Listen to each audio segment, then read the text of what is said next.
What makes a winner? Is it teamwork, tenacity, chemistry, mechanical skill? All these things and more, but above all, it's hard work. And for the 8 teams who are about to play on stage today, the one that's found the magic formula will make their dreams come true.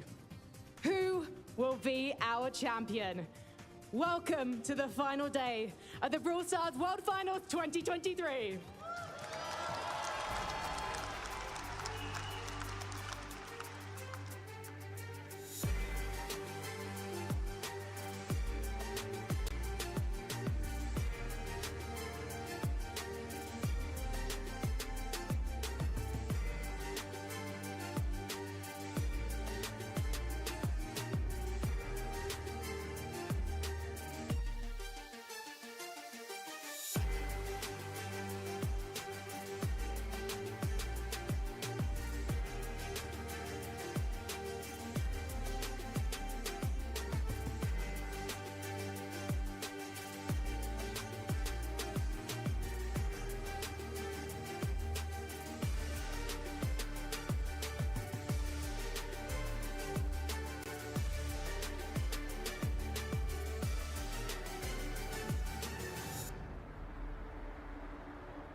Welcome to Jönköping, Sweden. DreamHack Winter is where so much history has been made throughout esports, and now we're about to write a new chapter as we find out who lifts this trophy. So let's find out who our top 8 teams are. DreamHack, please give a warm welcome to Luminosity Gaming!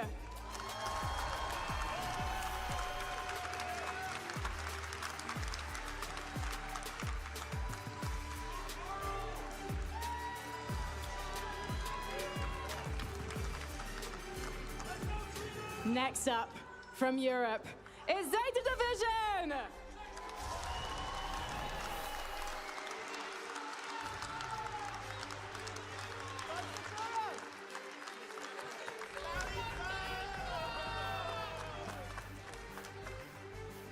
Next up, from East Asia, it's Crazy Raccoon!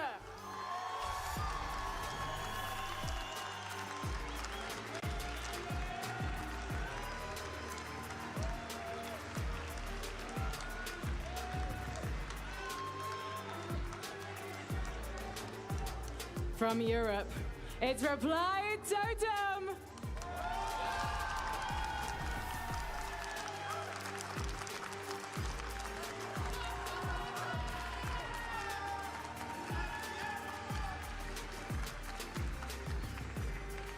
From North America, it's STMN!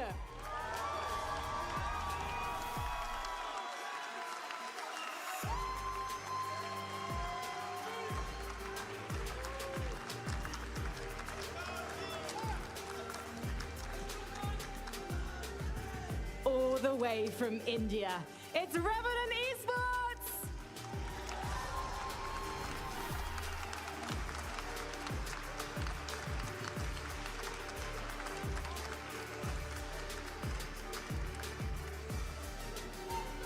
From North America, Tribe Gaming!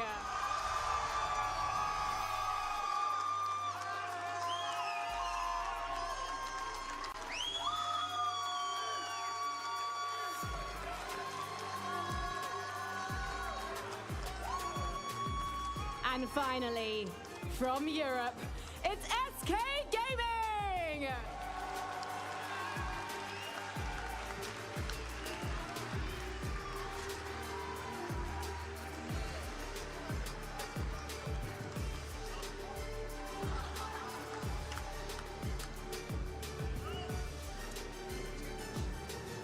Well, I'm not sure how you follow an entrance like that, so I think we're just going to head over to Kenny and Trav to talk about what's going to happen on this stage today. Welcome in to DreamHack Winter and what will be the biggest day in Brawl Stars esports history. I'm Kenny Barlow, joined with me, none other than my good man, Trav Talks. Trav, we've had an exciting weekend so far. A lot of craziness, a lot of close matches, and I expect today to be no different. It's Championship Sunday, baby. Time to crown a champion. Could not be more excited to see who comes out on top. It's going to be very intense, and I mean, starting out today, we get some of North America's finest against the #1 seed in Zeta Division for Europe. To get here today, though, we've had an interesting format, a little change up this year, and it has been a blast along the way. We've had a group stage. We had A and B compete on day #1 with a single round robin. Everybody played each other once, repeat for day #2, but now, Trav, it's day 3. This is where everything goes down. 8 teams, single elimination bracket. There is no second life today. Yeah, lose once and you're out of the competition, and 8 remain. Let's take a little bit of a look at the prize pool, see what these guys are playing for. Already guaranteed 30,000 no matter where they place today. But if they move 1 round onwards, $85,000 for 3rd to 4th place. 2nd place takes home 150,000, and then the big one, the champions will take home 250,000. There is a lot of cheddar on the line, but even arguably more importantly, the ever so coveted 2023 World Champion status. We came into this month thinking that this was going to be the toughest of them all. No clear contender. We'll see how that pans out today, though. And I mean, just alone in our starting matchup, we're starting with fire. We really, really are. And I mean, every single game today is going to be absolutely incredible. And as the bracket closes down, as more teams get eliminated, it's going to get even more tense all the way up until that final game. I mean, just take a look here. Quarterfinals alone.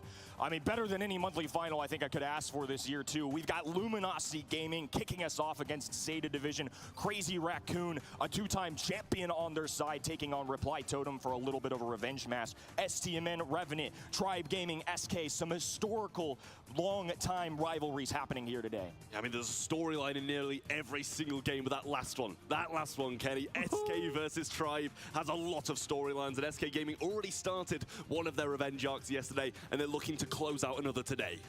It never gets old. I mean, the rivalries, the storylines, I think that's something that stood out for me this year for 2023, and I know a lot of the people at home are going to be showing extra interest as well. I think on top of that, it's going to be a very tough one to predict, right? I'm looking at 8 Titans across the entire world. So across the world here in our chat, I think predictions are going to be a little bit of a toughie. Yeah, they really, really are, I will say as well. But I think we actually do differ today quite a bit as well, which is a bit odd considering we've been pretty much a hive mind all the way through when it comes to predictions. But obviously, event.brawlstars.com is where you want to be placing yours to get that swag. I mean, the caster hive mind has kind of worked out so far, though. I mean, to our credit, we've done pretty good, but I love to be surprised. But let's take a look and see what the booth came up with for today. Across the board, Zeta Division, CR, STMN, and of course, Uber just had to be a little special. Yeah, I mean, it's Australians, right? It must be them. Just rooting for someone in a bit of that middle ground. European is where he's going to be going, where the rest of us, we're going to go with that North America. I mean, this might be the year for North America. We've talked about how good Crazy Raccoon have been, preseason favorites for many, but if there is a year for North America or another region to take it, it might be this one. I think across the board as well, obviously we share a lot of similar sentiment in who we end up picking to win. It's tough, right? You gotta end the day with one team winning, but all of these teams have been so worth making it this far. I think it's much closer, and at times too, I found myself arguably just flipping a coin.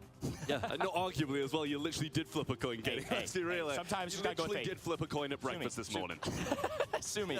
I mean, so, look, it's that close for me. It's tough. Coming into this tournament, you feel like you know one thing, and then all these teams play, and I'm even more impressed than I thought I could ever be. Truly, this has been something special, and this first match as well, going to be something special. It's the #1 seed from NA West, Charles, Patchy, and Chino, taking on Zeta Division. This is going to be a heck of a matchup. It really is, and I mean, it's just these two teams are so strong, and it's going to be such a fierce matchup. Well, to kick us off for the day, let's send it over to none other than Frankie.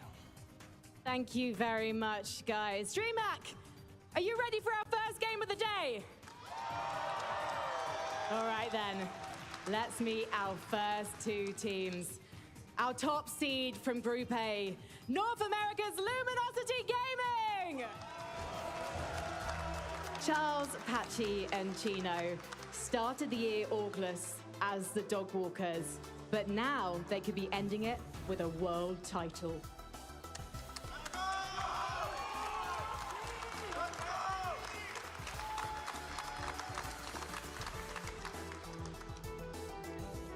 And their opponents, Zeta Division!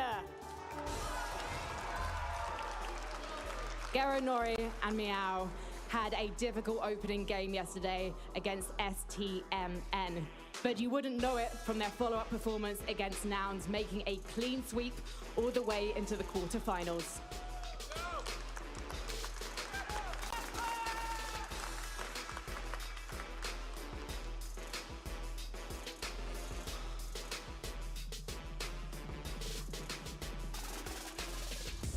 Our teams are ready for our first quarterfinal of the day.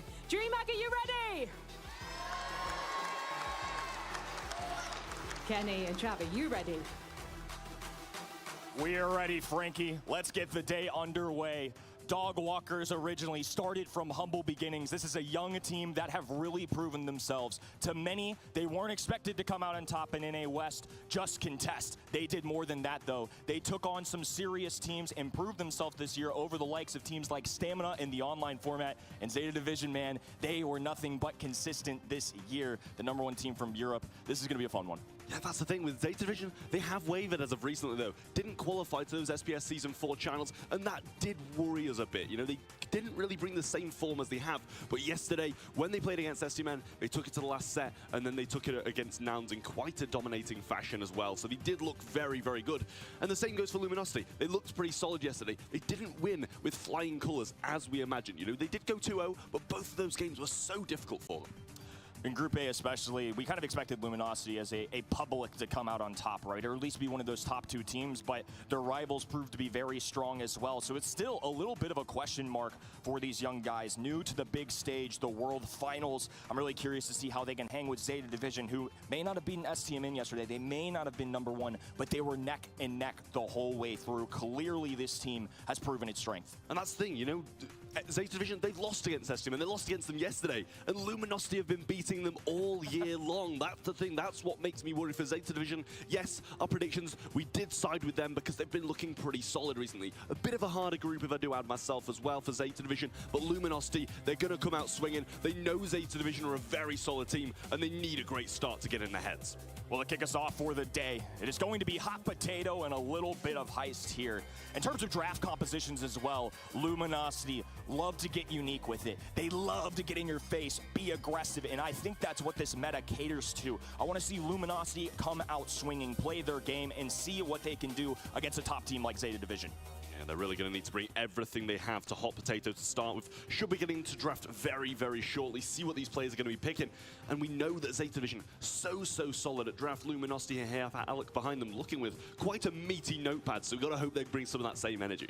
You know, all these teams have been boot camping, prepping, scrimming. I mean, they've gone the whole 9 yards. So I'm expecting that they are cooking up some fierce stuff, even in practices as well. We've seen this weekend so many surprises, but in our draft phase, no surprise here. Charlie with an early ban, which means first pick's going to go to Zeta Division. They're going to take the train conductor here, and it makes a lot of sense to me. It definitely does as well, and you know that's what they wanted because Cordelius is banned out as well. That has been the main issue for Chuck throughout this weekend, dealing with him, taking him to the Shadow Realm every time he goes in, and if you don't have that ability, then it starts to become quite difficult to deal with. I think Chuck as a starter is good for the DPS. You got to play the game mode sometimes. And of course, they banned Cordelius as well. It was fully intended for them to go with this pick first. Assuming that Luminosity Gaming didn't use it for one of their bans, they definitely didn't want the biggest counter in the way. Patchy going to go ahead and lock in the Nita here. Somebody that can provide some good coverage against tanks. You can drop Boost the Bear to try and get some DPS onto that high safe. And Barley, one of the top damage dealers that I know for this map. Yeah, you've kind of just got to hope that Chuck's not going to throw one of those posts onto a position where you're going to be standing a lot of the time. And, you know, there is few positions where Barley can really thrive because a lot of it's probably going to be broken up now they've picked that Barley from Zeta Division. They've still got 2 picks left. You expect some wall breaks, especially because they have that need to add on as well. But let's not forget, you know, wall breaks aren't exactly going to help Chuck. It's going to be an interesting strategy here. They either give up the wall break, make things a little harder for their own teammate in Chuck, or they go ahead and deal with Barley and Nita here. Additionally, it's going to make it a little harder to run BB, who's flown under the radar a little bit on this map, but in scrims, I've seen it sneak in several times now. I think this is a brawler that's going to surprise people at what it can do. Obviously, Nita, a great matchup into BB, but if Zeta Division just elects to go for all offense here, they could seriously wreak havoc on that high safe, and sometimes that's all you need. I was going to say, show us the triple tank, Zeta. Show us it. Give us something special to start off the day. You know, they've got 2 already. Why not just add a 3rd? You know, they've got a Barley against them as well, which they can kind of just run over. But at the same time, that Nita's going to be so dangerous. If you play that many tanks, you feed so many bears, they're actually going to pivot. They're going to go with the Lu, and I don't mind it. The Snow Cone Man is here. Lu, the most picked brawler after our 2 days, tied with none other than Maisie, of course, and the top consideration and second most for bans as well. However, that win rate has been lacking a little bit. Fun fact, it's only 33%. This is a good way to address tanks. Obviously, the hypercharge is insane, but it seems that teams aren't fully getting destroyed by it. But we're going to have the Queen of Brawl Stars show up. It wouldn't be World Finals without her. Shelly making an appearance on map number 1. And you've got to find that Shelly's going to be a bit tough into the Lu, but against those 2 tanks, it's kind of their only defensive measure against that Chuck if he goes towards the safe. And you kind of expect Shelly to just be playing defensively nearly the whole time, waiting for Chuck to come forwards with that super, chugging down those train tracks, and then deal with him swiftly with that super. It's going to be interesting to say the least. Several brawlers that I don't think everybody would have 100% expected. A lot of murmuring in the crowd as well of what to think of this draft as Luminosity and Zeta Division get geared up to go. It's time. Day 3 World Finals are now underway. First post already being set up then early on by Naui. Meow's going to be coming forward. Does knock him a bit far away. Doesn't surely would have wanted him to catch on a wall there. Second post ready to roll now from Naui. Does throw it out towards that mid, setting up these tracks so he can chug towards that safe. Slowly but surely, the train conductor is going to be able to find a way down the middle of this map over time. The passive charge of his super as Charles stays at bay. Meow now getting the mix here. A stun going down. Naui now entering as well. The smoke attacking that high safe. Meow barely staying alive as Lu provides some coverage here. Bruce now moving towards Meow, who has to back away, but Naui is just letting loose on this high safe, and as a result, it's a little bit of a base race to kick us off. Yeah, damage on both sides, and he comes back as well, cleans up that mid, stops a bit of damage coming through from Luminosity, but Charles still raining down, but it's just nothing compared to what Chuck is doing to that safe. Meow coming forwards now, gets the ball through, but hypercharge on defense from Chino. There's Chuck again, though, coming through. Surely might be able to get this done here. Meow with another hit, but away goes Chuck, and on the base is the bear, but it's not enough as Zeta close out game 1. Hyper offensive to kick off game number 1 from both sides here. I think they both gained a little bit of information after that first one. Do we approach it the same way? Because for Luminosity's sake, I don't know if that necessarily worked out. They were immediately taken down, losing by 25%. I think they're going to be a little bit more careful of how they start these matchups, and at a bare minimum need to find a kill off the rip here. Yeah, well, at a bare minimum, a little bit of a good pun there with the Nita in here, but Chino going to use that clay pigeon early on. Meow looking for another swing. Bit of a knockback comes along with it as well, and Chino does fall low. Gadget used by him as well. Pretty much out healing the damage that Charles is able to bring to the table. Now rotating back to that right. Chino just going to passively play this as well, hiding the grass, carefully dodging, trying to creep up. Now pops the gadget as well. Blast! Meow marches forward as now he trades to the other end. Garrow shuts down the shotgun brawler, but Patchy and Charles are on the loose. Yeah, Patchy's stunned up though, and no knockback from Meow. That's not going to knock him away. It's not going to keep him out of damage. Now we go towards that safe, but does actually come back from it as well. BB ball out of nowhere, coming from those back spawns, trying to find some connections onto safe. Now the hypercharge comes through. Should land on Patchy, and it does. Now he joins them on safe, and Chino's too low to defend. Garrow, Naui, free access to this safe. Charles, the lone man up top, and they're facing a deficit here. Patchy now back in action. Chino with a hypercharge and super available, popping it now, connecting with Meow. Down goes one. Naui looking for damage. A second following through here as Chino shuts that down. Luminosity with a little room to breathe, but they need a lot of damage here. It's defensive bear after defensive bear, and that's not what you need with that Nita. You want to throw them an offense. Surely let Shelly deal with it, but he's not even there waiting for him to come forward, and that's free for Naui to come through and get some damage with Chuck, and actually returns to the mid safely once more. Easy super here as Chino fires a final blast. Meow, though, looking down the map, fires a BB bubble. The bounce back goes through, and Zeta Division takes set number 1. Luminosity gonna have to pull something out the bag here, because Zeta Division looked good in that first set. Chuck really dominating, and not just that, but BB was as well. Brilliant defenses from Lu. I don't think we even saw Lu step on the opponent's half of the map. He just always defending, and that's, I think, exactly what Shelly should have been doing. It was really interesting how that played out, and Lu, I don't think his intention really was for the objective. That was more of a matchup, more of a let's play some defense here. Because obviously with that hypercharge, you get a free slowdown and some ice in the veins immediately. You get a freeze, easy follow-through shots for somebody of Garrow's caliber. They're going to get kills with that every time. I think they just left it to Meow and Chuck, and I'm imagining that Shelly was meant to be an answer for both of these brawlers. They double dip a little bit here, right? It's going to be a shotgun brawler into BB, who's going to struggle into that. but even Shelly alone can't deal with two brawlers at once very well, and I think they just got overwhelmed at times. I don't think they had enough output. I think Zeta were matching up the kills. Hard to nitpick anything about how Zeta Division played this first set. Yeah, I mean, in game number one, we did see Luminosity throw a bear straight onto that safe, but it was just too little too late. Chuck and Lou were already on the opposing safe, and I think that's kind of a bit of an issue. Their defense really wasn't that much on point, and therefore they couldn't mount an attack from it. Nani going to be the first pick from Luminosity. We're already heading directly onto dry season. Luminosity looking to bounce back. And Patchy going to go ahead and lock in the Nani here. First overall selection. Easy brawler to understand why they end up picking that as well. Charlie, of course, going to be in the band stage. No Lou this time as well. Interesting to see Jean in the band mix here too. Definitely somebody I wasn't expecting. And speaking of unexpected, I'm sorry, is that a Mortis with the 2-3 turn that we just received? It is a Mortis. It really is. I mean, Nani going to have a decent time against that with that close range shots, and also when keeping him at range as well, it's going to be solid. And the 8-bit not going to have the best time against the Nani as well. Too slow to really move away from those big damage dealing shots. 8-bit going to be one that's selected here too. 8-bit actually one of the favorite brawlers from this weekend. The numbers reflected as well. Top 5 pick brawler, 67% win rate. And I think he's more of a very specific brawler, right? You're not selecting him everywhere, more on where they think he's going to do well on pertaining to maps that he's strong at. So they're going to go ahead and lock him in for dry season here. Another Shelly as well. Interesting to see more of this on the Zeta Division side, because we've seen Luminosity Gaming in the past actually get sneaky with this, use it as a final or a 4-5 turn kind of pick here, and really just take on matchups and just really benefit off how aggressive he can be. But this time, though, they're going to shut that idea down immediately. We get Shelly, a shotgun brawler, into Mortis. That's his arch nemesis, his super weakness. Yeah, it's not going to feel good for Meow on this one. That Mortis pick early on was very, very risky. And Luminosity doubling down on that defense with the Buster as well. Can go aggressive if needed. Let's not forget, though, Zeta Division do have this last pick. Something like a B or something like that I wouldn't even mind against the Buster, against the Shelly. Going to have that range advantage and can still play at long range as well. So it's going to round out the composition here for Luminosity Gaming. Shelly, Buster, and Nani. Very well rounded and much more aggressive, not as long range, no throwers. That's something we're used to seeing historically in Brawl Stars. Instead, though, we're going to get this composition on the other end. We get an 8-bit, which is a little unorthodox compared to what we're used to seeing. We get a Mortis, and for the 6th and final pick, it's going to be Cordelius here, who is going to deal phenomenally with Shelly and Buster. Yeah, now this is damage coming out of Zeta Division here with the 8-bit. Going to be able to burn through some of these aggressive brawlers, and Cordelius able to take them away, isolate them, and beat them in that Shadow Realm, which is usually what he does do. Getting into set 2 then, Luminosity going to need something special, but in my eyes, maybe that draft's with them.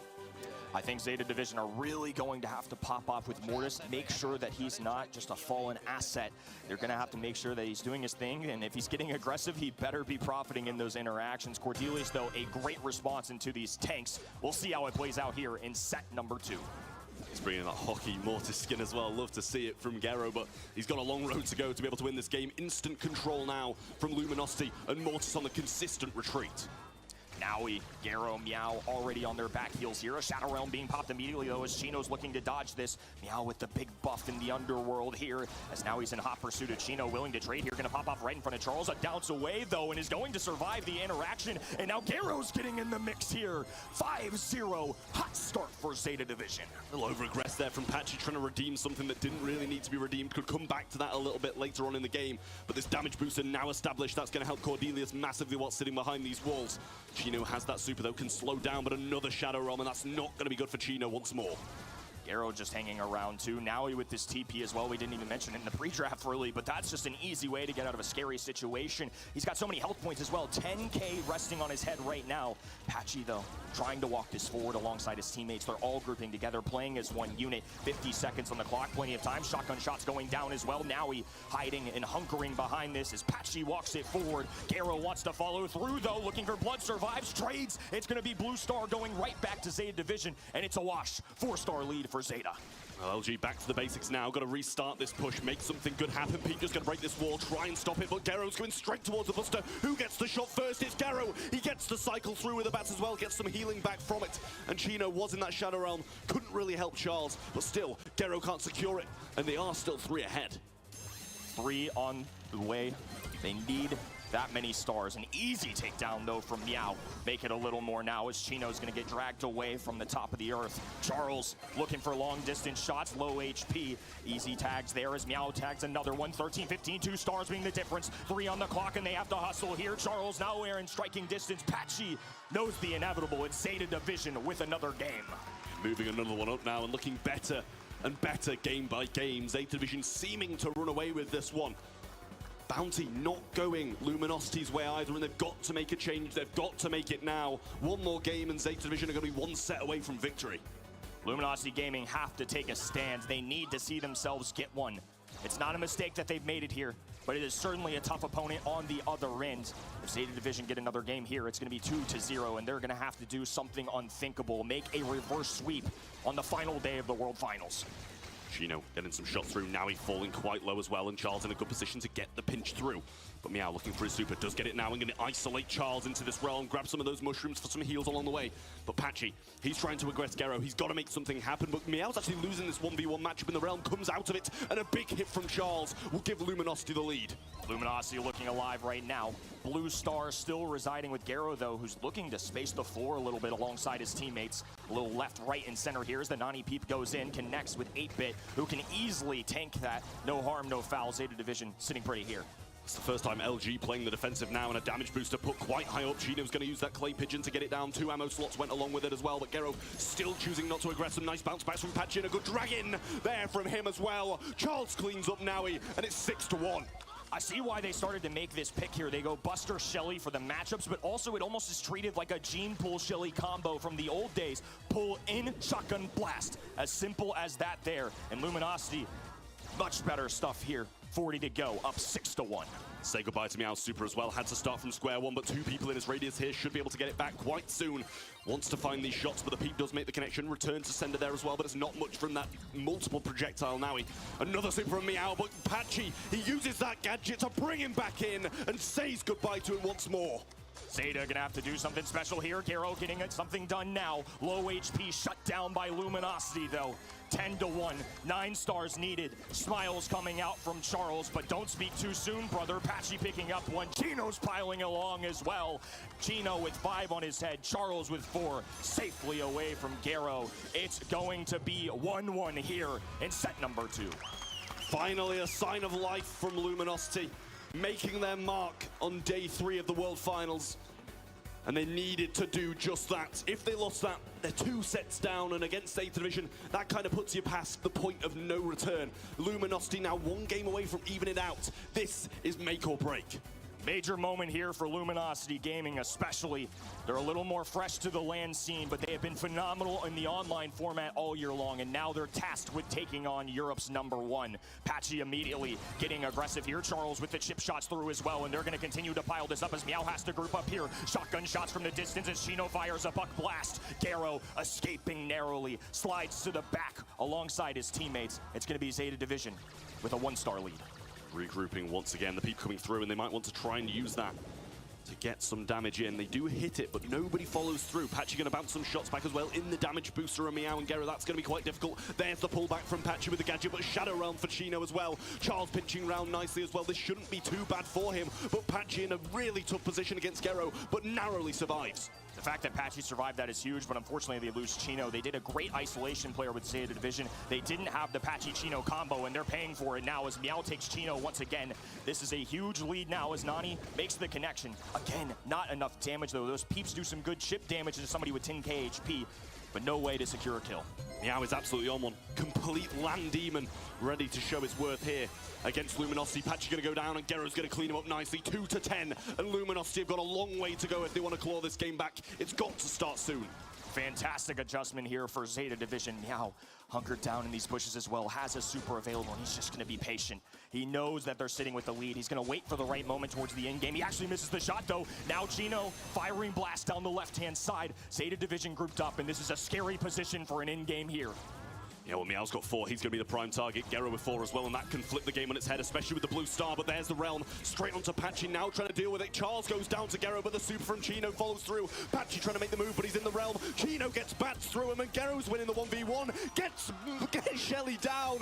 Beautiful. The Peep misses, and Zeta move 2-0 up. masterclass in game number 3 for Zeta Division.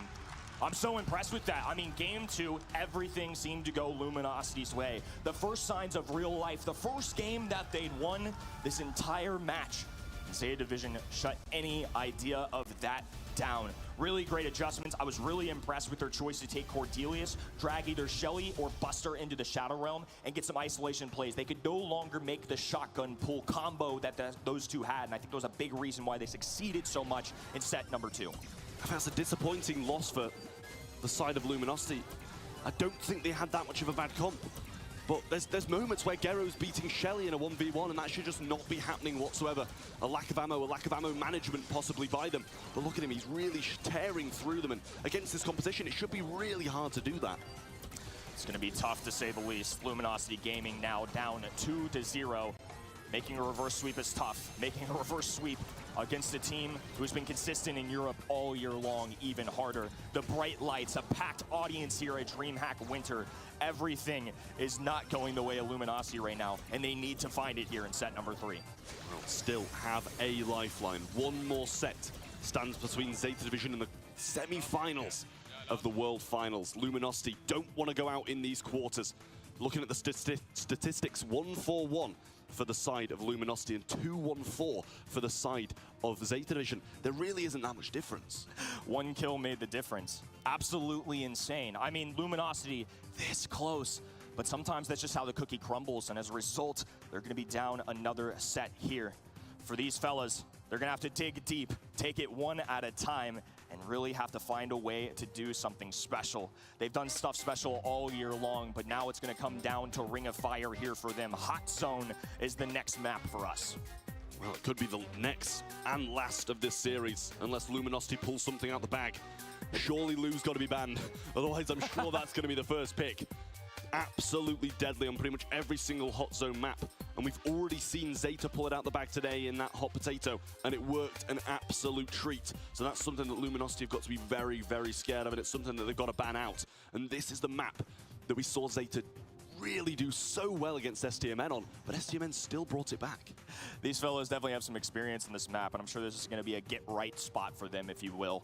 Definitely some haunting memories from the other day. Luminosity Gaming going to be banning Rosa in the mix. They're going to be picking up Pam first overall. You don't see them ban Charlie because they have the first pick. Zeta Division, of course, making a very clear-cut and easy decision. No Charlie. Rosa, a very strong brawler, and our most played brawler of the weekend so far. Lou out of the mix, like you talked about. That super covers the entire hot zone. It makes complete sense for me as well. Pam, very textbook first pick. Not easy to counter. Healing station, lots of HP. Great for this game mode. Yeah, no surprise on these bans really, but Stu's going to be the first pick coming in from Zeta Division. They did bring the same thing in yesterday, and it worked pretty well for them. Yeah, I said, you know, they did lose the set, but they played their absolute hearts out in it, and they do still have this second pick as well. Pam, absolute unit on this map. So much health, so much healing capabilities as well with that turret. Scrapsucker really solid against some of these more aggressive brawlers, and aggressive is what Zeta Division like to go. So you've kind of got to expect that being that preemptive thought from Luminosity. They've also got the Colette band there too, and now this is going to make things easier for 8-Bit. He's been running rampant this weekend. He's been flying under the radar for a long time, and I think this is actually going to be a sneaky good response. Stu is going to be a great brawler just to have in your toolkit, especially in a LAN setting where everybody is on equal playing field. That boy is going to be able to skate a ton. 8-Bit going to be able to keep the distance, power himself up, and now that Colette's out of the picture, you can't really counter him as easily as typically that's a really good option to high health point brawlers. Tara going to be the other side, and this could be a great counter to Stu. Yeah, I'm never going to say no, and that support from Beyond, as you say, great against the Stu. And Mr. P, more of the same thought. Those porters, good against the Stu, going to be decent against the 8-Bits tank, some of that huge damage that he does bring down. But do they just take a Carl? I guess that's kind of why they brought in Tara, because you can use that pull on an aggressive Carl, and that's what Zeta Division brought in yesterday. Mr. P, though, going to be free pickings for someone like a Carl, you know, easy kills, but they're actually going to go with the Penny, taking a leaf out of SK's book from yesterday. We saw them play this on this map, and it was so strong. Historically, Penny's been really solid on this map, but once they see all of the extra spawners that are a real possibility here between Tara and Mr. P, it makes a lot of sense. And now in addition to, you hunker down a turret, you set it up, it's going to be firing shot after shot here. Luminosity Gaming and Zeta Division set number 3 nearly underway. Everybody's starting their engines up, and for Luminosity Gaming, they have to be dialed in here. This is do or die. No second chances here at the World Finals. This is everything. Set number 3 underway. Entire reverse sweep needed from Luminosity, and this is where it can start. Zeta Vision get the first step onto the zone, and 3% is what they secure. Pretty central comp play by Zeta, allowing Chino to get around this right-hand side, but now a little bit of a rotation. Oh, you can't do that. Support from beyond will eat up those penny shots and take out the tower behind it. This is a disastrous start here. Sure, Mr. P gets the flank, but now so many health points to get in the mid. They've even sent Zeta Division members along the way, and Chino thankfully can defend this, and now the first opportunity for Luminosity Gaming as they hit about 10%. Yeah, well, he's doing a really good job of juking some players here, but yet again, the support from Beyond's come down and quickly dealt with, whether that's by the penny or by the penny's turret. Mr. P throwing down some shots and getting rid of that turret coming in from the 8-bit as well, helping out with some more damage. Healing turret available by Charles, places that down in the backside, and some more support from Beyond from Chino. That's his 3rd already, but it's pretty even in terms of percentage. Great recovery from LG here. A big part of playing Ring of Fire is knowing your objective. Don't get overwhelmed by your opponents, and make sure you're always rotating somebody into that hot zone. A big pickup here from Chino, but now Meow applying pressure. Scrap Sucker going down, but the Salty Barrel going to be able to provide some coverage. Chino now able to assist as Patchy returns. A big pool going down as well. Now he falls as well, and Luminosity Gaming are starting to creep away. It really is the Meow and Chino show at the moment. Meow was in the back lines, but now Chino's doing the same to Zeta Division. Has that pull once more, and Luminosity Gaming absolutely dominating, gets the kill with the Gravity 2.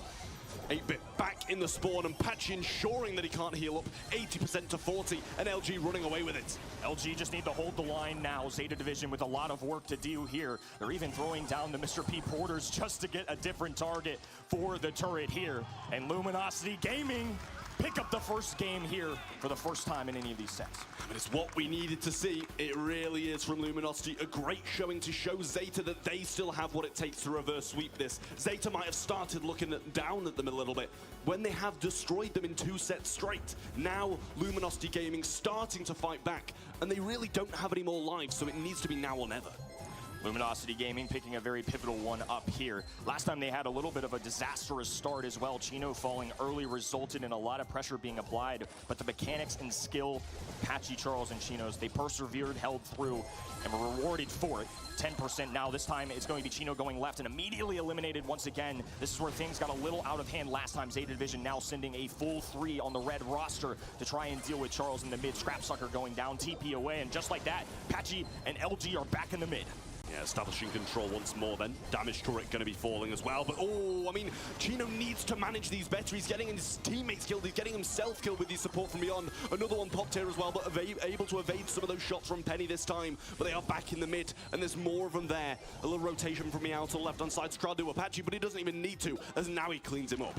Excellent work by Zeta Division right now. Naui with some perfect teleports. Meow with some good kills, just taking advantage of the fact that they're dropping spawners on the other end. Some easy follow-through shots. A nice beam down this right-hand end. Chino going to be low HP here, trying to deal with this. Charges super, but falls as a result. 50% and climbing for Zeta Division. Much better from Zeta, and just seems like they're managing these spawners so much more. And a pull is available. Gravity ready to roll for Chino, but just needs to make sure he gets the right connection. Now we're going to be burning down Charles through the mid here, trying to get some shots onto Patchy 2 to bring him low, but there's the Gravity and the takedown for Chino. Gets Penny, which is a huge win for him in that matchup. And now Luminosity need to start clawing back. This is tough. Last time, they did a great job of putting some pressure on the spawn side of Zeta Division, but they just lost another member of their unit, and a huge lead here for Zeta Division is going to be tough to hold on to, but this is the first opportunity we've seen in a while for Luminosity Gaming to get back in this game. Yeah, speed zone. Everything's being established now. Mortar coming through on this right-hand side too. Chino needs to make a move, but support from beyond aren't going to help him out in this matchup. Zeta back on the zone and counting upwards as well. 85% now secured. A little bit left for them to win this. 87%. It's getting closer and closer here. They just need to rotate in and out a few more times, and it should be good. 40% deficit here for Luminosity as they lose Patchy now. Naui in the mid, instigating some action. Atara Pool going down at a desperation. They just need to take down some numbers, but no such thing here. Zeta Division match points. Now it really is do or die for Luminosity Gaming. They'll be going home in 5th to 8th place unless they can make something magical happen. Entire reverse sweep needed, and Zeta Division looking good, really good. It's going to be tough here. Zeta Division, once again, making some halftime adjustments, coming into the second game of this set, knowing what to deal with. The mechanics strong, the rotations great, playing those matchups well. It's time for Luminosity to step up. Well, Chino back over this left-hand side, aggressive position there, but Meow should be able to deal with him quite quickly. Good start for Luminosity over the right and in the mid, though. Meow claims the left, but Patch is surely getting pinched down momentarily. Gero can go aggressive onto him, and he doesn't have the DPS to deal with that kind of heat. Another strong start for Luminosity here. Charles hunkered down in the mid. 30% now for the blue roster as Meow looks to flank here. Chino on the bottom right-hand side. A duel in the mid now as Mr. P looks to assist. A teleport away for Naui, and it's still Luminosity Gaming holding strong in the mid. Beautiful stuff. Meow playing this defensive line now. Got that barrel down. Really nice stuff from him, but Luminosity on the zone and counting upwards once more. They really need to keep this control now. This little support from beyond up top from Chino doing God's work for them. Meow getting some shots through, but not enough to shift Luminosity away from this position. Patchy coming forward, Mortar down. Salty barrel to tank as well, but it's just not enough. Luminosity still ticking forwards. Chino making a hero's effort right now up top. Finally falls, but Charles, Patchy are in the mid. 95, 98, 99, 100. NA West #1 seed have taken a set. Back in the game, Luminosity take the win. And Zeta Division, first signs of weakness for them here in a while. Still, chances on the board for both these teams. One more needed from Zeta Division still. But Luminosity, only 2 away from victory. I see some smiles cracking on the Luminosity side for the first time in a while. Some confidence building up. I say it a lot, sometimes you just need to see yourself get one. You need to know that you can compete with the best, and especially for a younger team to the big stage like this, it's moments like that that make a huge difference. Well, momentum back on their side, and looking at some of these replays here, you can see the big moments. Some real big issues for Luminosity in a couple of these moments.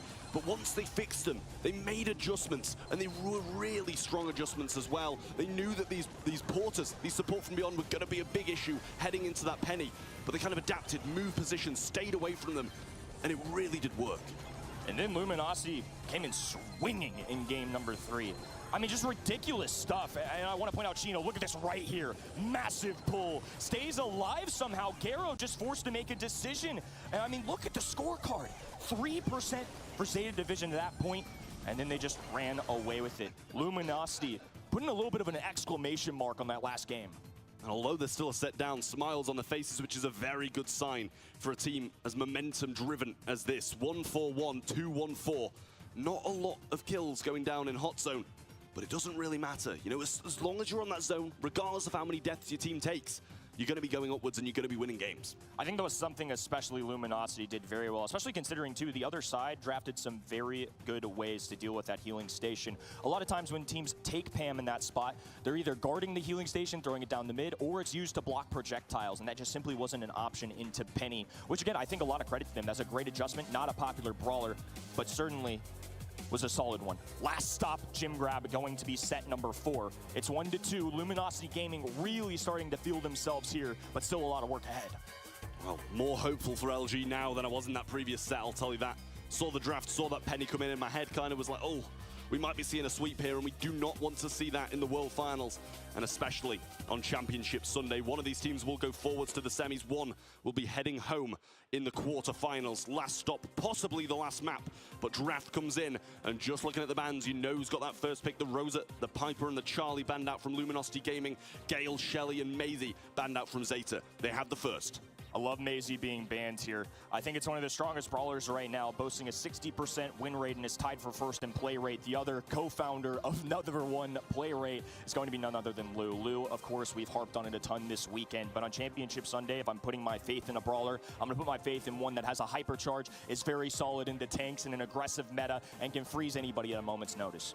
I mean, the Lou, very solid first pick here. Usually down that right lane or left lane, I suppose, if you're going on the aggressive side from the blue.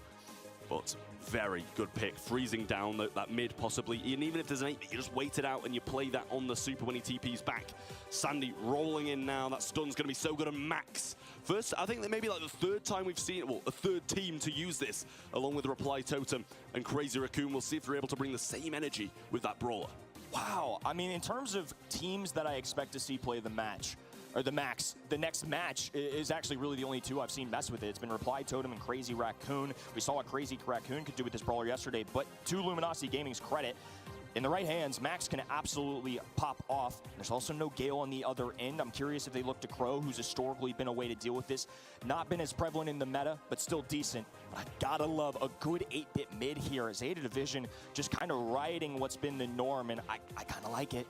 I wouldn't mind a Crow. I like that kind of suggestion from you. Sandstorm there as well, obviously, so you can scout them out whilst in that. Along with slowing down that max speed, it can be a really great combo if they're used in unison, obviously. But Zeta Division's last pick is now coming through. Then we're back over to Luminosity. It's actually going to be a notice. Fat Splatter available. Obviously, the mute as well if someone gets within a close range. And Sandy, that's exactly what she needs to do. Zeta Division almost daring Luminosity to just take the textbook play. They can't really get aggressive here. You got Lu as coverage. You got Garo on an Otis, which is great into tanks. Luminosity Gaming rolling with a very 2021 Brawl Stars kind of composition. Sandy, Max, and Tara, all reliable here. They may be new to the big stage, but they're going with an old textbook play. Luminosity Gaming putting their faith in the tried and true against the top dogs of Europe. They're going to need to give it everything they've got here in set number 4. I don't think I could like a comp more personally, to be honest with you, rather than that Max, Tara, Sandy. 3 of my favorite brawlers. But as you say, it's very previous meta. They've got to make it work in the now, and that's something that Zeta Division, I'm sure, will have clocked onto. Double left-hand lane, looking to take them by surprise. Sweet Dreams missed early on, and Patchy gets stunned out. This is bad for Luminosity. Now a double takedown here. Chino being frozen as well. Garo able to isolate him now, as now he creeps forward, grabs a couple gems in Zeta Division with a dominant start in the kill category and the gems. Yeah, but look at Chino. He single-handedly kept Zeta in a really compromised spot here. Charles going to retrieve 2 of those gems and take the lead once more. Chino on this brawler is so dangerous, and he's moving forward once again. Lu going to throw that down, but actually Chino gets away and double pulls. He puts Meow in a tough spot, but Chino going to tank that mute as well that would have gone to Charles, and he's playing out of his mind. Chino playing out of his mind and making a textbook good play right there. He sees teammate Jim Carrier getting penciled down with shots, and instead he's going to step up, throw down some pets, and defend his leader now, as Charles picks up another Meow in trouble here too, and Luminosity are piling up the kill categories. A slowdown there from Patchy as well to make sure now he can't move, and finally a hypercharge on the ground. Plenty of work here to be done for Zeta Division as Charles sits pretty with 9. It takes 3 of them to take down Chino, and I mean, that is a huge thing for Luminosity at the moment. They needed plays like this to get back in the game. Pulls there as well. Garo going to be pulled back in, gets through the super as well, and the final gem collected by Luminosity, but Zeta in a good spot for revenge. They retreated very early, speed going down, and pop the phase shifter immediately here. They're moving over to that launch pad, which is covered in ice now. Meow moving forward, Charles skating, now isolated. 3 brawlers looking at him, and he falls! A pull going down as well, and Chino once again here to save the day. This man has Luminosity on his back. Speed there from Charles as well to deflate some of this pressure. Not enough from mid, especially now Patchy's picked that up. Sandstorm to keep them all low upon the aggression towards Chino. Still ticking down, 4 seconds on the clock. Luminosity 1 away from a set 5. I'm just impressed. It's hard to react to such insane plays. A bold one at that too. Again, this is one of those things that you don't see in scrims. We didn't see practice all week long. These boys had a strategy, they had a plan, and they are making it work with flying colors right now. Gotta think a creep of doubt is starting to pop up in Zeta Division's heads. Double left once more, and who can blame them? Fat Splatter this time to cover their backs down this side, but Patchy finds a way through, trying to cover for Chino, but Charles over-aggressing a little bit off the start. Chino gonna find Garo, but an early super wasted from him, and Chino's got one in the bag. Charles kicking things off with 4 gems. No deaths, not as many as last time at least for Luminosity Gaming, as Meow gonna creep down this left-hand side alongside his teammates here. Charles forced back a little bit for now, but if I have Chino on my side and the way he's been playing, I don't doubt they'll be on their back foot for long. Position of dreams for Chino, but he does get beamed down. The max speed helps him out a little, but the cheat cartridge away is going to be really nice for Zeta Division at the moment. But they are still down in gems, but good control coming out of them now. Lu with hypercharge. 8-bit ready to TP away, and a mute ready from Meow. This is looking like a Zeta game. Fantastic recovery, but now it's starting to look a little bleak here. Speed going down. Patchy rushing for 7 gems here. It's Meow on the weekend as well. 7 gems now in Charles' pocket as Chino's back in action. Some assistance coming alongside him as well, and they're still contending for the mid. Charles playing this really well as well, able to evade so many of these 8-bit shots, using another speed as well. Wants this gem that's going to be spawning in just a second, and if they can help Chino get in a good spot, they're going to be looking good. Patchy getting muted out though, but Charles trying to help him through there. 2 shot down, but the pull missed by Chino. Cleans up that turret, but another one already established, and they got the kill on Chino as well. 8-6, and Zeta looking good. This is not over yet. No super for Charles, and he has to be careful here. Has to balance these phase shifts very carefully. Does now have a speed. A kill going down, and now some Sandstorm as well. A gem on the ground for them here, and they're dangerously close to countdown. LG in 1, Gero gotta be close to a super, but Charles gets the 10th phase shift out of his range. Hypercharge gets him into a good spot, but now it's used. We see Patchy going up top, trying to take some of them down, deflate this aggression that they're gonna be bringing in, but now the loose super's there. Almost gets the freeze, but Sandstorm, super from Chino. We're going to set 5. The fans here rejoicing, and the rest of the world as well. All fans of set 5 are ready to rumble here for opening match for Championship Sunday. Smiles around from Luminosity Gaming. Patchy clearly locked in, and this is going to be another chapter of the NAEU rivalries. Luminosity feeling good now, momentum swinging their way once more, 2-2, and Zeta Division, they've got to be looking across that stage and feeling pretty bad about how things are going at the moment. They take the first 2, and then a return from Luminosity in such a good way. This gem grab, Zeta barely got a look in. For me, this isn't just a win for Luminosity, not just a set victory. We have Zeta Division, one of the best teams in the world. We know this, and they pick a very textbook, very normal for the meta kind of composition. Luminosity, they do it their way. And not only did they win, they won big. As Patchy gets a rise out of the crowd there. That has to be just a heck of a confidence boost for Luminosity. I'm scared for Zeta Division in set 5. I mean, look at the kills as well. Zeta have more, that's the thing. 4, 8, and 7, 2, 6, and 6. Patchy really just working for those supers, not really over-aggressing for too many kills. But Charles, 6 kills as that mid-brawler. That is bold. That is a statement. You've got to be protecting those gems, not going aggressive. But he hasn't really dropped them and still got 6. And Chino was just playing out of his mind there.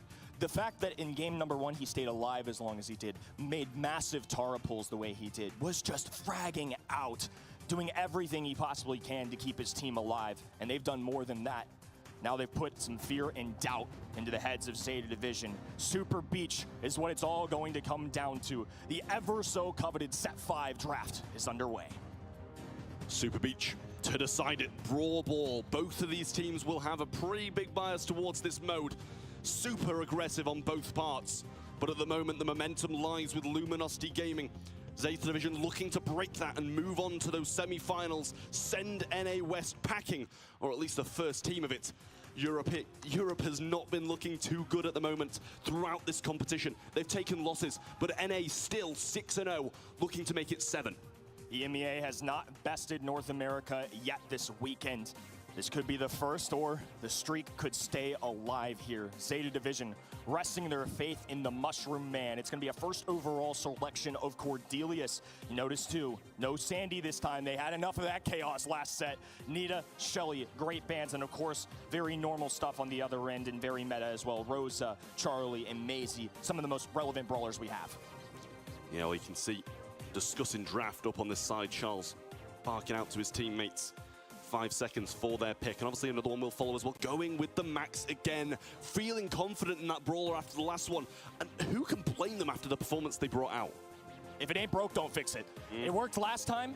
They won big with it, and they pair it with a big, tanky brawler. Jackie and her hypercharge are here for our final day. It's 2023. The fact that there is a 2-2 situation and Jackie's on the playing field simply blows my mind.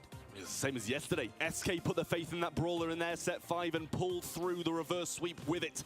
Luminosity looking to do the exact same thing. Zeta Division, they need a response. Yes, they have the Cordelius against that Jackie. It can work, but we'll need more in case more aggression comes down from Luminosity in their third. Gale is what they opt for. My heart's happy, and I actually think this is a fantastic response. Not only do they have a pushback, not only do they have the twister, they have a great goalkeeper for this mode. They have a direct answer into the max speed. They have an answer for the tankiness of Jackie. And Cordelius as well, this doubles down. Jackie may have a hard time here. Yeah, but that's the thing. Once the hypercharge comes through, you know Jackie can do anything. Superwoman, we could say, as she really does make those plays, slowing down with that seismic event. Ball coming in from Zeta, and what a draft this is. So brave, so bold from both teams. And the Bull, with the hypercharge, can make the moves needed for Zeta to bring this back.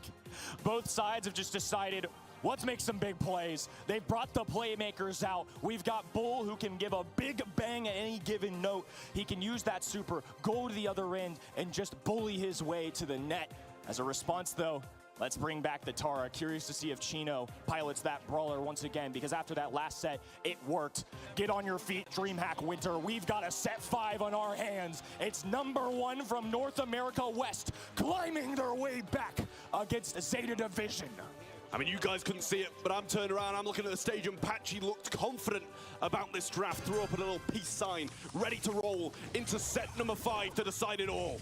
Ball in the middle now as Charles looks to make a play for it. The first one to strike here. It's going to be a right-hand side, and once again, it's going to be Chino resting their faith in Patchy, who will playing the aggressive brawler, and he doesn't get the win here, but the ball's to the top right-hand side. Now he's trying to recover here as Charles looking for an opportunity to pass. Dishes this out to his teammate here. He's being slowed down, though. A lot of brawlers focusing him at the moment, and it's going to be Zeta Division with a successful defense. Yeah, nice heal there from Chino as well. Just managed to get out of the way. Patchy coming back down this left-hand side, but the ball comes through. Helped out by Charles. He does have to back off, and in comes that realm. Think he was aiming for the max, but Chino stepped in the line sight of Meow and made him, forced him to be 1v1 in this Tara instead of the max, which gives them a bit of legs on this left-hand side. They pocketed this ball in the top left-hand end as everybody fights for the midfield right now. It's going to be a hypercharge kind of moment here. Now he's going in. Nobody is safe here. A counter as well. It's going to be a trade. Jackie surviving, but Gale with the follow-through shot as Meow looks to get in the mix as well. Charles falling back, and once again, it's going to be a fight for getting ball control. Well, this left-hand side's looking good for Chino now. Completely opened up and against the ball. That will be a nice matchup. Tara pull ready to go as well. The Gale force ready to roll from Gero, though, but the right-hand side is won by Patchy. There's the gravity. Through it comes Speed to join it as well, but Gale's still there. Twister in the goal, but he finds it. The pullback from Patchy and the slot in the right. NA West finest are the first ones to put it in the back of the net. Don't look now, though. Zeta Division are trying to press forward. A big Gale super going down now. Charles picking up this ball, dishing it off to Patchy, and they're on full defense mode right now. Pocketed bottom left-hand side. Now he has a super charged up. At least a hypercharge as well. As Chino is trying to make his way towards this, but Meow applying some pressure and a very tough beat there. Major miss, but the speed going through. They're dragging Patchy down the other world, and they're trying to make some isolated matchups happen. Patchy got so many walls to hide behind, though. Charles gonna dash away, but through comes the hypercharge. Through comes the Gale super, but return from Patchy, and they clean up. Gravity back from Chino. 20 seconds, and Luminosity are going to match point. They said forget about offense. We've got 15 on the clock. Let's just play defense. They stop the biggest baddie on the other end as well. Bull goes down. Tara trades. It's just a lone Gale. And Brawl Stars #1 goalkeeper nowhere inside of this ball. Luminosity Gaming making the unthinkable happen here to kick us off on day number 3. Reverse sweep was what was needed. And now it all comes down to just one for Luminosity. 2 needed for Zeta Division, and Luminosity running away with what seems to be their quarterfinal win. Luminosity Gaming trying to make North America proud. They've been undefeated so far this weekend, and they still have to come away with one more game as Naui gets the victory on the left-hand end. He's in an aggressive stance as well. Meow has a super available. Anytime they want to take a brawler underneath, they will, and Meow does this. Chino doing a good job of dueling this out. Up top, the ball on the left-hand end. A super going down, not enough to get a kill, though. It's actually a double now as Zeta has a wide-open net. Gero throws it through the back, an easy walk up through, and Zeta Division have a goal. Answering back then after the LG dominance in the last. Gale Super, Bull Super, Hypercharge, all ready to go. Now coming through, dominance from Zeta once more, tanking so much damage, but Chino has the Super ready to go. Charles gets taken down, jumping a slot in, but the pull from Patchy, defense comes through. They're looking to make a counter. It's not going to happen for now, though, as Charles recovers. They finally take down Bull. It's exactly what they need to do. They have a little bit of breathing room now, but they need to establish some control of the midfield. Meow's still applying pressure. Now we back on the prowl now. Luminosity Gaming still have a lot of work to do, but certainly some utility to help them out here. Yeah, well, the realm is between Meow and Chino, but the pulls come in, takedowns come through. Chino's gonna fall as well. Meow cleaning up nicely there, and it's just Charles left to defend this, but it's not defense they need, it is offense. Garo now looking to play defense on this ball again. He's such a strong defender in this game. A pushback, a hypercharge. It's going to be shut down immediately here as the super speed goes down the left hand in. Charles knows he has to grab this ball at some point here. They haven't found the kills, and they have to find a way to get this ball in the back of the net. Well, uses that pneumatic booster there, tries to get some speed through from the gadget, but Bull doing such a good job of juking forwards now. Hypercharge ready as well, now gets his super. Dangerous spot for LG to be in. I think that was a tough decision there for Chino. He ends up throwing the ball towards the enemy, and with no takedowns, it's easy to just pocket and do exactly the same thing that happened last time. Now they have that ball on the top left-hand side and very little room to work with. Well, Chino's going to need something massive here. Bull comes in, and that's going to be the kill they need to start things off. We even see Charles in the realm. It's a 1v1 for this left-hand side, but a twister to close it out. Surely that's going to be enough for them. It lasts as long as the clock, but 5, and Charles gets the kill, but the pass isn't there. Face shifter, but the shot doesn't go through. Double match point. These two teams putting on an absolute show. They're showcasing what each other can do. The finest in the world kicking us off for day number 1. Get locked and loaded, everybody. It's going to be a thriller here. One more game to decide who goes home. One goes home, one straight to the semi-final. Will it be you? Will it be NA? We will see right now. It's going to be a kickoff here in Zeta Division, starting strong once again. It's Charles, lone defender now. Meow working with his teammate here, nothing to do, wide open. That in Zeta Division, throw it in early. Early lead, 20-second goal, and it's convincing from Zeta, but now LG bounce into speed. They're getting forward, but the realm for Patchy, 1v1 versus Meow. Twister on the defensive side, double pull, he misses the shot, it's the wall, but still 3v1 should be a goal, evened out, and it comes down to the 1 goal. It's our final game, and it's been a speed run here so far. Once again, the middle of the map where all the action's going down. This time it's Luminosity taking advantage. A pushback here, a hypercharge inbound as well. They're throwing the ball up. Luminosity moving forward. Patchy, not a lot of HP. They drag him down, a face shift through. They missed the shot. Defense successful, and now a counter opportunity for Zeta Division. Through, they're gonna need a pull. The dash, but he gets the gravity, but he grabs the ball. He gives him it! Zeta take it! Heading straight to the semis! And Luminosity will be going home! North America's first victim this weekend. The first to fall here. What an incredible performance to kick off day number 3. Zeta Division just standing in shock. A kudos to Luminosity Gaming. An insane performance from the #1 seed from NA West. They fought admirably, they dug deep, and were simply a goal away. If this is any indication of how this day is gonna go, Trav, I don't know if I'm gonna have enough oxygen in the tank to get through it. I think I'm out of oxygen now, Kenny. I think I'm done. I'm done for the day, I'm off home. What a game between these two titans of their regions. But EU, for the first time at the World Finals, beats NA. Wow. You know, normally that's not how this goes. Normally it's a little back and forth, some good EMEA action.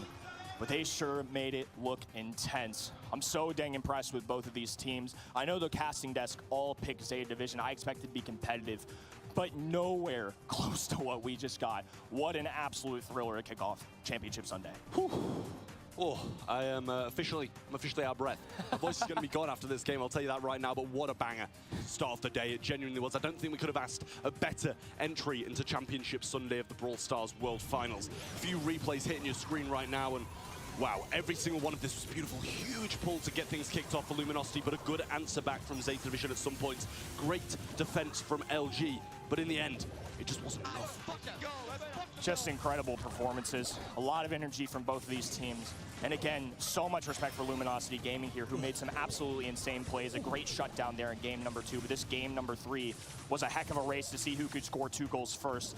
This easy bucket here off the beginning, and Luminosity say, I can do the same. A big pull, a little bit of a missed shot here, but they still recover. All of Luminosity stays strong, and they even had another follow-through chance here just moments away. And it's these little moments, Trav, that are going to give us either champions or send you home. And unfortunately for Luminosity, it's the latter. Oh, so tough. He gave him the ball back as he was going to throw those cards at him once the gravity was coming down. That has got to feel bad for LG. So close to a defense. But look at these kills from Zeta Division. And when you look at those, when you look at that, when you look at the DPS, you feel like they've earned it. I felt like there were times where Luminosity were certainly fighting on defense, but when you put it in perspective of 16 from Naui, 10 from Meow, the fact that they didn't run away with it more honestly impresses me from Luminosity. Again, kills are great, DPS is great, I'm a numbers guy, but sometimes you just got to play the game mode, and that's something that Luminosity also did very well. At the end of the day, though, Zeta Division have now competed against 2 NA West teams and have looked phenomenal in both instances this weekend. They're going to have some challenging stuff ahead, depending on how this next match goes, of course. They're either going to be taking on Mini's preseason favorites in Crazy Raccoon, or another saga in the heated rivalry with Reply Totem. I mean, Crazy Raccoon and Reply Totem. Genuinely, every single game today, Kenny, is an absolute banger. We started things off, and I thought that was probably going to be the most convincing of the punch, to be honest with you, because I don't know how much closer they can get. 1 goal decided it all, but the MVP is going to be decided by you guys right now. Let's see who did come out on top. Zeta Division were victorious, and Meow was the main man. Look, I'll say it, this guy has been unbelievable this weekend. Every time we talk about numbers, I feel like every time our lovely team behind us throws up this graphic, I feel like Meow's just sitting at the top in the damage and the kill category, and he's just playing his part. This guy has been playing out of his mind, and he's showing up at a perfect time. I mean, this guy, every LAN event, he shows up. He plays incredible for Zeta Division, and a huge driving force, a huge reason why they get so many wins at these events. He's probably the reason why they won the SBS Season 3 finals, and he's a big reason why they're heading to the semis today. I mean, they've won LAN event like you can alluded to. They're looking to do a second here today. Some challenging opponents ahead, though, and a heck of a way to start our day. Like I said, I'm almost out of breath, man. This is crazy. And now we get a heated rematch between Crazy Raccoon and Reply Totem on the way. This is another one to bookmark and watch every second of. I mean, Reply Totem were the ones who made us all doubt Crazy Raccoon coming into this event. They're the ones who showed some chinks in their armor at Masters, and it really is worrying for Crazy Raccoon to be facing them again, but we'll see if they're able to do a bit better and be able to take this win. First game ended 3-2 to Zeta Division. And looking at the landscape here, another 6 teams that are more than worthy of being here and trying to claim the very big world championship here. Crazy Raccoon and Reply Totem, like we said, are on the way. STMN Esports, one of the biggest rivals of Luminosity Gaming this year, had a phenomenal yesterday. Now they'll be taking on an underdog from India, Tribe Gaming, and SK Gaming. The rivalry continues to end off our quarterfinal stage, but there are so many possibilities of just incredible matches along the way. I just simply can't wait. It's unbelievable.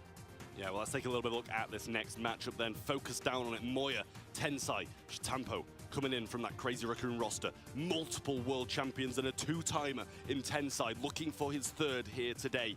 Reply Totem, Maru, Joker, and Mori, Kenny. This is simply just an insane matchup. It's hard to get any way around it. Let's just go ahead and get it started. Frankie, take us away. Thank you very much. Kicking off quarterfinal number 2 is a team that dominated the group stage. It's Crazy Raccoon! This is a team so synonymous with victory. They even have a former world champion in their coach, Rely.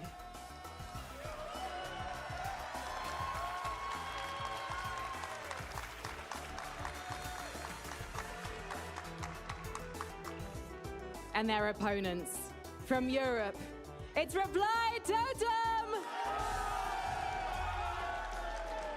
They may be the underdogs in this matchup, but if you cast your minds back to the Snapdragon Mobile Masters in Tokyo, when these two teams went up against each other, Reply Totem got a victory and took the whole competition by force.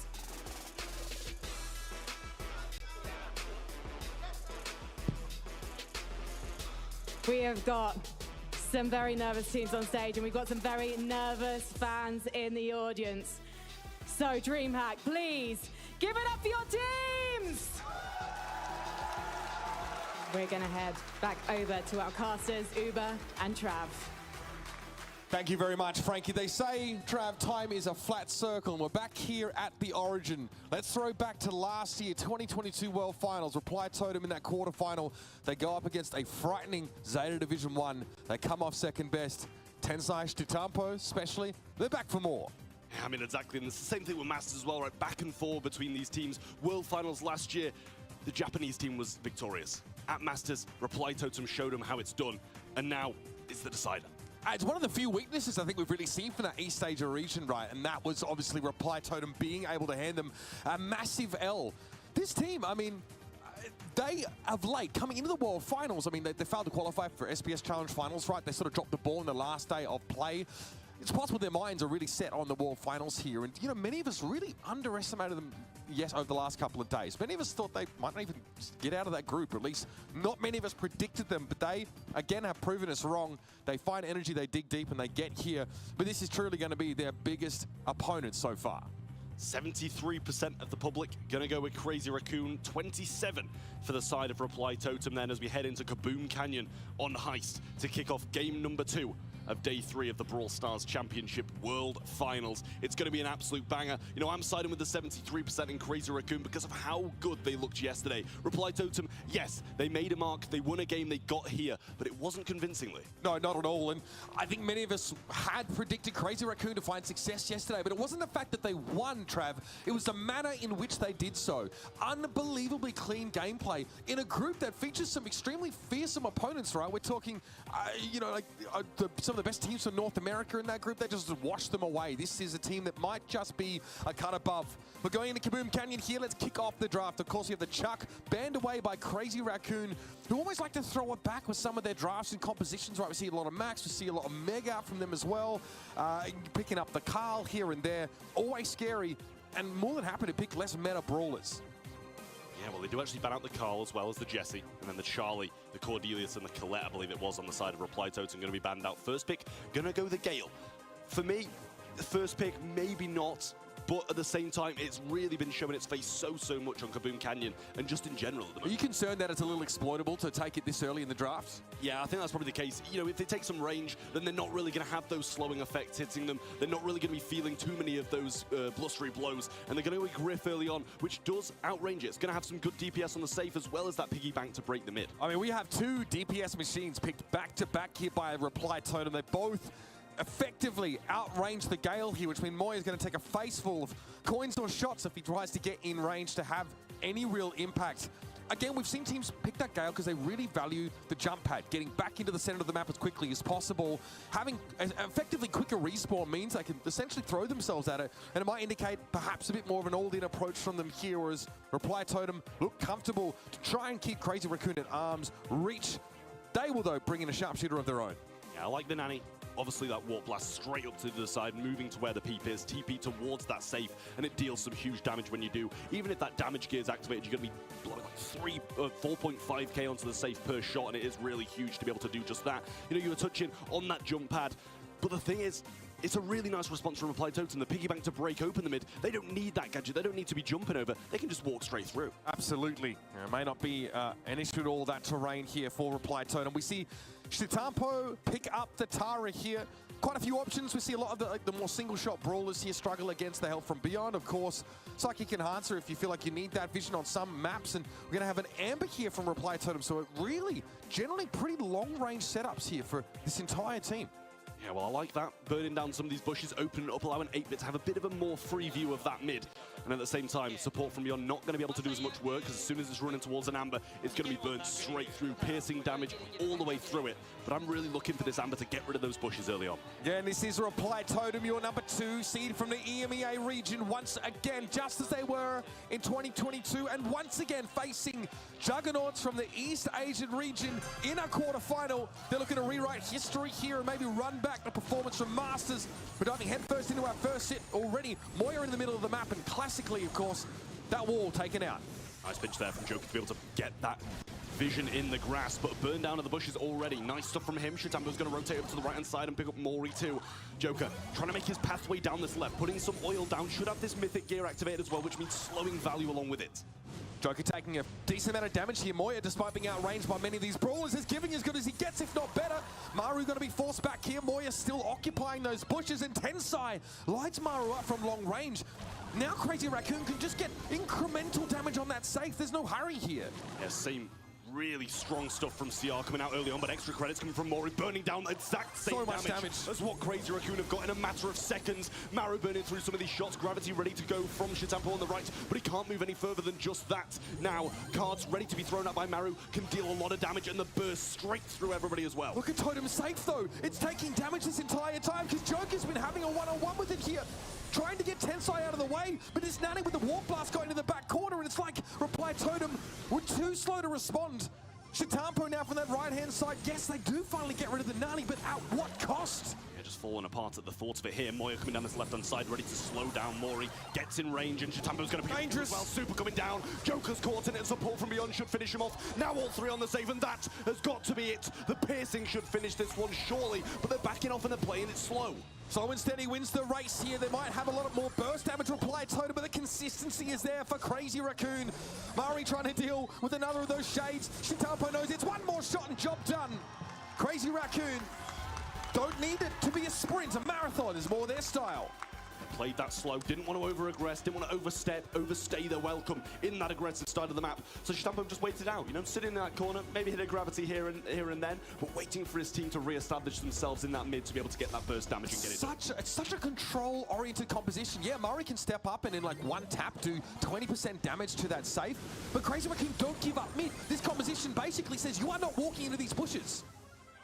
Well, instant control from CR once again. Maru getting slowed down by these shots of Moye, and Tensai should be able to add some more damage in as well. Already got his peep, but Shitampo cleaned up on that right-hand side for the first time in a while.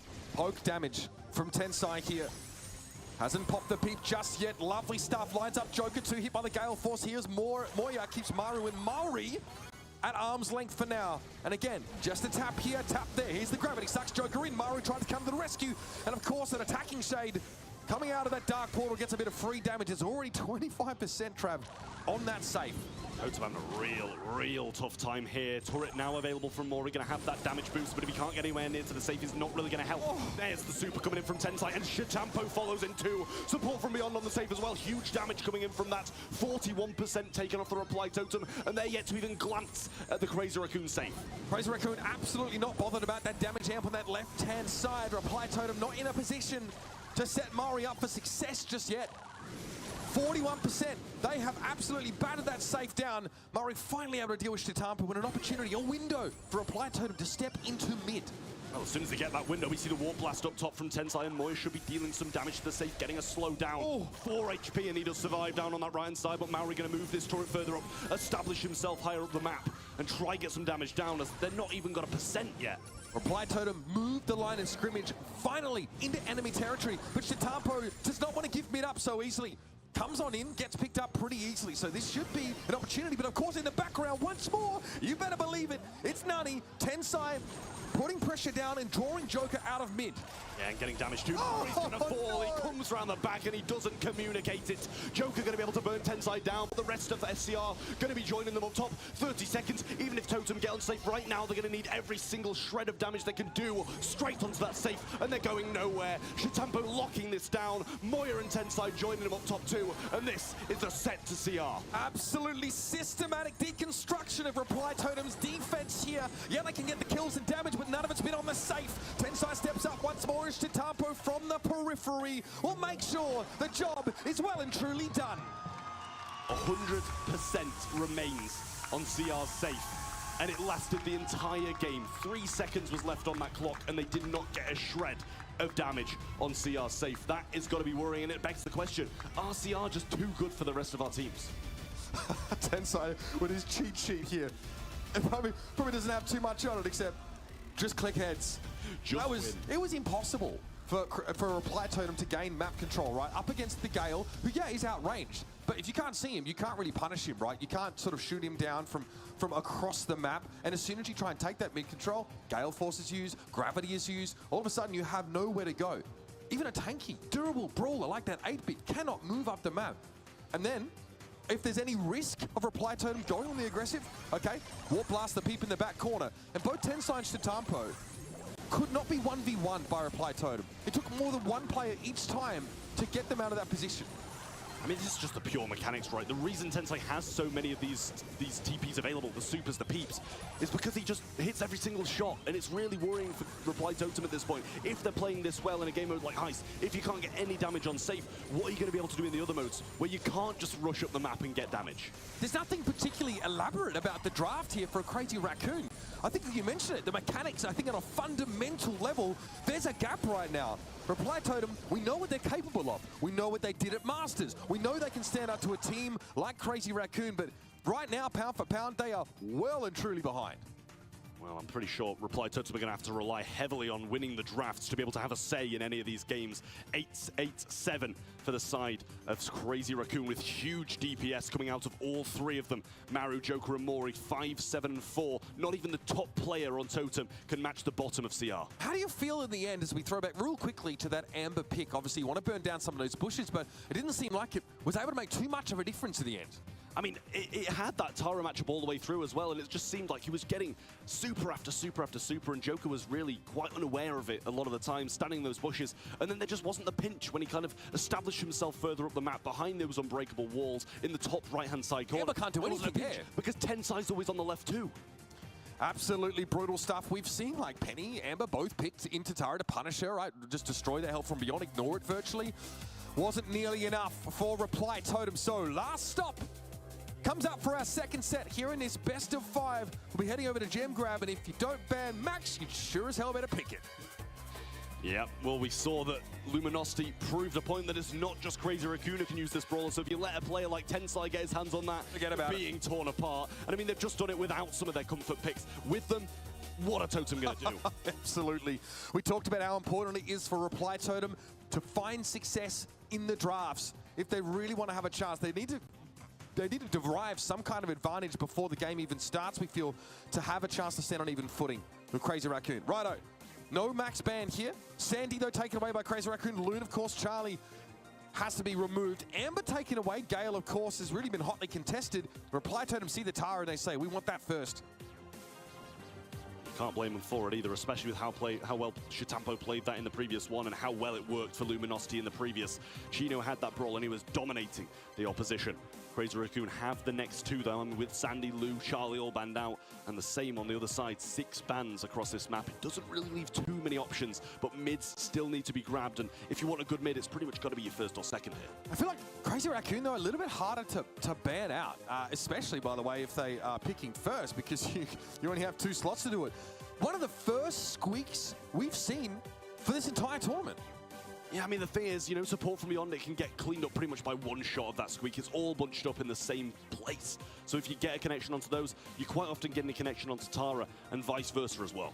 Residue, obviously, very powerful, a bit of extra crowd control. Speaking of which, Rosa now has that in spades with those grasping roots. Our first hypercharged brawler of the draft picked up for Chitampo. I think we can't forget as well, Reply Totem have been one of the only other teams who have picked up this Max, so it's worrying for Crazy Raccoon to kind of let that slip as well, and especially when paired up with the Tara. If you use those, you know, in combination, max speed, gravity, it can really be devastating. Although, you know, there it is. You know, I don't blame Reply Totem for it. They're taking out Crazy Raccoon's hands and having one of their comfort picks. They're going to add Shelly to the mix, and that's got a good bit of synergy with that Max. I mean, you said you're either going to ban it or take it yourself here. Crazy Raccoon happy to leave that for last pick. Maybe not expecting Reply Totem to beeline for it here, but Totem, we know they got the mechanical prowess to get some value out of that pick here. In the Shelly, we know how powerful she has been so far. So how do you round out this draft? Maybe something with a little bit more range here? something that can dominate a little bit more, maybe on that side lane or even through mid here. It's going to be the 8-bit. Pretty durable gem carry, of course, and being able to get out of dodge nice and quickly when under pressure with that cheat cartridge may pay dividends. I mean, the cheat cartridge is the huge selling point here, and especially when you're looking at the Tara on the opposing side. He comes at you with that super, you've got to get away from it, but you've got to be very mindful about the fact he can just wait it out and play it when you do TP back if the rest of your team's putting him under some pressure as well. So I think Reply Totem, they do have a very solid draft here. We've got to be very smart and very alert to the fact that Crazy Raccoon, they're so mechanically strong, they know how everybody's going to play, that they're going to be able to evade some of these plays. Maybe there's a world where Reply Totem are forced into playing the max here just because they can't afford to give it over. So let's see if they can get the same level of value out of it as Crazy Raccoon have in the past. Shitampo here. That residue on the right-hand side is going to slow the Shelly up for the time being already. The speed boost from Joker to try and counter that out as Maru moves into the middle of the map. It slows all around, 2 residues and an unfriendly bush is coming in from Tensai on the left-hand side. Joker does take the gem lead so far, but Moya quickly reverses that as he picks up 2 from the spawn. And Mori winning the left, but Shitampo dominating the right. Now, Mori can't do much to Moya, though, not unless he gets right up in his face here. Tensai returns, again, frustrating this help from beyond at times as Joker wants to collapse onto the left-hand side. Phase shift to use as the pressure was getting put on by Moya. And Shitampo now still dominating the matchup against the Shelly.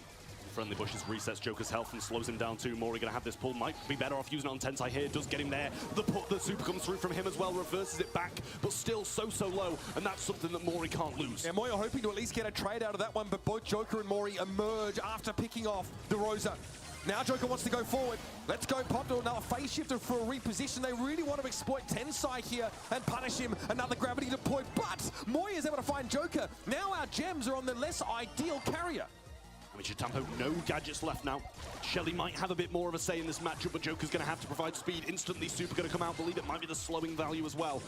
Mori going to go down. Gems back onto the head of Joker, which is helpful overall. But in this situation, 8 gems make that 9 from Crazy Raccoon. Something magical's got to happen. Straight off spawn, Joker pops the super. A bit of a speed boost, but it really only allows Reply Totem to jockey for position. Lane swap here. Maru now gets the fight against Tensai as we head into the countdown. Mori, though, got a bit caught by the big blob bomb here. Ton of damage coming out from Shitampo.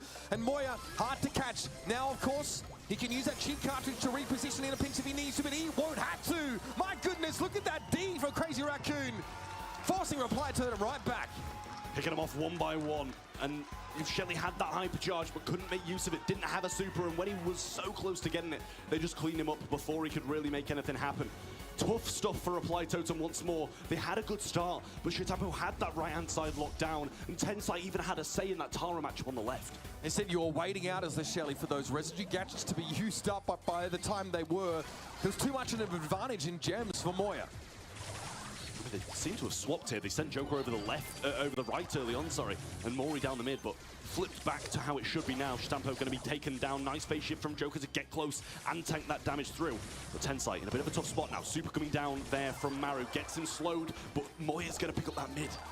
Maru may be concerned that there'd be a pinch, I think, on the mid by Tensai, so keeps him busy and blows up that wall on the left-hand side. Unfriendly bushes straight off the spawn. No time for Maru to get away, and now player advantage briefly for Crazy Raccoon. Maru with 5 gems in hand. Moya a fair way behind here, but has way more map control as Maru and Tensai continue to do the dance. Speed was there, should have got back into it straight away. Tensai's going to survive on this left-hand side. Moya playing through this mid, and Mauri with the gems again, never in the favourable hands for the side of Totem. Joker not surviving as well as he should have, but there's the speed, there's the hypercharge from Maru as well. Gadget placed down, residue on the right-hand side, but Tensai in the position of dreams on the left. Still only 3. Paltry 3 gems for Moya. Able to pick up another one now. Hypercharge pop by Maru as he transitions to the left-hand side of the map. Tensai unwilling to make use of his at such low HP, so he opts out of the fight. Mori wants to get aggressive now. Moya might be under pressure too, but Joker takes a licking from those 8-bit shots and has to take a sidebar.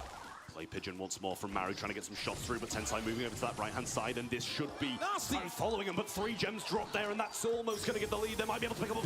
Oh, no. Knocks him straight back to Mori. These are everything they can to defend Tensai, and he's still coming out on top. Support from beyond, not going to get the kill either. One more gem needed for Crazy Raccoon. Moya Shitampo, they're under pressure. Joker comes forward and gets his 6th. But Tensai is still entrenched behind enemy lines, and that's a scary prospect when the Rosa comes to call. Here's the strong stuff. Tara forced away, has to use the gravity to slow Tensai down, when otherwise they could have used it to get the gems out of Moya. Force the super. Here come Reply Totem now as Maru blows apart Shitampo, but Moya has the gems. They've got to come forward. No super here for Joker. hypercharge pop for Maru now, but Chitampo's running interference. It gets in Maru's way, takes him low. It is unbelievable. Moya hangs on in the final seconds. And Crazy Raccoon lock it up. 2 sets now for Crazy Raccoon, so close to a totem reset. But the question is, could they have got them out? Could they have survived long enough to be able to bring that back to their side? Reverse sweep needed once more. It didn't pull through for Luminosity, but Reply Totem have a dream. And they have a very tall hill to climb now. We said we quite enjoyed the draft, actually. We felt the Reply Totem came out of that pretty well. They bring the max in of their own. It seems to have value. At times, really putting the pinch on Moya on the 8-bit through mid. Constantly trying to find those like favorable lane assignments, switching the Shelly into the Rosa lane away from the Squeak here. Some pretty insane moments, of course, that went down. You can see a lot of the time, though, they're trying to exploit Tensai early, get the Rosa off the map, and then try and pinch the other side. I mean, Rosa was just too strong. There's a Tara, there's a Shelly on both of the lanes. No matter what lane he goes to, it should be a pretty bad matchup, right? But it just never is. Tensai makes it work regardless, whether that's with the unfriendly bushes or some really nice defensive moments like this. And this was so close to getting the damage through. Maru gets the kill and even has the hypercharge to get close, but just not close enough to deal the big damage. Now, Moya is a one-tap there, basically, to anyone right at the end of that round here. Tensai has a tough job. He's on that Rosa, really trying to exert as much control as possible and be a threat from behind enemy lines. So no surprise to see it, maybe damage numbers struggling a little bit, but you can't ask much more from your mid there with Moya.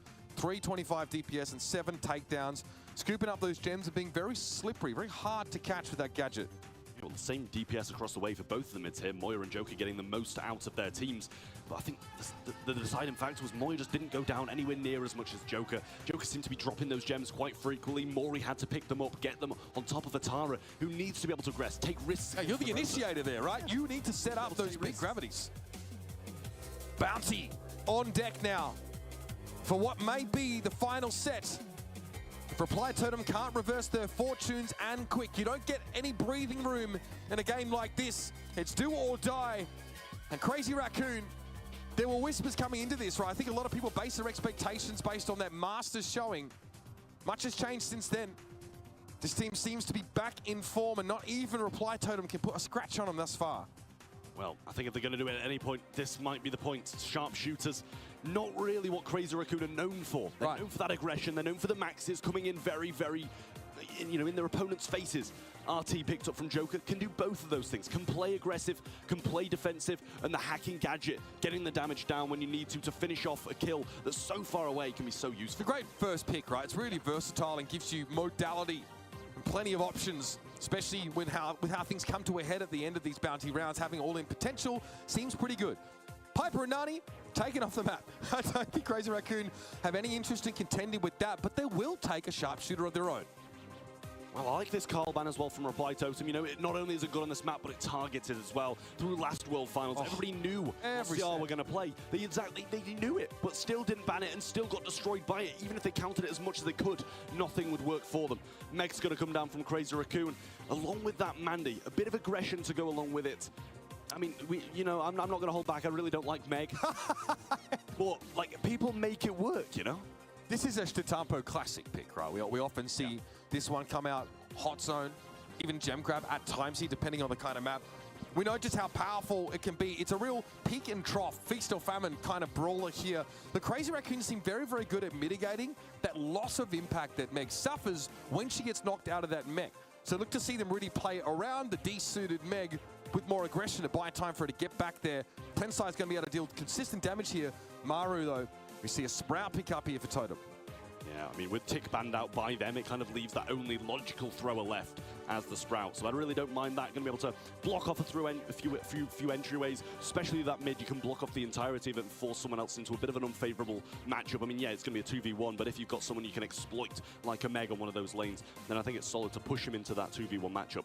Bell going to be coming in as well to be able to get those bounces through when they're grouped up. Yeah, still Sharpshooter available, of course. If you get that star lead, just pave the way with nest eggs to make it very, very hard for the team behind in stars to get the drop on you here.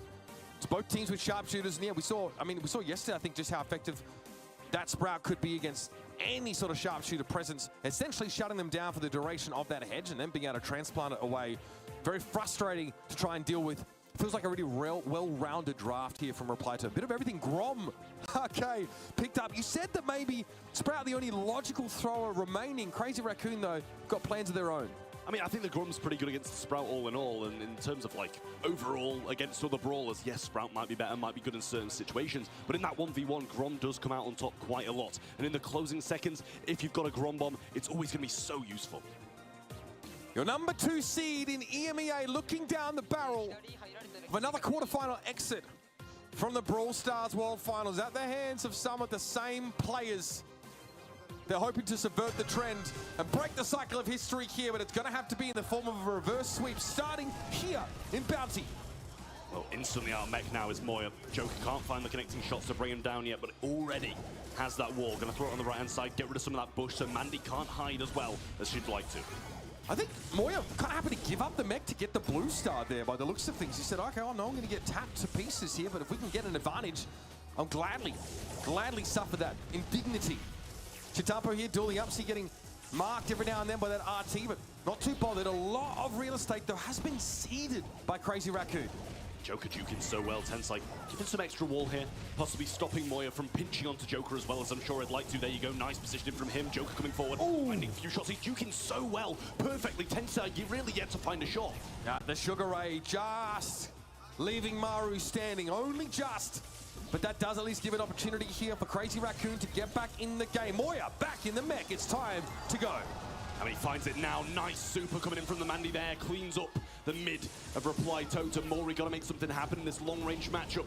And the mech is back for Moye. Huge stuff from him, and only 45 seconds on the clock for Reply Totem to mount an offense. Maru getting no easy taps here, but that hedge thrown down to make it hard for Chitampo to punish Maru, who's trying to step forward and get Moye out of mech once more.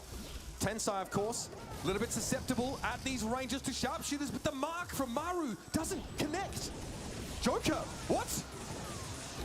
Chitampo's low on this right-hand side, though. Can he get the kill? He's evading Tensai. Well, he does get it. Brings it back a little bit closer. Moye's low, and the bounce will flip it. Mori's got to survive this one, though. Tensai throwing nicely. He's too small. Just evades it. 15 seconds, and he's got to get through this choke point. Now, Crazy Raccoon have got to go on the offensive, but they lose Tensai in order to do so. Now, 7 seconds left of the round. Chitampo going to get tapped up. He has super available, but who can he go for? It's a 3-star lead, and that one goes wayward. He knows it's over. Finally, Reply Totem get on the board. Great start then. Well, great start in Bounty, I should say, from Reply Totem, because the rest of it hasn't been so convincing. I mean, you're right. They need to forget those last 2 sets. To try to reverse sweep, just pretend it's a 3-0 from here on out. Yeah, well, I mean, Reply Totem really not in the best spot coming into this one, but they played it patient. They played it so smart, waited for those opportunities, and found them perfectly. Moye went really aggressive and lost the mech off start, which did lose them a lot of value. Can he stay in it this time? The toolbox will tank, and he will. There's a sense here that this team from Crazy Raccoon is designed to pick up the blue star and try and play safe for much of the rest of the game. And when they have to go aggressive and they, for example, don't have a mech, it seems like a very dangerous proposition. Oh my goodness, Mori. Yep, got the mark, got the kill. Reply Totem now with that 1-star lead. No blue star required. Yeah, that's the hack I'm talking about. Toolbox going to be tanking that shot, but a kill on the left from Maru. Beautiful from him, and Tensai compromised as well. Moye on the right, out of mech and in a tough position now against this RT. Doesn't have the range, doesn't have the damage, and doesn't have the HP. Reply Totem now, they could ease into this. They could take their foot off the gas, but I somehow feel like the opposite will be the case. Mari daring Moye to try and challenge here. Maru as well, tapping Tensai up as he tries to move up the map. Grom struggling to get direct damage as Joker deftly steps into the corner of that 4-star throw. Another hack on the right from Mori there to get that kill. Gadget secures it against Moye. And Chitampo marked up in this matchup on the left-hand side. If he stands still, he's going to be in a real tough spot unless he feels really confident about it. Has the super, though, and that could be dangerous in the closing seconds. Same if a Grom bomb does come down. 5-star lead. It's huge for Reply Totem. Chitampo also marked up by Maru, so if he tries to go aggressive, he could be on the wrong end of it. Maru gets the mark, but got caught by the Sugar Ray. Chitampo walks, though, into that nest egg, but there's no follow-up here. 4 plays 6 with 27 seconds left in the round. Yeah, throw a matchup on the right is going Joker's way so far. Mori now just trying to fend off Moye, try not to give him that mech, but at the same time, he's got to get some shots. He's got to stop him from pushing forward, so he's going to be able to do just that. The hack onto him once more, shouldn't be able to survive too long. Grom bomb comes down, Joker evading beautifully, Tensai falls, and they extend the lead. How do you come back from this one? You have a mech out of mech with a big job to do, and I don't think it's happening. Reply Totem get themselves a set, and now the game. Back in business. Reply Totem looking good in that one. Looking convincing, waited for the moment and took it perfectly when it arose. Feels like the strategy there, I want to rehash this a little bit from Crazy Raccoon. A little one-dimensional. Get us a blue star, step back, sip a pina colada. But Reply Totem refused to give them that space. And if you can't win the sharpshooter matchup, you fall behind 5 stars. You've got to find a way to get aggressive. But then you're depending on having a mech, and most of the time, Moye did not. Yeah, I mean, the Totem fans getting behind them as well. After this win, I mean, they're going to need a lot of momentum on their side. Yes, they might have it in game, but the fans screaming, shouting, helping them out from the crowd as well might go quite a long way. I think it's important as we look over some of these moments for Reply Totem to be reminded that Crazy Raccoon are fallible, that gods can bleed. See, this was when Maori pressured that back corner against Tatampo. Really, really important momentum builder for this Reply Totem roster. Moye, every time we look at him, no mech, no problem. For Reply Totem, they're Tensai struggling in the thrower matchup there as well. The Sprout play was absolutely sublime. Joko's juking pretty much perfectly, really, really well. Throughout the entire game, I feel like maybe we saw him get 1 Grom Bomb across 2 sets, which just isn't what you need. You need to be getting those frequently, using those in the closing seconds. And even when he got it in that closing second, Joko evaded it anyway. He just knows how to play against that Grom literally perfectly. I mean, you said with Tick banned, Sprout seems to be like the only really good option, and then the other throwers feel like you're a little bit medium, right? I mean, Grom, if you have good mechanics, you can absolutely avoid a lot of that damage if the Grom bombs aren't being generated relatively frequently. The Mandy looked fine, right? A couple of big supers there that did connect in an uncanny fashion, but a lot of them didn't result in kills. And if you get marked in that sharpshooter matchup and you're behind in stars, you can't come forward. You can't try and remediate that deficit of stars because you're taking far too much damage. You can't win trades against anyone once you've been marked, and that thing doesn't just fall off you. You are stuck with it. And a few kills from the Gadget as well. The RT really, really showing its value there. Mori, obviously championing that brawler, really did so well for him. The Gadget is a huge thing for him. You know, we didn't even see him drop his legs once. Didn't even see him play defensive. Didn't even need to because they really weren't in that offensive line. Usually it's Meg going aggressive, but there was no Meg, so she couldn't. Trav just beaming ear to ear, I think, because he's starting to be proven right in terms of how he feels about that pick. Brawl Ball comes up next. Super Beach, of course, characterized by that triple row of unbreakable boxes just behind the mid. Get past that, and you can shoot for goal without being right in front of it here. Crazy Raccoon on Brawl Ball, not a terrible prospect here. Reply Totem have to win it out from here. Well, they got the fans behind them once more, screaming at the camera, ready to roll, going into this draft. Super Beach, they need this set and another. Crazy Raccoon, just this one to close it out and head to the semi-finals.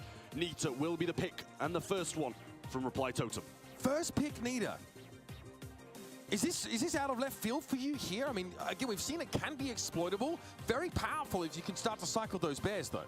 I mean, different map, but we saw the first pick Nita yesterday from Foot in that closing set, and it did not pay off whatsoever. I feel like Nita, you know, if you know what you're being, if Crazy Raccoon know that they're going to run into it, it can be so hard to play as that first pick, but Reply Totem clearly have a lot of faith in that brawler. Sandy and Spike, the mid-range brawlers, kind of just about being able to, you know, take a bit of range advantage over this Nita, and the Sandy can obviously put her to sleep if she does get in range. Really powerful side laners. The Sandy stun is, yeah, like you said, unbelievably powerful, and that is, it's barely targeted, really. Get close enough and you will connect. Sandstorm comes down, creates a huge amount of space and that extra survivability from Moye, not to mention, of course, the hypercharge potential. Reply Totem again go for the max. They say, again, we cannot afford to give this to you.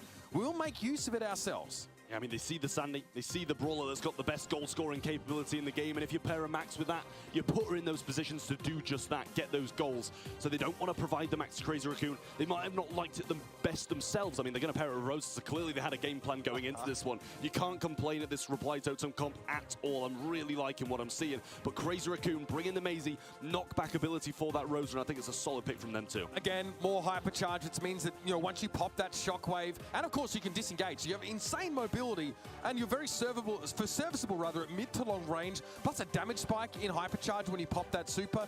It's strong, but you are dealing with a very tanky, very mobile composition here from Reply Totem. So as usual, we expect Crazy Raccoon's mechanics, they'll have to be on point. Yeah, I mean, the thing is as well, not only have they got the max speed, they've got the hypercharge speed coming in from Rosarella. If you pair both of those up, Oh my she's going to be cruising. She's going to be cruising towards the opposing team, and with the slowing value around her as well, it's going to be solid. But he's actually brought in some more bushes. Grow Light is going to be the star power of choice instead of that unfriendly bushes. Tensai, as we expected in the mid there, as the powerful side laners of Spike and Sandy go at it with their opposite numbers. Mori, though, wins out against the Sandy.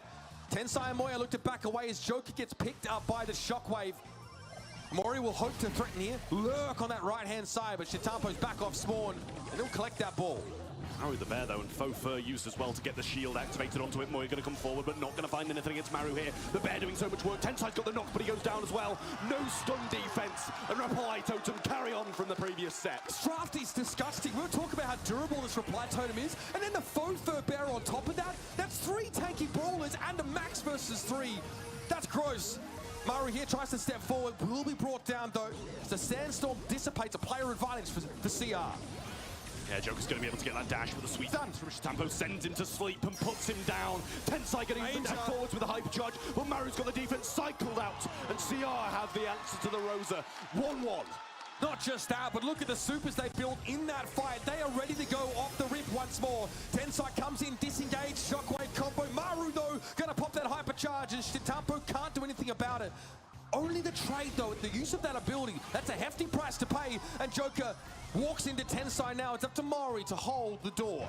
Duke's well enough to be able to survive this one out there, but Moya has this super, and Maru's not going to like the look of that. Just gets on the edge of it, slowed down for a little while, but Joe comes back in, pass to the right and a clear. It's so low, Maori, he gets Tensai down. Bear coming in too, Gadgets should surely follow. It's a 1v1, and Maori's duking well.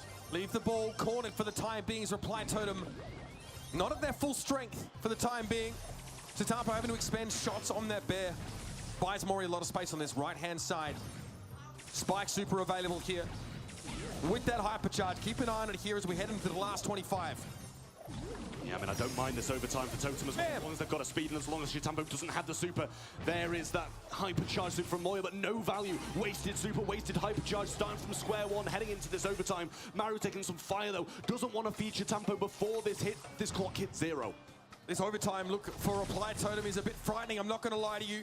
So much mobility, the durability also there in spades. Here we go. The barriers come down and Maru's out in the open. Gets brought down very, very low. Sandstorm is huge now. Crazy Raccoon can advance under cover of the swirling sands. Ball still cornered, but Mori might be in trouble here. That shot didn't quite connect from Tensai, but eventually they bring the Nita down. Mori tries to step forward, but the Shockwave's going to knock the back at 3 versus 1. And Crazy Raccoon, they're hungry. Blood in the water, and Shitampo will walk it in. Match point for Crazy Raccoon coming up next. Reply Totem start well, but Crazy Raccoon have the answer to what they were bringing to the table. Maisie doing God's work there, up the top of the field, getting slows, getting double hits, getting the hypercharge through as well, and Crazy Raccoon moving into a great spot. Definitely felt like they initially were a little shell-shocked, right? The Faux Fur maybe caught them off guard. There were so many things to be shooting at, but eventually the power of this composition, how effective Sandy can be, Maisie just being unreal right now in attack and on defense.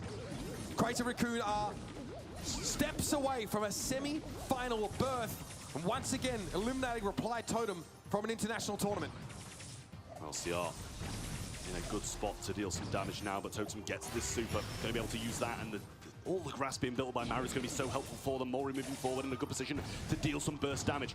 But Moya relieves some pressure now he gets this super. Clearly hit a good amount of shots here, and Maru focusing around this left. I think there was a Sweet Dreams miss there as well, but Tensai coming forward with a good super. And now the aggressive push surely should be a goal. Pass to the left, and Tensai going to slot it in. He actually missed the ball, but just gets it in with the help of a super.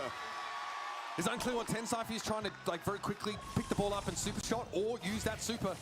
Either way, they managed to get what they came for there. Keep Maru low on HP and blow Joker up in the middle seems to be the strategy. Here comes the Max, so he wants to go with the phase shift, but the Shockwave says no.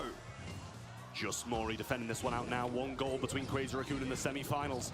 Reply Totem looking good on this defense though. Mori holding off well, but Shitampo 1 super and this could all be over. Tensai has his, just looking for the hypercharge. Moya, hypercharge in hand already. Super's there. Tensai gets his stun on Joker as well. Shitampo's going to get the kill. Moving forward, CR going to get to Reply Totem out of there. Maru double knocked, and Crazy Raccoon move on. Once again, the East Asian region rear their head and say, we'll be taking a spot in the semi-finals. One set dropped here, and in fairness, they looked a little bit shaky, but outside of that, absolutely squeaky clean. And again, a year on, once more, Reply Totem must succumb to the kings of Brawl. Crazy Raccoon on a collision course with every single European team at the moment and knocking them out one by one by one. Foot Esports yesterday, Reply Totem today, and maybe Zeta Division next. Oh, imagine that. Zeta Division again, getting to speak to them. They said, we are definitely concerned about the prospect of going up against Crazy Raccoon in the semi-finals, but they expected to have to do so, as did we. As much as we enjoy Reply Totem here, Crazy Raccoon have looked to be on another level. Nobody really sees any reason to doubt them. Chitampo chasing his second World Championship, Tensai chasing his third. This team are absolutely stacked and they're ready to run the gauntlet through the competition. Let's have a look back through this series, especially this Brawl Ball here, because you said you love this totem composition. The Max double tank looks very powerful here. But I don't know, man, these individual mechanics, Crazy Raccoon, man, just absolutely run away with it in the end. Yes, and they had some great answers. The Maisie for the Rosa, you know, and all these mid-range brawlers down the sides. And they even had that Rosa versus Sandy matchup. Didn't really even move the spike onto it to deal with it. Had those sweet dreams when it needed it. Almost a mess up there from Tensai, not grabbing the ball, but managed to recover, get that super off, and get the knockback anyway. Unbelievably powerful. It's just those final moments here again as Maru forced back once more, and even that durability of strong stuff is just, it's just not enough, you know. Another day at the office, it almost feels like for Tensai there as he takes his headset off. 11 eliminations for him. Joker and Maori both really having a nightmare of a round. Yeah, tanky as they were, they did not have the damage output to force Crazy Raccoon back to their own side of the map. Tough there for Reply Totem, yet again knocked out in the quarterfinals by the East Asian boys. Really tough for them, but you know, all the European teams have had really big issues with this roster, and I feel like, you know, the mechanics are just too strong, and I think they are the big favourites after the 3 games we've watched them play throughout the World Finals to take it all. And I do want to wonder, like, in terms of your Reply Totem's prep, we see them play a fair bit more max here. Prior to this game, we're saying, oh, it's only really LG and CR that are trying to do this. I wonder to what degree they're kind of being forced into certain draft patterns that then Crazy Raccoon feel comfortable enough trying to exploit. It's not like picking max is a detriment to your team, right? But we've seen teams up until this point just go away from it. There's been no point. You either, you know, you don't ban it, but against Crazy Raccoon, you don't want to waste a ban slot on the max. In some senses, you say, right, well, they're going to leave it till last pick. We know that, so we have to pick it up ourselves and try and make it work. And maybe on the fly, adjust our strategy to account for that. Let's talk MVP here, Trav. Quite a few candidates here. I really think that a few of these Crazy Raccoon guys on separate maps were able to really shine here, especially based on some of those compositions. Tensai still looked incredible here. I feel like when we got to see the Meg from Chitampa was incredible. Yeah, Tensai, your MVP here in this match. And I think thoroughly deserved as well. All 3 of those guys played so well. But I mean, Tensai definitely showing his worth in some of those later game modes. Brawl Ball specifically played that one really, really well and was, you know, the cause of a few of the goals. Yeah, and again, played into some tough matchup, right? On that gem grab map, he's on the Rosa playing like a fairly long side lane there and is honestly just getting leapt upon time and time again. But he's like, fine, I bring the utility. Comes off spawn, uses unfriendly bushes, gets information, slows people down and is able just to leap upon them before they can get back towards the middle part of the map. That's just one piece of what Tensai is able to offer to this Crazy Raccoon team, and it's no surprise that he's now chasing his 3rd World Championship here in Brawl Stars. Trav, this game at the top level for many years has been dominated by East Asia. Is there anybody left still who you think can stand up to them? I mean, I think the boys up next. I think SKMN are one of the only teams who are probably going to be able to do so. Same with Tribe Gaming, maybe down the bottom, and SK Gaming as well. But they've quickly dealt with quite a few EU teams, so I've put my faith in the NA boys because we've had quite a good few matchups as well for those NA teams, and they've really proved themselves. Let's have a look at the bracket once more and get you reoriented now as we head into our next quarterfinal game. We obviously had Zeta Division claim victory over Luminosity Gaming in a nail-biter. Didn't get any closer than that. Crazy Raccoon, we just saw take down Reply Totem. Signs of life from EMEA's number 2 seed, but not enough. Coming up next, though, STMN Esports versus Revenant Esports. Trav, give me your cliff notes on this one. How are you feeling?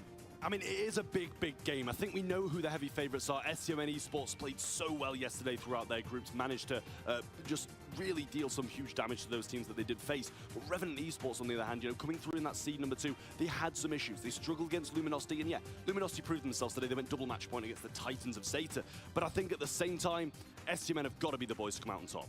No doubt about it, Revenant, that Group A ended up being a lot more hotly contested than we thought. And that's the question, have Revenant been able to make use of that gauntlet, that baptism of fire here at LAN? Because STMN, they love the sharpshooters. Bobby looking great. Sands, incredible so far. I'm looking forward to seeing how fresh-faced they are today. Let's bring them out on the stage. Frankie will assist in that regard. I will assist as well as I can, hopefully with DreamHack Winter to help me out as we welcome on our next 2 teams. First of all, from North America, please welcome STMN!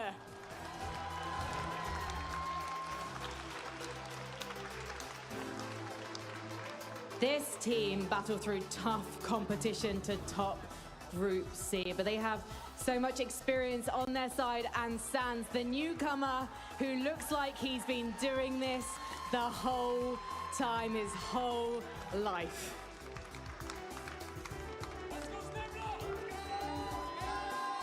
And their opponents, making history for India today, it's Revenant Esports!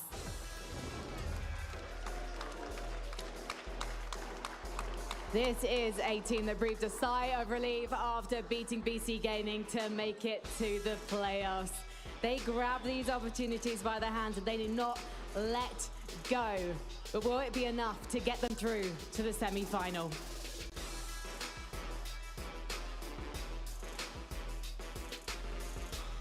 DreamHack Winter, please let these teams hear you. I said I can't even hear you. Let these teams hear you. I like it. I like it. Let's head over to Suit Corner to cast this one with Ark and Uber. Thank you, Frankie. That's right. It might be one of NA's greatest hopes here at Worlds. They had such a great start out of group 6-0 for these North American rosters. Heartbreak for Luminosity. So that's 1 scratched off the list. Still 2 more to go. And STMN, they had a pretty nice run through groups. They really wowed us on multiple occasions, Ark. A very clean run, but they were 3-2s along the way, so some close matches. Whereas on the other side, Revenant, had that close one against BC Gaming to finalize things, and that loss as well. I'm sure they took a lot of learnings off the back of that, but this is their best performance to date already, so they've already made fantastic progress as an organization, as players, but this is definitely their biggest challenge yet. Sergeant Class made it very clear. He says, for us, it's a grand final berth or nothing. They said we want to place at least top 2 at this tournament. Anything else will be considered a failure. Well, there's one big step in their way and one huge obstacle. That is the juggernaut of STMN. A team that flies high on emotions, on momentum. They make use of that early success in the series to try and close it out, but quite often they can be slow to start.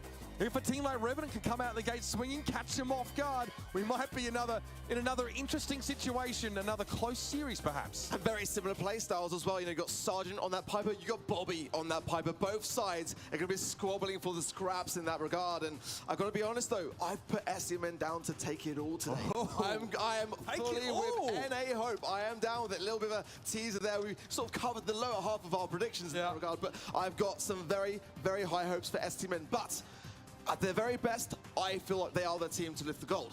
When they are slow and sluggish to start getting into the rhythm, that's when I worry for STMN, and that can crumble and the cards can topple. I'm hoping for them today, though, that they put some of those ideas to rest. I want to see Zara pop off, Bobby, as well as Sands, who, in my opinion, has been their MVP so far in this competition. Now, STMN have been going for a lot of utility brawlers to play around the Piper, the sharpshooter presence here.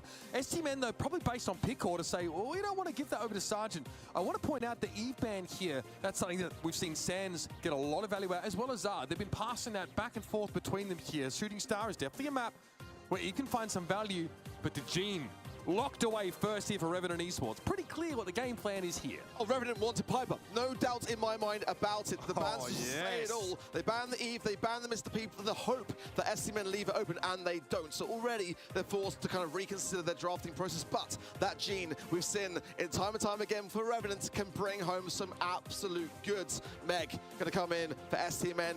The Mandy, for me, I would have sneered down on it until I saw Bobby on it the other day in Bounty, and it really did knock me for 6. We just saw Crazy Raccoon play a very similar composition on Bounty. The problem for them was that if they couldn't get value out of the Mandy and they fell behind in stars, they needed to have the Meg in mech, otherwise they could not run up their map, they could not chase. Playing from behind can be a real problem with this composition. STMN need to get out to the early lead. They must not get Gene pulled in. And we also saw how instrumental that Sprout pick was for Reply Totem. And Revenant aren't going to have the luxury of having that last pick. So STMN, if it does come out of the woodwork, can counter it. But 8-Bit, for me, is a fantastic brawler to have on your field. Obviously, it is going to be a little bit slow and sluggish and can then open up the door to some vulnerabilities along the way. But I feel like it does really pack a punch. And it's one of those more overlooked brawlers when it comes to a map like Shooting Star. I feel as well, you can trade damage relatively effectively against that Meg when she's in mech. Oh my goodness.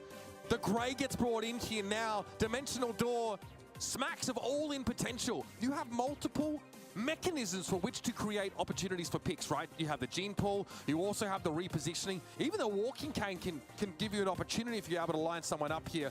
I like it for Revenant, but it's pretty telegraphed as to when they want to try and go for those stars, for those eliminations. And hey, let's go for another sharpshooter. Bell picked up. I think the Bell is going to work really, really nicely into that 8-Bit, and of course the Mark probably likely to try to land on that Gene, trying to eradicate that magic hand from the mix. But again, I think for 8-Bit, it's not going to be as easy now, and not as smooth sailings as it was going to be otherwise. And certainly, I feel the Meg is a risky affair. I know that Trav is really not on the Meg bandwagon right now, but ultimately, it can have that ability to really force the hand back into those spawn sides and inflict a lot of pressure on your opposition. I mean, if you can make that much space for your sharpshooters, it's almost impossible to lose. That's really what Sans is going to look to do here. Trade some health and potentially the mech here for the Blue Star. Okay, Walking Cane comes in, but all of a sudden, attention turned in Sergeant's direction. He's one tap away from getting picked off, and Sans says, no mech, no problem. We got Blue Star, and we got 2 extra. Yeah, a little bit overzealous there for me from Sergeant's side. It was 1v2. It was never going to be going his way. Let's see what Response can achieve here. Looking for the Walking Cane connection now, coming around, just trying to get a couple of taps along the way. But it is, again, that Blue Star that could be instrumental towards the end. 3-star lead so far for STMN, and Trishant not having a great time on that left-hand side lane. Far side to tap. Bobby getting drawn in there, but still able to win the fight out against Sergeant. Response will use another Walking Cane to secure that elimination. Still a 2-star Blue Star lead here for STMN, and the Mark goes in onto the 8-Bit. Now the plugged-in star power for Trishant will provide that additional maneuverability, and STMN find themselves in that back spawn side as Revenant just sort of gearing things up. If they get Sergeant to gain super, then things are dangerous. But he goes down. 7 stars over to STMN. Sans just jumps back in the mech. Now it's the power play for STMN. A chance to move up the map here. Response, yeah, has Dimensional Door. He might go in for an assassination attempt here, but there's no good targets. The Blue Star is on the Meg, but she has the least number of stars at 2. Not many great opportunities here for Revenant. They're going to come forward regardless now. Make use of this gene pool. This could be big. If Sergeant finds Sans, it'll be huge, but Sans has got gadget, his availability as well. That toolbox might come back as the only thing in favor for Revenant. Let's see those 25 seconds fast approaching on the clock. Can Revenant find the space and find these connections? Bobby there had the slow gadget ready for a potential engage, but eventually he has to use it anyway. Response still has the chance to close the gap with that Dimensional Door, but Sergeant slow. He draws Sans in. He gives his life up for it. Response now trying to get away through the door of his own, but he comes off second best, and that mark means Trishant is easy prey. Zar was on a slither of HP but stays alive, and that's going to bring STMN the first win of today. Not close. Not remotely close here. Again, it kind of played out as we expected. The Meg moves up the map and says, hey, I'm going to get this Blue Star one way or another. Then Sergeant wants to fight them. He wants to opt into a 1v2. Sans collapses, and then you have a 3-star lead with a Meg that's made so much space, and your sharpshooters can go to work. You have nest eggs in mid. You have the slowing gadget from Mandy. You have so many things to keep people off you if they try and full-on engage. This is the issue with Revenant. They are a super aggressive team, but STMN are equally so, but they've got that ability to really time their runs, and look at this, oh, it's already 7 stars. STMN have got that perfect balance between aggression and defense. Shield gear disengaged there from Response. Tons of poke damages. Bobby's able to stay alive. The Sugar Ray not quite finding the mark. Response is just able to get away with a tick from those magic puffs to keep them standing. A mark on Trishard, almost a second thrown in from Zar, dominating the 8-bit, keeping that huge source of damage out of the fight, and Bobby gets another one. This is not good enough for Revenant. Huge taps from Bobby. Response still going on the aggressiveness. It's 2 versus 1. Tries to land the walking cane, not going to have it. Sergeant's going to land this pull and bring something home. Trying to equal out the scoreline. Well, there's the first sign of it. Trishard tries, oh my word, that's not a great pull. They need a Bobby so badly there. Bobby outranging it pretty comfortably. Sands now has the time to get some health back. Can't quite get in the mech, so some more stars handed over, but it's traded. It's traded every time. Zar goes down. 3-star lead for STMN. The gap is closing, but they come back, and there's a Meg in mech. It's a good lead, but the time is with Revenant. They got a good hold on the mid. Zar, oh, what a mark there onto Response. He's going to have to heal up and then be more mobile, but look at this, the slow onto Trishard. Leaves him a walking target. Great pull though. It's only a 3-star differential. They need Bobby. They need Bobby. 5 stars sitting on that Mandy right now, Arc. Response again marked up, so the all-in potential for Grey seriously diminished. Zar more than happy, I think, to trade some taps here as Sands tries to burn through this damage amp. 14 seconds left in the round now, and Grey still out of the fight. He needs to try and get in, but survive with that mark on him. Great collapse onto Sands now. It's a starling for Revenant Esports here. Bobby trying to stay alive, but they need more. STMN trade it back. They go to 18. 2 more, and that would be enough. They hang on and close out the set. Some final trades that really did land it for the set. And STMN hold firm. It didn't look quite as clean though as that previous game. Nonetheless, a set is a set. And Revenant were just a bit slow to the mark. And we were discussing coming into this match, you know, have STMN adapted from their old ways of losing those first sets? Well, if that's anything to go by, I think that is how you start Championship Sunday. It's crazy how much that map was really dictated by the bell mark here. I mean, if you aren't picking sharpshooters and you want a hard engaged composition, that's totally fine. But when Grey, normally the one that goes forward, gets marked up, he just disintegrates under the smallest bit of scrutiny. You can see how it plays out here. Sands getting full value out of the mech. Trishard often forced to play right on back. He can't come forward at all. Zar, not normally the designated sharpshooter here, looked unbelievable on the bell. This is the thing for me, you know, Bobby and Sands are already the flashiest players on this squad. And Zar, when he pops off, it is a sight of sheer beauty. It really, really is. But he has been a bit coy, a little bit timid this year towards the end, and coming to his own now, I think that is a really nice way to start for him. Zar's been playing a lot of Mr. P and a lot of Eve, right? So a little bit more utility and sort of more consistent damage brawlers. Outside of the flashy, the burst damage ones here, normally reserved for Bobby, as you can probably understand, but great showing from him. And again, 370 DPS. Pure consistency from Bell, who obviously doesn't have the greatest fire rate. And again, makes it hard to close the gap with those nest eggs here. Really impressive showing from STMN, but this is their playbook. This is not surprising from them. It's such a straightforward comp, and it's something that we'll see Crazy Raccoon also go for here. And if you can't hit those gene pulls, a couple of those crucially missing, Bobby knows to the pixel how far back to stand from Sergeant Clash in a couple of those occasions, and he baits those supers out.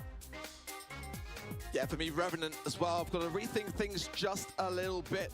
Maybe underestimating STMN in that regard, and for Hot Zone, he's got to find that perfect balance between going on that aggressive, but also trying to land the pressure, trying to keep STMN on those backlines and low HP and buy down the clock in their favor. But ultimately, the draft as well is where STMN feel like, to me, they've got a good handle on things. They kind of read Revenant Esports pretty well so far. Can they continue to do that in this next draft? This Revenant team, they're skilled, right? Skilled and scrappy. But the polish of STMN Esports is hard to put a scratch on in so many of these instances. STMN are so drilled in their protocols when it comes to draft, when it comes to how to deal with a star lead, a star deficit there on Bounty. And Ring of Fire are expected to be much the same. This is a map that really is governed by an overarching game plan. Here the bans, of course, Pam taken away. No one wants to deal with that. Lou also out of the picture. Rosa and Buster. No tanks, say STMN. I think there's a really good bands here for STMN. Pam, Lou, brawlers that I've been complaining about all weekend long on Hot Zone specifically, and for good reason. I mean, you know, Lou is just going to have that insta-stun, and that is just something that STMN do not want to run That's with. my boy. The tribe buff sitting in the audience there, waiting for the later stages of our next match. Magic seems like the only missing piece from the Tribe Nation, right? Just to really take the decibel level up to 11. So, great addition there, guys. Very clever signing. Look forward to seeing him in the red. All right, here's Belle coming up for STMN Esports again. We just know how powerful she is on this map. Get control of mid, leave a bunch of traps in your wake, and it is dangerous to step up. It's going to be really nice to have ultimately into that Lola as well. Those shots are going to ricochet and then just trickle down the HP over time. But they're lacking that aggressive spike for those lane sides. Really quite like that. But, you know, for the reason that it's going to be good into Stu. And Stu is that kind of more, you know, lane side, skip around the whole thing and try to assert your authority. But I'd like to see a Tara come into play as a result of that spike pick now, because Stu's going to be off the cards now a little bit for Revenant. Yeah, absolutely. Often we see Stu just try to ignore the topography of the map and go in for a lot of those kills for his spike. Obviously, the life plan is huge. And, you know, you play from that right-hand side. Behind those 3 bowling pins there, just get consistent damage. And, of course, that super can cover so much of the hot zone. Mr. P comes up for Revenant Esports. Not the first time we've seen this brawler picked on Ring of Fire. I would say middling success at times. We know how powerful he can be playing from behind that wall. And the porters are annoying for single-shot brawlers here, of which STMN have a few. We'll see how it pays out. A brawler which STMN really love to have for themselves, actually, so that could be part of the Bizarre classic. Yeah, it really has been all weekend long. Let's see how they want to finalize things. They're lacking the aggressor still, and that for me is the glaringly obvious sign for this third and final pick. Cordelius, I don't mind that one at all. I prefer to a Centaura, but I mean, ultimately, if STMN want to bring in a final pick tank now, they're going to be reconsidering. Absolutely. So many of those tanks banned, so not a lot of good ones left, if I'm honest with you. Can he play Meg here? It's something that they could consider doing. It's going to be really kind of hazardous with that Cordelius, who can just effectively bring you into the realm from that middle little pocket. I mean, you know, getting you off the objective, having no time there, and Meg has that kind of larger HP, larger, you know, hitbox. Jessie, for me, I think I quite like. It's going to be very slow to gain hypercharge, but the Colette ban means that they're kind of forced to consider something like that. 2 hypercharges on the side of STMN to the 0 on the side of Revenant. That's a scary prospect here for me. Very control-oriented composition now for STMN. We've seen on Kaboom Canyon. Teams try and bring that Jessie in here because they refuse to give up control of that middle grassy area. Not much different here on Ring of Fire. It's really about keeping Scrappy nice and healthy and have them fire off shots to demand attention. And of course, under hypercharge, Scrappy becomes a completely different beast here. Great start for STMN in this series so far. Convincing win in the end on Bounty. Let's head now to Ring of Fire. Well, Sergeant lurk in this left-hand side. Lovely little gadget jump in, and now in a very good spot. Aggressing Bobby gets the takedown as well. Can he find Zar? Low HP for him, though, and probably going to have to come back a little now. This curveball to be hard to juke, and Sans finds the pinch. Finally, they get rid of the Cordelius here. Zar very quickly wants to take bush control here. He doesn't want to allow that to happen once more. Once Cordelius gets up behind those bowling pins, he's very scary. Bobby down, no Trishard, really holding his own in mid. Eventually has to be traded out. The response now wants to chase Sans. That Jessie is dead and buried. I'm loving this from Revenant. Sergeant forcing Bobby to the realm, but Bobby stays firm, lands the tap, and now very much on things. Marking up to show with 3 follow-up zaps. Bobby popping off. Response though plays forward here. Annoying position for Mr. P to beat in, but Sans forces him back. Now, can set up a Scrappy here. 2 nest eggs on the point. Yeah, it's going to be tough for Revenant to get back in. Here come the porters now. On that left-hand side, dueling out with a life blood. Here's Zar just leaving some catnip for them on the left. Response gets caught in that super for a time, but it's not enough to be followed up upon. A very close game now as Revenant draw even. Trishard pops the nest egg and will go down, leaving Sergeant in a 2 versus 2 scenario here. Bobby and Sans both landing things. They've got to get back on the zone now to bring things to tie. Response to the left-hand side. Good. He's going to go down so easily here, and now we're tied game. A pinch from Bobby to the left-hand side, knowing that Zar needed help against the porters, and they get the brawler elimination to boot. That is just next-level mind link here. No connection of the mark there on response. Sergeant trying to step up here. Sans with a turret, but no real good opportunity to set it up. And Nestek eaten by Trishant, and a good time, to be fair. Take it away when there's no risk of getting picked off instantly. Now have to dodge the taps, and Bobby wasn't born yesterday, my guy. Or just Sergeant just gets over that left-hand side just in the nick of time as well. But now look at this, 75% in closing. Revenant needs to get on the zone right now. They've only got 20% left of time. Sergeant forces Zara into the realm, but Bobby is the person they've got to get off the zone. He's still there. He will not be shifted. A mark on the Sergeant here. Just one shot would do it. Response goes to 28. Bobby almost in 1v2 territory there. STMN have to wait. Here comes Sands. Would like to build a scrappy up, I'm sure of it. Trying to go the old-fashioned way with some of these shots. And that's a big old turret on the point here. STMN say, this is our house. Sands couldn't have got hypercharge at any better time. Or any later, if I'm honest with you. Yeah, it took a while, but when it was there, it was what won the game as Revenant were clawing things back, and I was worried for STMN. That's the best showing we've seen so far from Revenant, and that gives me a little bit of hope. Draft is good. I think the Cordelius is really scary to deal with, and like you said, he can use his super from safe territory, right? Take someone out of the game, make it impossible for them to contest. And then Mr. P, constantly a nuisance over the course of that round. Good aggression so far from Bobby on shots in the mid, but look at Sergeant again, really utilising these early gadgets to try to get these trades, and the right-hand side Sands will fall. It's just Zar on the mid now, but he's doing a pretty decent job. Life plant to keep him in the mix, and now all eyes on response to clear up that right-hand side. Clever rotation into mid there by Zar with two teammates down. He keeps STMN within striking distance in percentage. He'll go down.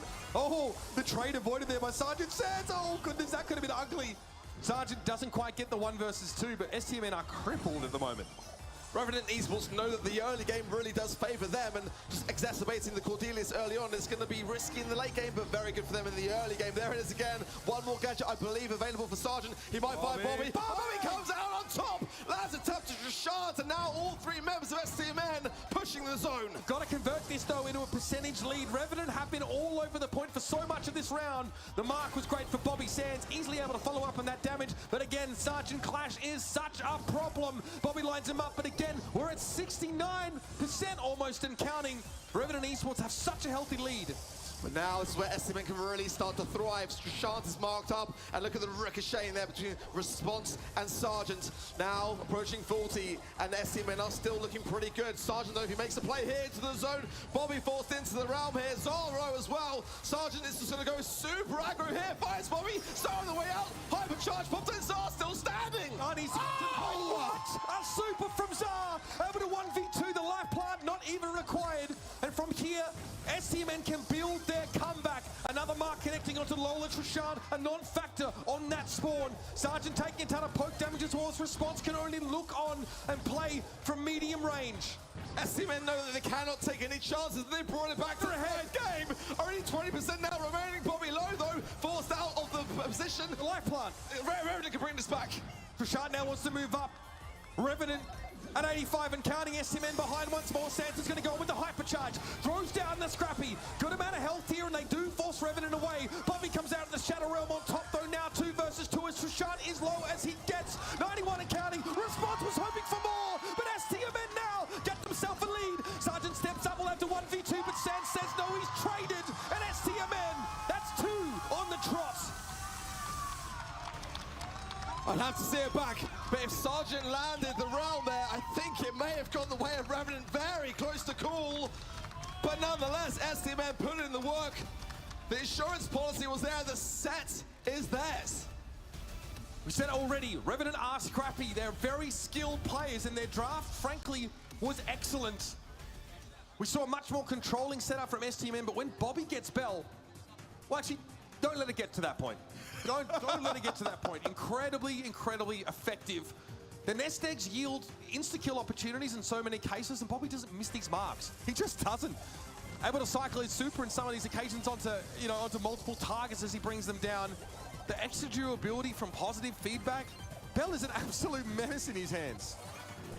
Yeah, STMN have got to be feeling good about their odds at the moment, but they can't get ahead of themselves. We've seen it time and time again, giving your opposition even just a glimmer, a glimpse of momentum, and everything can turn, everything can shift. So far, so good for them, but one singular draft out and then things can go wrong. So certainly in this downtime, they're going to be discussing things moving forwards and just ensuring that everything's kept in that right place. I just want to point out, though, that this is an STMN Esports that starts strong in a series. That's always a good sign. Normally, they have to kind of bring it back later on in the day. The spike was good when the life Realm. He had it. He did, yeah. If he'd managed to land that Dark Realm onto Sands, he'd be off the objective and there were teammates respawning in. That could have been amazingly clutch, but it wasn't to be. Very, very close, though, in the end. A huge lead. Let's not forget it was like a 50-odd% lead built up. Sands, 13 eliminations. 13!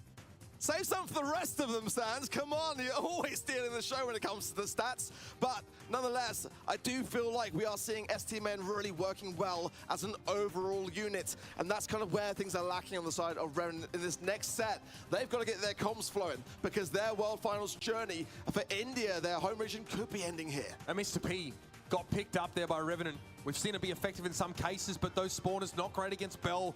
Just hit one of those porters and then the spawner often gets hit very, very hard. Have that bounce around on the enemy side of the map. We digress. We're back to Brawl Ball here once more. Seen quite a few looks on this map. Heavy stun compositions. Of course, the Sandy will be hotly contested through this draft. And this is the last chance for Revenant to show the world what they can do. The pressure mounting with them, no doubt about it. They need to get this set, and that could well be all they need just to give themselves that boost and show and prove to us and to the world that they can take NA all the way. But a lot is riding on this, and sometimes that pressure, that tension can get the better of people. Looking for a loot band, it is there on the side of Revenant. Cordelius, though, still available. Willow band, Barley, and the Dynamite triple thrower for STMN. They want to eradicate the control-based game first. Pick a spike, very safe idea. A good tank counter, of course, and the hypercharge, devastating. But that Sandy ban, I've got to say, it's really quite an underrated one. We've seen Sandy have such a high win rate. So that, combined with the loot and then the Charlie as well, it's a good starting hand for Revenant. Maisie is available, though. That's something we've seen teams really look to try and bring in. In that previous series, we saw a very tanky comp from Totem. The Nita, the Rosa, who might add is available. They brought her in with Grow Light as well. Just given the way the map is a little bit less sparse, more sparse rather. There's Maisie picked up by Revenant. Love that from you, Ruba. I mean, it's just a brawler that I've warmed to a great deal. I was very much on the fence regarding her, but it's just got a great hypercharge to cycle in here. But I'm really warming to Max. You know, a brawler that really wasn't really on anyone's minds coming into the World Finals, whereas now, you know, Reply Totem bringing it in, Crazy Raccoon, of course, bringing it in. I kind of wonder whether we might see it come in for ST. Just another case of the West taking trends from East Asia. Whether it's culture, fashion, or drafting in Brawl Stars, we tend to follow their lead. So the Nita comes in once more here. Revenant have a similar idea. Of course, that faux fur on the bear makes it effectively a fourth brawler, and it's really frustrating to have to waste that ammo, especially if you're a spike, right? Like, you are a single-shot brawler. STMN might consider a way to get around this, but it's not as if it's as easy as dealing with Tara's, you know, Help from Beyond. Like, you can't just get an AoE brawler and be happy with that. Cordelius, though, I love it. It's been so powerful and stewed around things out. Okay, hyper mobile, hyper aggressive, with the spike really being that point of consistency, the rock here in a side lane for STMN. I wonder if it's going to be Gale. Just, I mean, normally you see the speed zone with Stu, and if that is the case, then there'll be no wall break. But ultimately, if they do see the Gale, they could then change that gadget going in. Buster, ooh, that's actually quite a tasty one for me from Revenant. Again, the Cordelius is going to have a relatively decent matchup into it and forcing it into the realm, but you know, you can do the same with Nita as well. The Cordelius for me is probably my favorite pick actually on the side of STMN. Look, I like the Buster because, once again, that gadget has proven to be so powerful. Slow-mo replay, very important to stop mobile brawlers in their tracks, or at least sort of divert them. We've seen it against tank compositions, right? You know, against Daryl's, for example, just tug him out of the way, make sure he can't get to your squishy brawlers. And also against Stu, right? Yank him on in, stun him up for just a moment, long enough. Just got to hold Stu in place for long enough to get rid of him. But Stu, the room for individual skill expression is unreal. And that's what I'm looking for from Bobby. He's delivered so far this weekend. For me, the bust is a great kind of, oh, here we go. Can this be a walk-in? It's a very early goal. 14 seconds on the clock. STMN went a bit over-aggressive there. They dropped the ball. Well, we didn't have the DPS. I think he's able to finally get Sergeant, but the ball had already been sent off there. Zar, a non-factor in that last push. Here's Trishant into the Shadow Realm now for Sands, who just wants to make sure he won't be snapping that ball up anytime soon. Looking for Sands to see him go on the aggressive hit. Trishant very quickly taken care of. He did earn Bear though before he went down, so that will certainly be there for this defense. And it's going to have to be a good one at that, as Sergeant very, very low here. Oh no. Yep, easily gone down for the curveball, and Bobby tries to find the angle. Can't get the goal, but the ball's still there. Response will come in and just try to deflate this push. Yeah, pretty frustrating for STMN. The Bear timing pretty good here from Trishant. You really feel like they were looking to convert that 3 versus 2 into a goal. Bobby with some more break here. He wants to deny neither of these safe havens across the map. Ball pushed firmly into the corner there by Response. Sergeant coming forward has the hypercharge, but looking now for the super as well. And Sands trying to get the upper hand and does so in a really nice manner. Trishant though going to be able to get a Bear maybe off the back of this. One shot away from it.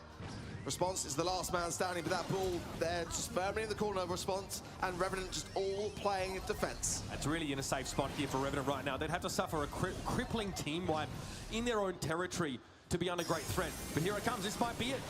Super thrown out under hypercharge there by Zara. Response just really just walking inside that. Patrick can't get out. We're going to cycle supers now as that ball finds its home. Beautiful cycling there. It really, really was. And again, walking around in circles inside that. Zar played a wonderful offense there, and STMN all tied up. Bobic using that gassy hill to keep himself in the mix, but Sergeant coming in with the hypercharge. Sands forcing him into the realm, but it's a 1v1 in the meanwhile for Trishant and Zar, and it's going to be a Revenant Esports game. Sands took himself off the map. They were in a 2 versus 3, and he took someone in the Shadow Realm, leaving one defender left for STMN. Crucial error there in the final moments. Love the play from the Maisie. Dash forward, you see a low-held target behind an unbreakable wall. You know your shockwave can secure the elimination, give you a brawler advantage, and then you look to capitalize. One more game away for a set for Revenant. And again, that would be a monumental lift here. Look at this early response with the gadget as well. It's almost a goal. The ball trickling on the line. It's not over. Coming in. It's going to be able to walk it. That's another goal in the first opening 20 seconds. Dangerous, such a powerful high damage composition if Revenant can get close to STMN. And so they did. Bobby trying to keep his distance here from Sergeant, who lines Sands up and brings him down. Response is more than happy to take this damage. They also get a free super out of Zar. They'll take that happily. STMN are on borrowed time here now. The Bear coming in from the left-hand side, and the chaos in the mid. Sergeant there with huge explosions, and that is another goal. And most importantly, the set for Revenant. Maisie is too good. You have to have a plan. If you leave her open in picks and bans, you need a way to mitigate her flexibility. She is so good getting in people's faces, and also with that mid to long range damage. They need to look good as well. Here's the problem when you've got these single shot brawlers, Stu, Spike. That Bear with faux fur is a big problem. It eats up so much of their ammo reserve, and it forces them to give so much ground up. Nicely done here for Revenant. They win that one in the drafts. Yeah, not great from STMN. Didn't really look like they got in that game much, did they? They were always playing catch-up, and those early moments from Revenant, they just made them count and just kept the pressure on the entire time. I mean, there was very little in those games, in those moments that STMN were drawing or had the lead. It was just all about Revenant from the earliest of seconds. I do like that hypercharge Spike super rotation there from Zar. Throwing it down in front of the goals, knowing Revenant had to walk into it to defend. That was very, very powerful. But he can see, look, just dash forward. Yeah, Trishant, it doesn't bother. I mean, Sands is able to take him down, but he draws him out of position. Sands gets knocked back by the shockwave into his own goals. It damages you from behind walls. It forces you back. With hypercharge, it also has it fires off your projectiles in all directions. It's disgusting. It's so good. Zar with a ungodly amount of DPS here, but again, it's against Anita Bear half the time. Yeah, I'm not really convinced that STMN would have been looking back at that draft and feeling good about it. I think they made a couple of errors along the way. I mean, certain brawlers just kind of escaping through the mix. When that Sandy band is there, the Buster is kind of like the fallback brawler to have in terms of the gadget and those goal-scoring opportunities. But the Nita, we've seen it time and time again. It's very, very tough to deal with. It just didn't feel like the draft that STMN were looking for. I suppose the real story here, Ark, is that Revenant are on the board properly here. They win that set, they stave off that match point and potential sweep from STMN Esports, and now we can head over to Gem Grab, a well-traveled map over the course of this weekend. Those bushes will dictate how this pick and ban plays out. I was going to say I'm looking for the Charlie ban, but at this point, that's a given. I want to see Lou bans. I also want to see their, ideally even a Jackie ban here for me, which was one of the best brawlers now, being able to just really close the gap quickly. The hypercharge absolutely devastating with her, and the additional speed buff alongside the, the gadget as well. It's just really, really tough to deal with.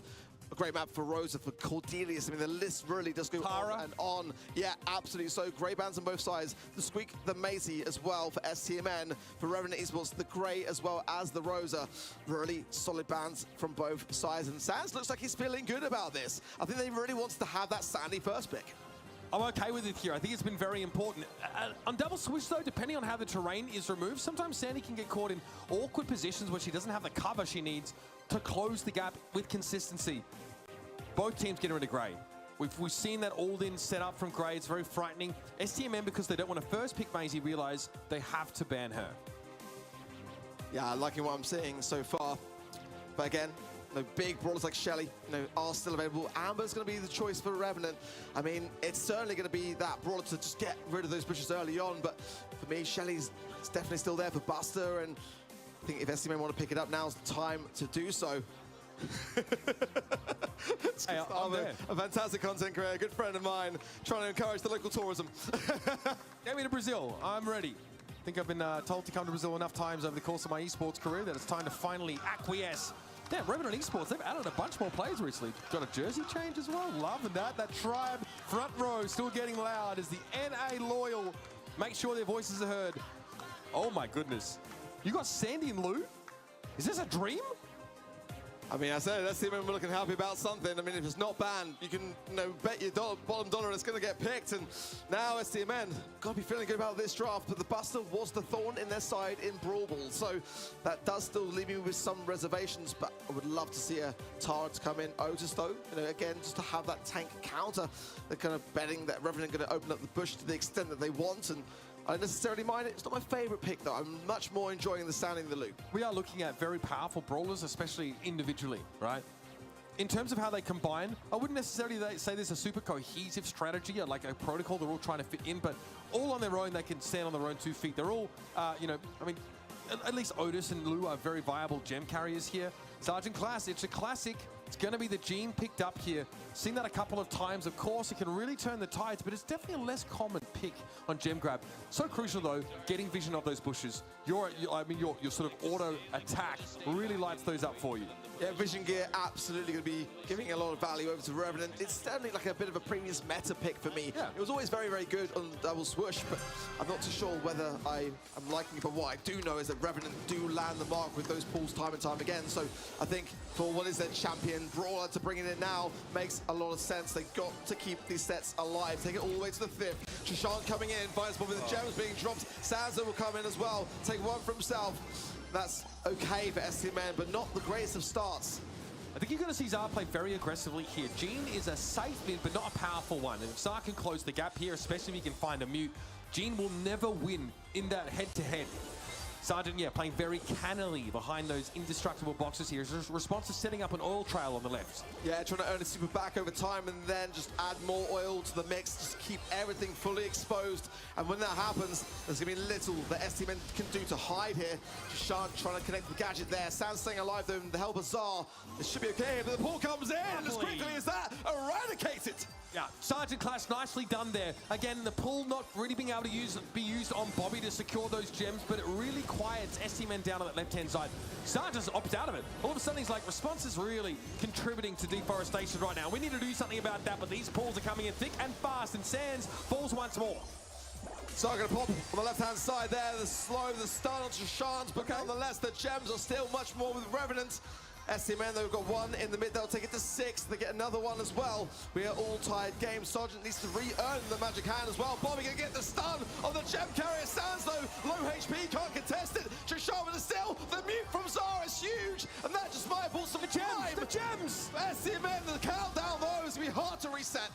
Sergeant able to pick up so many of those gems there now. Another magic hand to bring Bobby to his demise. Sands has no choice but to stand and deliver. A Sandstorm, though, won't help him close the gap as it's saving Private Sergeant. As Response heads straight to the top of the map to defend the Gene. Revenant Esports, bit of a throwback composition, but hey, if it ain't broke, don't fix it. Yeah, things are starting to spiral out of control. STMN have got to get a stop to this. Lay down the gauntlet and have some sort of adaptation along the way. It's going to be a tough set to recoup for them, but response for me is a bit of a problem. They've got to be able to get that left-hand side lane under control as quickly as possible. Buster, I think is still a problem. Ark, I think you highlighted that really well. Look at Trishard, so aggressive. Oh dear. Zard's able to avoid the gadget, sucking him in, but still he's a little bit low HP going up against the tank. And look at how much respect Trishard has guarded. The stun is good though, and it will be a capitalization. The Buster's off the map for now. Lovely fat splatter there as well. Sergeant keeping him low. There is still that Sandstorm available. Look at this, it's a complete adaptation from STMN. I really do quite like it. Now, going in super aggressive and focusing on the biggest of threats as Trishard will fall. Yeah, that Sandstorm in enemy territory is designed to make it impossible for Buster to get involved in the fight. Sergeant, yes, has a couple of gems for now, but they've been dropped. Sands happy to trade his life for the genes. And Zar steps away after removing response. Trishard would be ill-advised to pick those gems up. He'll leave them in his home territory and let Sergeant recoup. I love this from STMN. They're just trying to make the environment so chaotic and it's just all over the place. Bobby getting clear up the left-hand side, but Sands wants the gem carrier. Sands the Sergeant, and the gem is dropped, but not going to outstay his welcome. Yeah, and in the meantime, 4 gems spawn in the mid. This isn't up for a countdown now, but Bobby still wants a piece of the action. It's a Song of Ice. Oh! Response gets brought down. Double stun to Sergeant, and Trishard have nowhere to go. And STMN look to lock it up now. No chance for Buster to get the gadget value as Response almost gets frozen stiff in the Sandstorm. Sandy Blizzard, I don't want to be there at all. That'll be STMN Esports firing back here on Gem Grab. Woo, that was stun, baby. That was nice. What a response from STMN. It was just pure chaos. They take away all formality of the situation. The Revenant were just trying to keep things nice and tidy. Your mid-gem carriers, your lane aggressors. STMN were just like herding sheep the entire time. Walk back through this with me, right? They group up as 3. Immediately they go for Trishard. Then they go to Revenant Esports' side of the map and throw a Sandstorm down to make it impossible for Buster to help out the rest of the team. Nicely countered. Can you do it again, though? Because it looks like Trishard is not playing nearly as aggressively this round. Sands low here, a burn again from Response, and that was what was so vital in that first game for them. Trishard low here, fast spots from Zar, beautifully done, just to get that inner connection, and now the 3 versus 2 gems in the mid going the way of Bobby. Remember, this comp allows for individual skill expression from STMN Esports. They're able to create opportunities with gadgets and star powers of their own. Uh-oh. You connect some Sergeant, he doesn't mind. Oh, pick up the gems here, and Trishard's able to find Sands. This is bad for Bobby. 3 gems, big bad Bobby is brought down, and Trishard will scoop up 2. STMN dropping the ball, losing composure here in a vital moment in this series. Response with the burn yet again. They're going to be able to see everything. Nowhere to hide now for STMN. And the countdown looking imminent. Sergeant with the magic hand as well. And if he lands, he's really stunned. He stays alive. Trishard comes in just the nick of time. Oh, the Buster is just too much of an issue here for STMN. They can't get past that montage. Oh, Sergeant slipping away.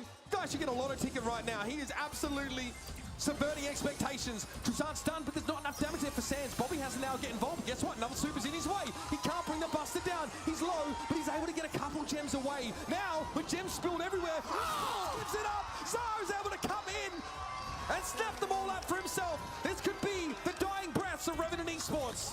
When everything was looking bleak, Zar was the last man standing, and Revenant know that it's looking bleak. They've got to land this mark. This magic hand for Sergeant is now crucial. Sands trying to buy for all it's worth. Will it happen? Will Revenant get the reset, or is the India dream over? India are going home. STMN and North America proceed. Last year, STMN couldn't bring their ideal roster to Worlds. Sands had to sit at home and look on as they tried to battle with the rest of the world. But this time, the wind is at their back. The odds are in their favor. And there's a semi-final berth waiting. I'm so impressed with Revenant. I'm just going to come out and say it. It's such a tough thing to get even a set against North America, and to come in to put India very much now on the map in Brawl Esports. Despite it not being the result they were hoping for, they can be so proud of what they've achieved this year, and I cannot wait to see more as to what they bring to the table next year.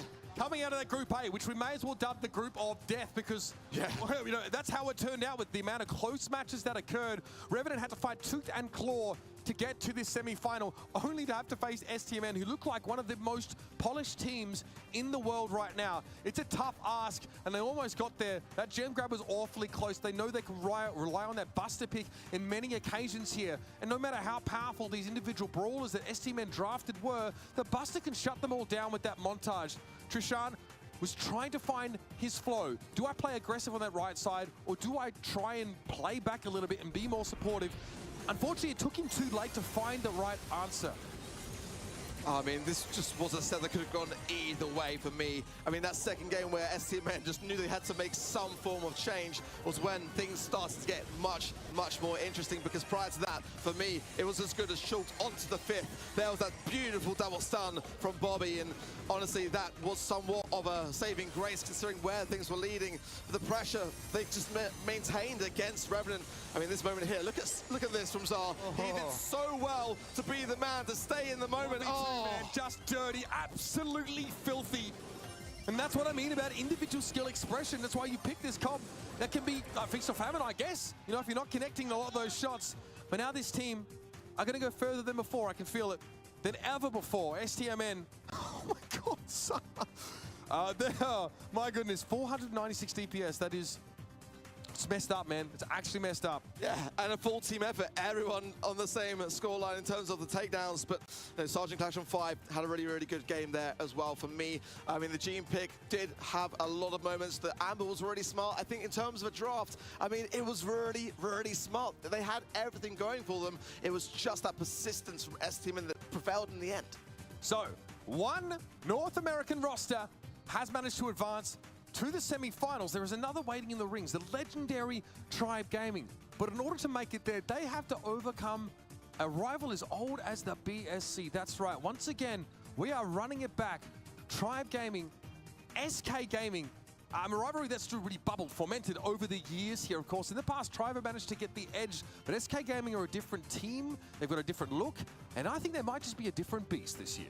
Yeah, I tend to agree, but the organization battles over the year really have always been prevalent, haven't they? I mean, you know, on social media, on the world stage, everywhere you look, it had to come down to this. It was inevitable to me that we were going to have that Tribe versus SK Gaming matchup. Let's take a look as well, the MVP. Yeah, before we get too far ahead, let's throw it back a little bit here.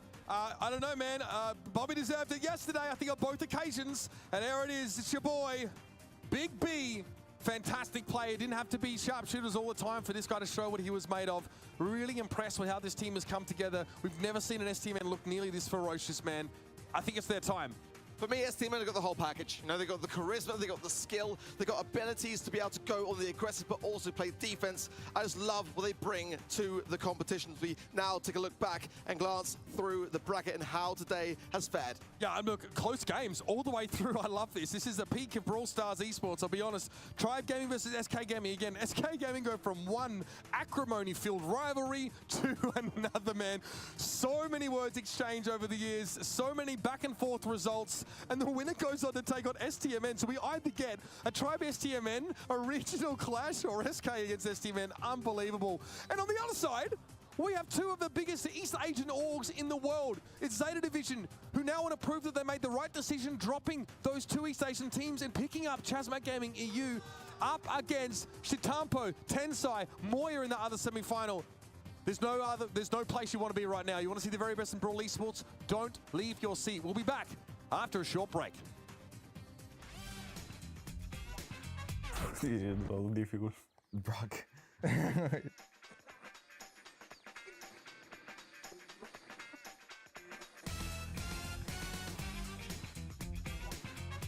Inga?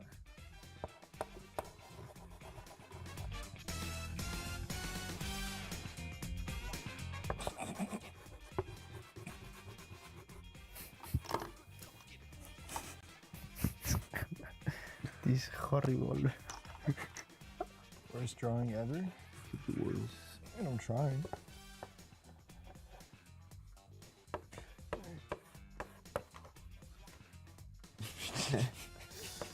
It's over.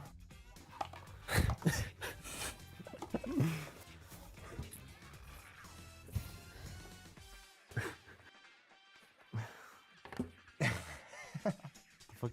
Oh shit. I mean, for me, Josie, obviously. Me, maybe. Yes. But because it's not too difficult to do better Spam, than no? yeah, and your Gale. At least we know. Yeah, we guess. Well, I mean, Well, I mean, that.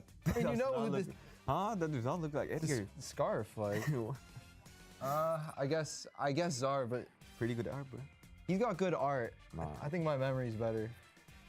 You even do even it have 4 Brawler rockets? Oh, you do have 4 rockets. The Me, winner is Josie. maybe. The winner is Josie. Czar. Give you one at heart. Give it his best. Did my best.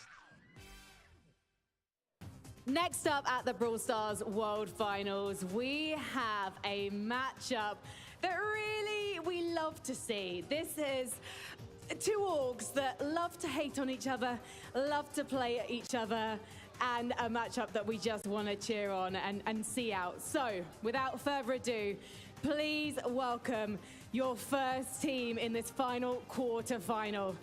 It's Tribe Gaming!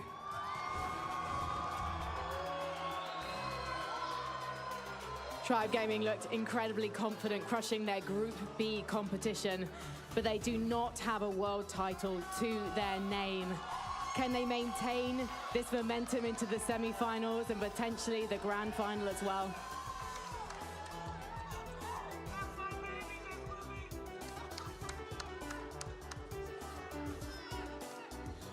And their opponents. SK Gaming! We last saw SK Gaming rounding up the group stage with an emotional victory over Foot Esports. Now this close rival is behind them. Can they beat yet another?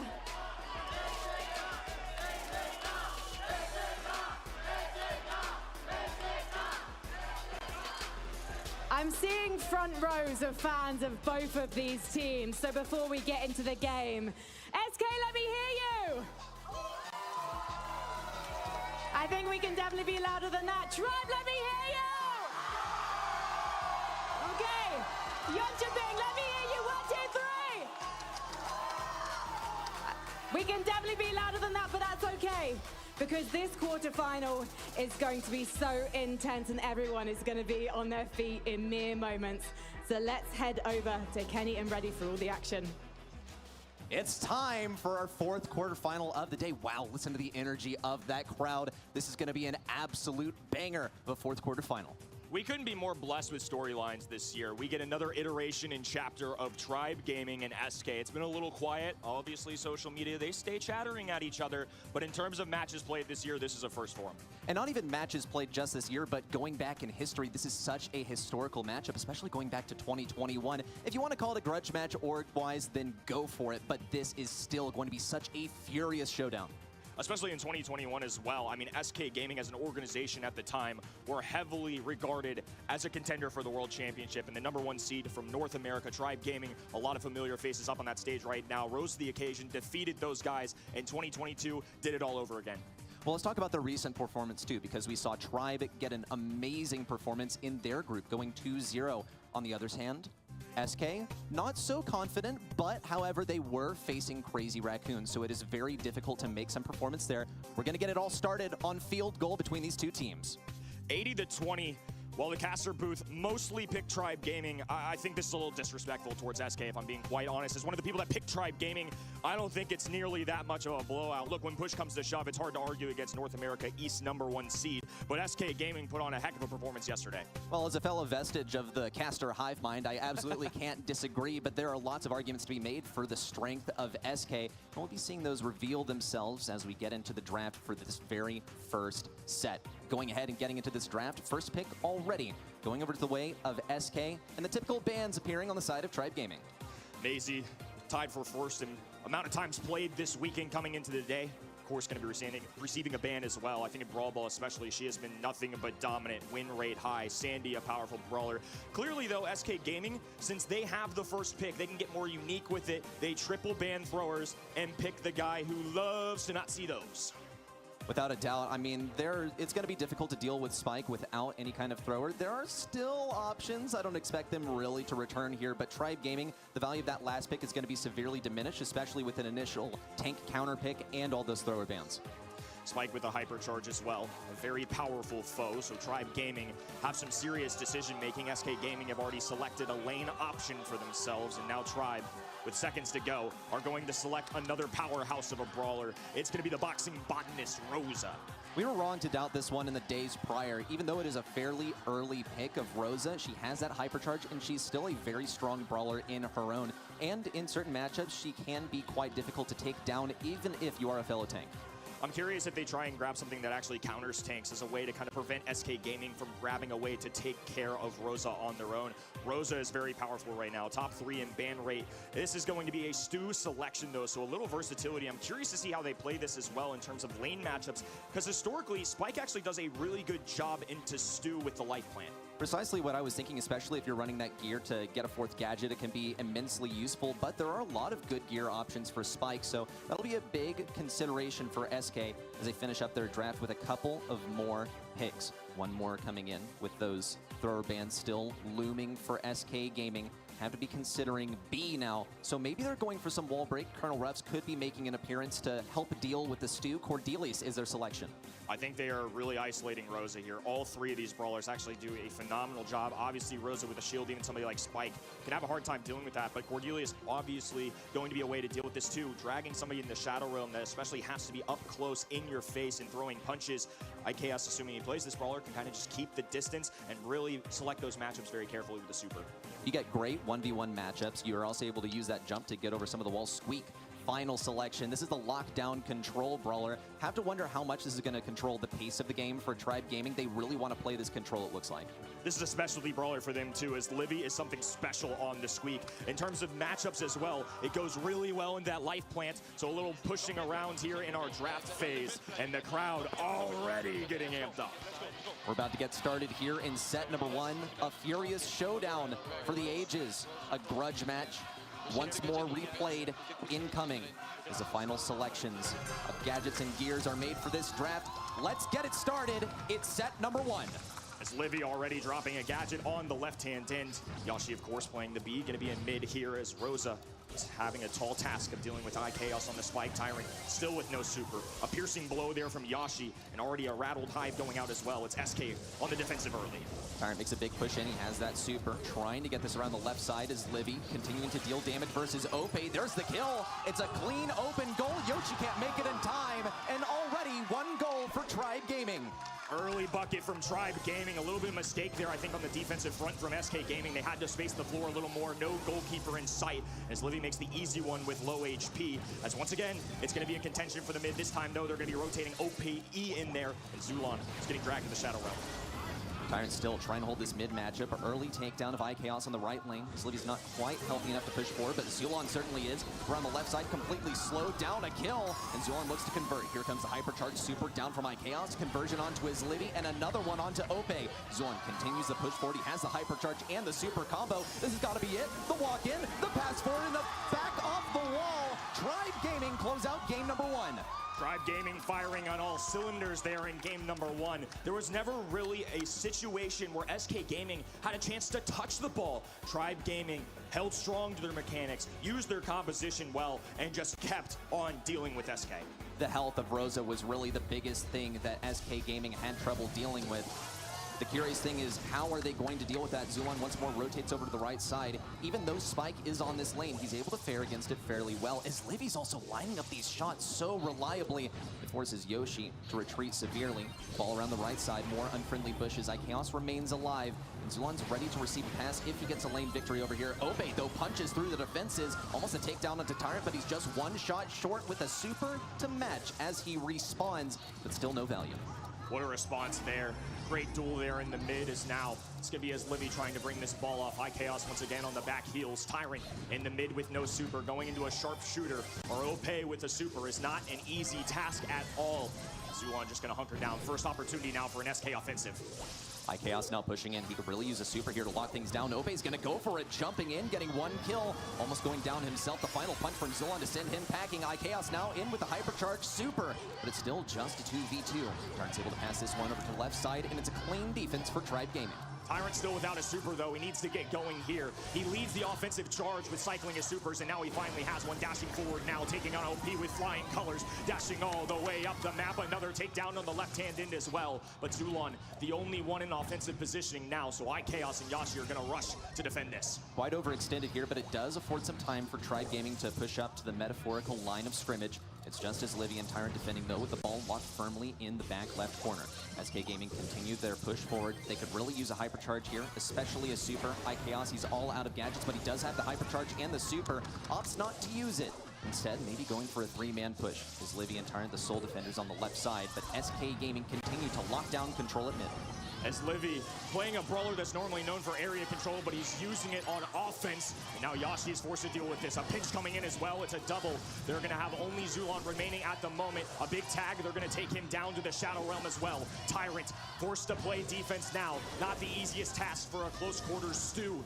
Rosa finally able to get some shots, a hypercharge moment as well. Shots flying right now as Zulon desperately tries to defend and as Livy rushes for the ball. It's been such a scrappy defense here for Tribe Gaming, but if they're not able to move this ball into a safer position, it'll be an easy OT goal for SK Gaming. Tyrant looks to be the last hope. He has some mobility to use here. Ope can send him to the Shadow Realm if he so desires. A pass to the back right corner, and now it's a 3v3 defense. Tribe Gaming continue to push forward, though. Tyrant's going for it. Trapped inside the stick around from the spike. Zulon continues to push forward versus Ope. Gets the kill and almost manages to convert onto Ope. He's on low health as Livy continues to push forward. Has a super in hand. Opts not to go for anything too aggressive and waits for some time for Tribe Gaming, the remaining roster, to return to mid. As Livy now dropping the super as well, makes a connection there. All three members of Tribe Gaming grouped together right now, but SK holding strong in this moment. The long-range composition from SK may start to prevail here. SK, they continue to push forward. No value there from the super from Yoshi. Zulon's trying his best, but he's outranged and outgunned by all three of these tank counters. Ope's gonna go for it. One kill on the left side. He's got the super as Livy's all for nothing, and SK Gaming run down the clock. The momentum breaker as they pass it in for the OT goal. They bought their sweet, precious time towards that end game. They really wanted to let them know we are here to stay. Tie ball game here in one of the most heated rivalries in Brawl esports. And there was no reason to wait there at the end either. The clock was ticking down. If anything, they were just waiting out a potential victory for the opposing side. SK Gaming just trying to stop that relentless charge from Tribe Gaming, which was once more started. Already a kill on the left side. Just need to see that pass up to Tyrant to make this one good. And now Tyrant with a wide open net. The aggression paying off. A super shot in, and Tribe Gaming take the first goal. What a lightning fast 18-second goal here from Tribe Gaming. SK Gaming look to defend, stop that relentless charge.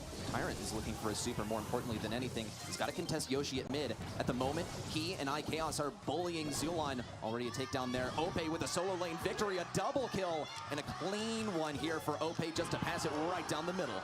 Immediate response from SK Gaming, two heated rivals. Back-to-back buckets here. Now in the mid, once again, an immediate drop of a gadget. B using the long distance here as Tyrant is forced away.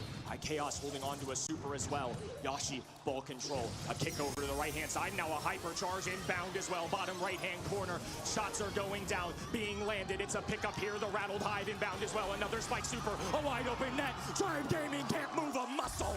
It's going to be SK Gaming gassing themselves up on stage after set number one. What a turnaround here for SK Gaming. And a real nice start for Tribe as well, but the hypercharge spike pulls through. What a push, chaining the supers together and flawless execution. I think people at home picked this 80-20 ready, but in terms of looking at it on paper, looking at these two head-to-head in practices leading up to this event, SK Gaming was one of the teams that actually gave Tribe Gaming more trouble. Scrims are not everything, practices are not everything, but that on top of the emotions that these two teams have to be feeling on the big stage in the big moments, I don't think people can sleep on SK Gaming, and clearly not, because they just took the first set. Without a doubt, I mean, what a burst of energy here from SK Gaming that seemed to be a little bit latent, and Tribe Gaming need to somehow claw their way back into the driver's seat in this match. What a last set. SK Gaming, they started off a little bit slow, especially with these lightning fast goals right off the beginning of the pitch from Tribe Gaming. The attempted defenses from SK, even this walk through from Zulon, it looked so good. But the Rosa severely struggled in the later stages as SK, they adapted, they downloaded their opponent's strategy and found the counter. I'm curious to see how Tribe Gaming responds to this. They played two really strong teams this weekend, also in the EMEA region. They faced off against Na'Vi and Reply Totem and got pretty convincing wins. This is really the first sign of adversity in the World Finals that they've had to take on.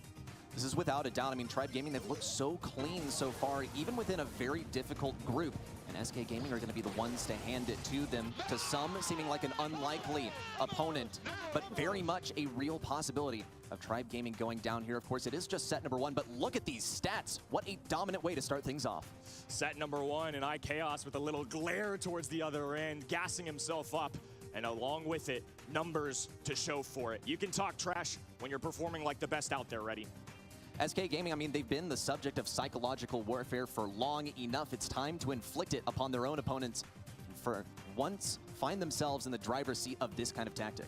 In terms of the mental game as well, I mean, as we talked about yesterday, SK Gaming have been going through it, man. The last time they made a LAN appearance, it was certainly not their day. A 3-0 defeat to somebody like Foot. So to get off the heels of a major win over a rival and now play an historic one as well, it has to be the biggest confidence boost they can receive. SK Gaming looking to prove themselves here once again on Safe Zone.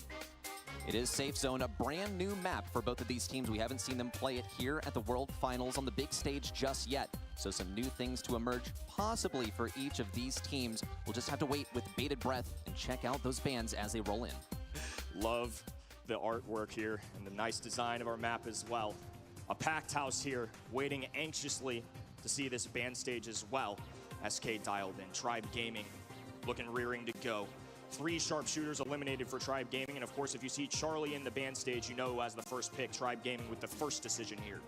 This is one of those situations where it didn't really seem like SK Gaming had a choice in terms of what brawlers they want to ban, so there's a possibility of a huge advantage for Tribe Gaming here, as they do have that first pick. 8-Bit is their selection with Colette banned out. He will see a huge resurgence in value. There are, of course, ways to deal with it, but Tribe Gaming have already thought ahead. They've gotten rid of the Brock that usually breaks open the walls that are so valuable to 8-Bit. Bell, another viable option for dealing with 8-Bit. Used to be a lot better, still quite good, now not even a consideration. But SK Gaming have to get creative in how they plan to deal with this brawler, its high HP, and its turret. And now we get a sharpshooter in the mix, and on top of that, one of the most well-known and popular brawlers in Brawl Stars. It's none other than Colt. He hasn't made really any appearances all year long. Heist may be his one trick that he's had this year. But with a hypercharge, more value added for sure. This is really going to be the first demonstration on the big weekend for Colt to really showcase why he can be valuable. Colt is also going to get a lot of value here because he does have Silver Bullet. That's the free wall break onto that obstacle that 8-Bit is going to want to use to block that super. Eve is now the selection from Tribe Gaming. That'll enable them not only to push up to mid more easily in the beginning, you're able to float over that water as a passive ability, but also to maintain lane control. And occasionally we do see Tyrant on this brawler. He's a terrifying lane matchup, so if there's anyone to be the last one alive at mid, holding the line, it's got to be him. He is a mechanical demon, to say the least. I love having the spawners into somebody that's a sharpshooter like Nani as well. It seems this is something that maybe they were looking for in terms of matchups here. No Chuck available or Colette as well. So there's going to have to go other ways for DPS. And Jesse is certainly a good candidate. And by the way, a hypercharge brawler on top of that. Yeah, but by the way, it's like 16 shots to get your hypercharge. So it does take a while to get that hypercharge, but you work hard for it and you get rewarded handsomely as long as you use it intelligently. Jesse is not going to be here to counter out tanks unless that was a consideration from SK Gaming. You can never really sleep on it too hard, but really she's going to find a lot of her value from getting that hypercharge onto the safe. We've seen something similar with using recoil spring, that gadget to get additional unload speed, and Squeak is the final selection from SK Gaming. I actually think this one makes a lot of sense because you counter out really any turret brawler, so that encompasses both Jesse and 8-Bit from the side of Tribe Gaming.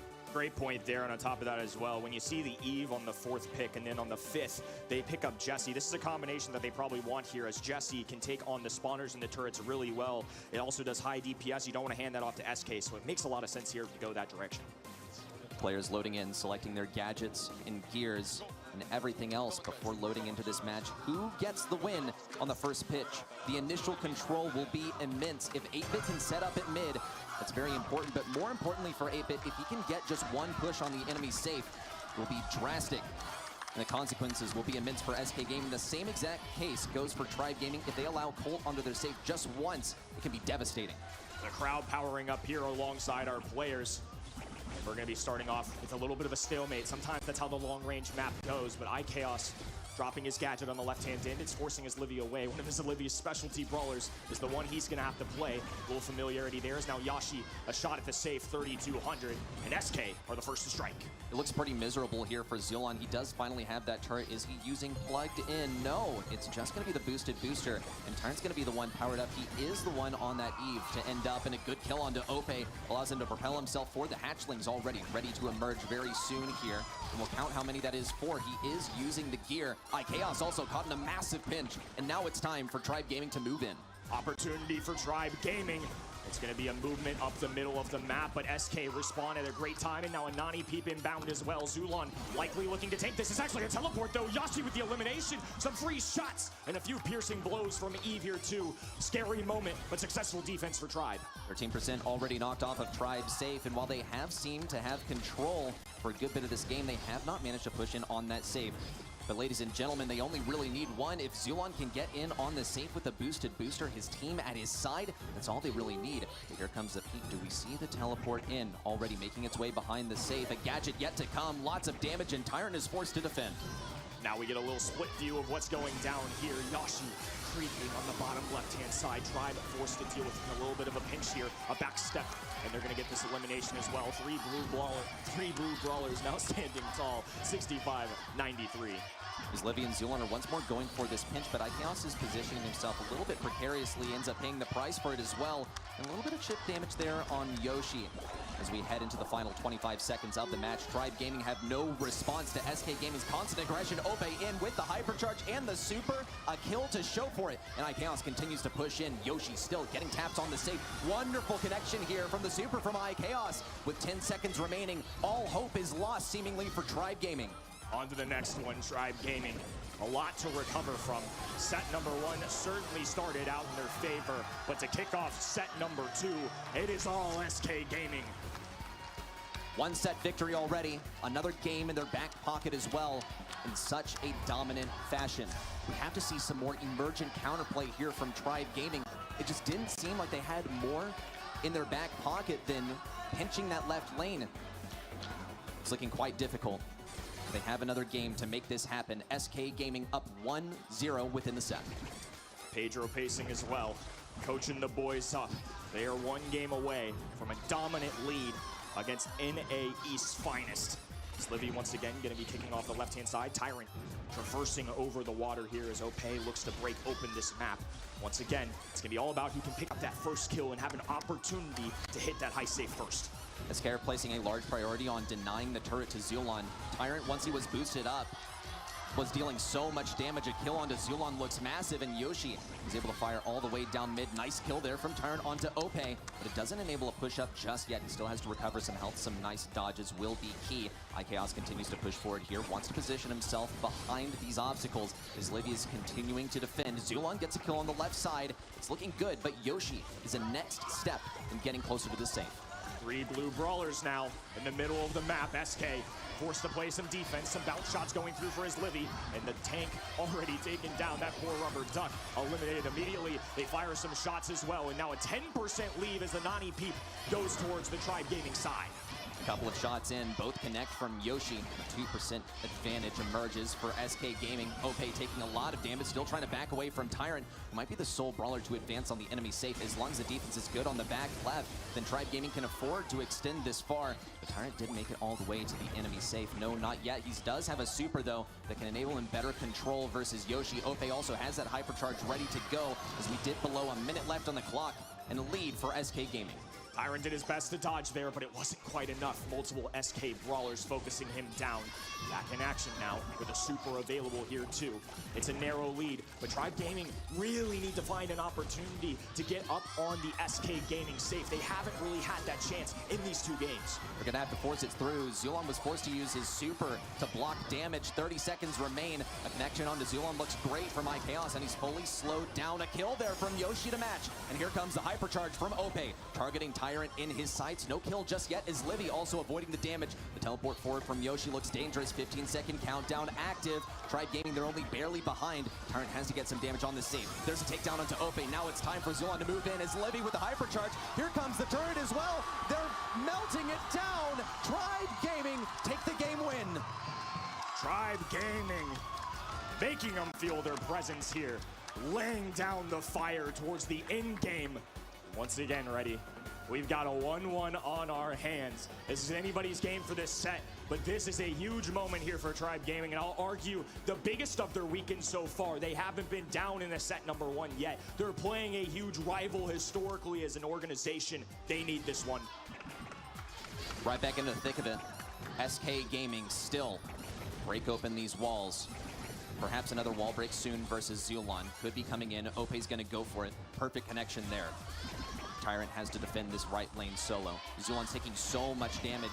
He's not fast enough to get proper jukes onto the enemies. Yoshi already has a super if he wants to teleport in and get some free damage. Looks like he's thinking about it. Might opt to heal to full health first. Zulon still very low on health. SK Gaming, what a charge up mid. As Livy looking to get offensive here too as a Jesse with no turret. This is a bit of a bold play, relying on the mechanics here, and his teammates following through as well. Ope receiving some heavy fire. Tyrant with a jump away. A little bit of a spawner to help him out along with it. iChaos with a beautifully placed gadget on that left-hand in though, and now as Livy is forced to either have an awkward left-hand in or go up the mid. Tyrant's trying to take this 1v2 solo, ends up paying the price in form of his life.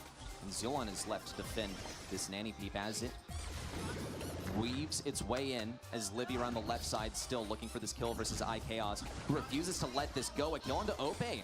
Looks promising. Zulon and Tyrant charge up mid, but they still got to get this defense onto iChaos. Mutually assured destruction here from Zulon and Yoshi. SK Gaming continue to keep this lead, but only by 3%. Also an unfortunate takedown on to Zulon there for Tribe, and now Anani Peep inbound makes the connection. A hypercharge as well, piercing the safe of Tribe Gaming. 20% the separator here as iChaos continues to put in work on the left-hand lane. Zulon's pushing in. There's a lot of damage there. Tyrant's continuing to stuff him back into the back right corner. And the only hope is the respawning members of iChaos and Ope trying to take the damage with their invulnerability shield. But they're all out, and they're all out of health as Livy and Zulon and Tyrant all rain mutually upon this safe. Heavy fire going down. Tribe Gaming coming to life here. A lot of damage to show for it, but now back on defense. It's SK's turn with the TP in. Yoshi getting a kill. A 5,520 shot as Ope looks to continue down as well. 20 to go, and SK have to get it here. It has to be a massive push from SK and a colossal teleport in. Tyrant thought about tanking it. Here comes the teleport in. Yoshi's gonna go for it. He only makes one connection. It's 53% remaining on the safe. Ope's gonna go for it, but it's no good. Tribe Gaming take it back, and they take the set. Crowd on their feet. Tribe Gaming fans looking alive here in the audience now. They avoid a disastrous start, going down 2-0. Could have made this a very different story. Now at least they don't have to do something crazy. It's a tie, a ball game, rather than a 2-0 deficit. The matchup is even now, but the struggle is far from over for either of these teams. Wow, what a scrappy set from both of these sides. And at times, it looked a little bit hopeless there for Tribe. They managed to get that crucial pushback with the 8-bit when it mattered the most. We talked about it a little bit, but I think having a coach in their ears is one of the biggest underrated changes to the format this year.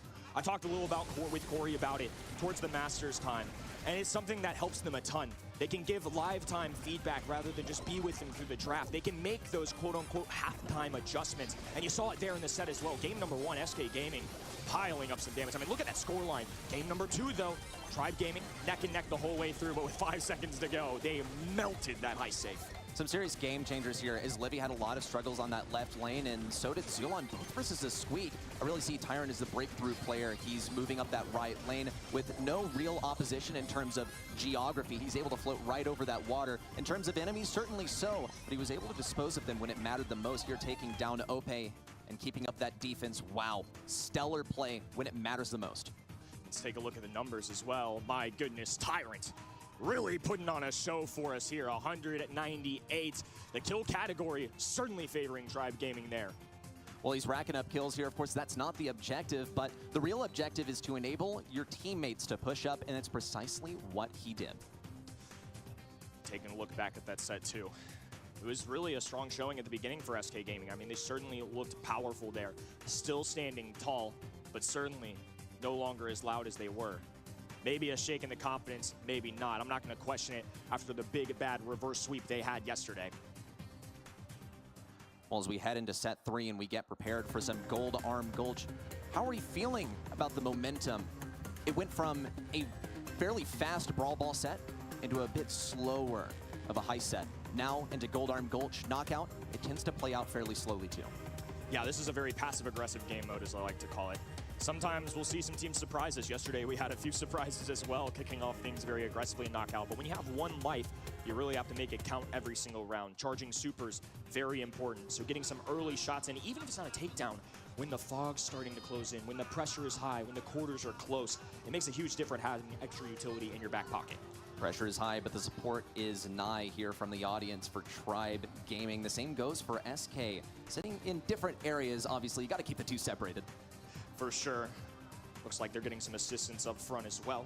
Momentarily hop into this draft here, 2-1-2-1. A perfect reflection. And a beautiful thing to see, especially in a long-time rivalry in Brawl Stars. Even though these two teams haven't necessarily faced off this year, I don't think the Twitter drama between the players has nearly been as high. But the organizations, they love to talk a little chat with each other, and I think that's incredible.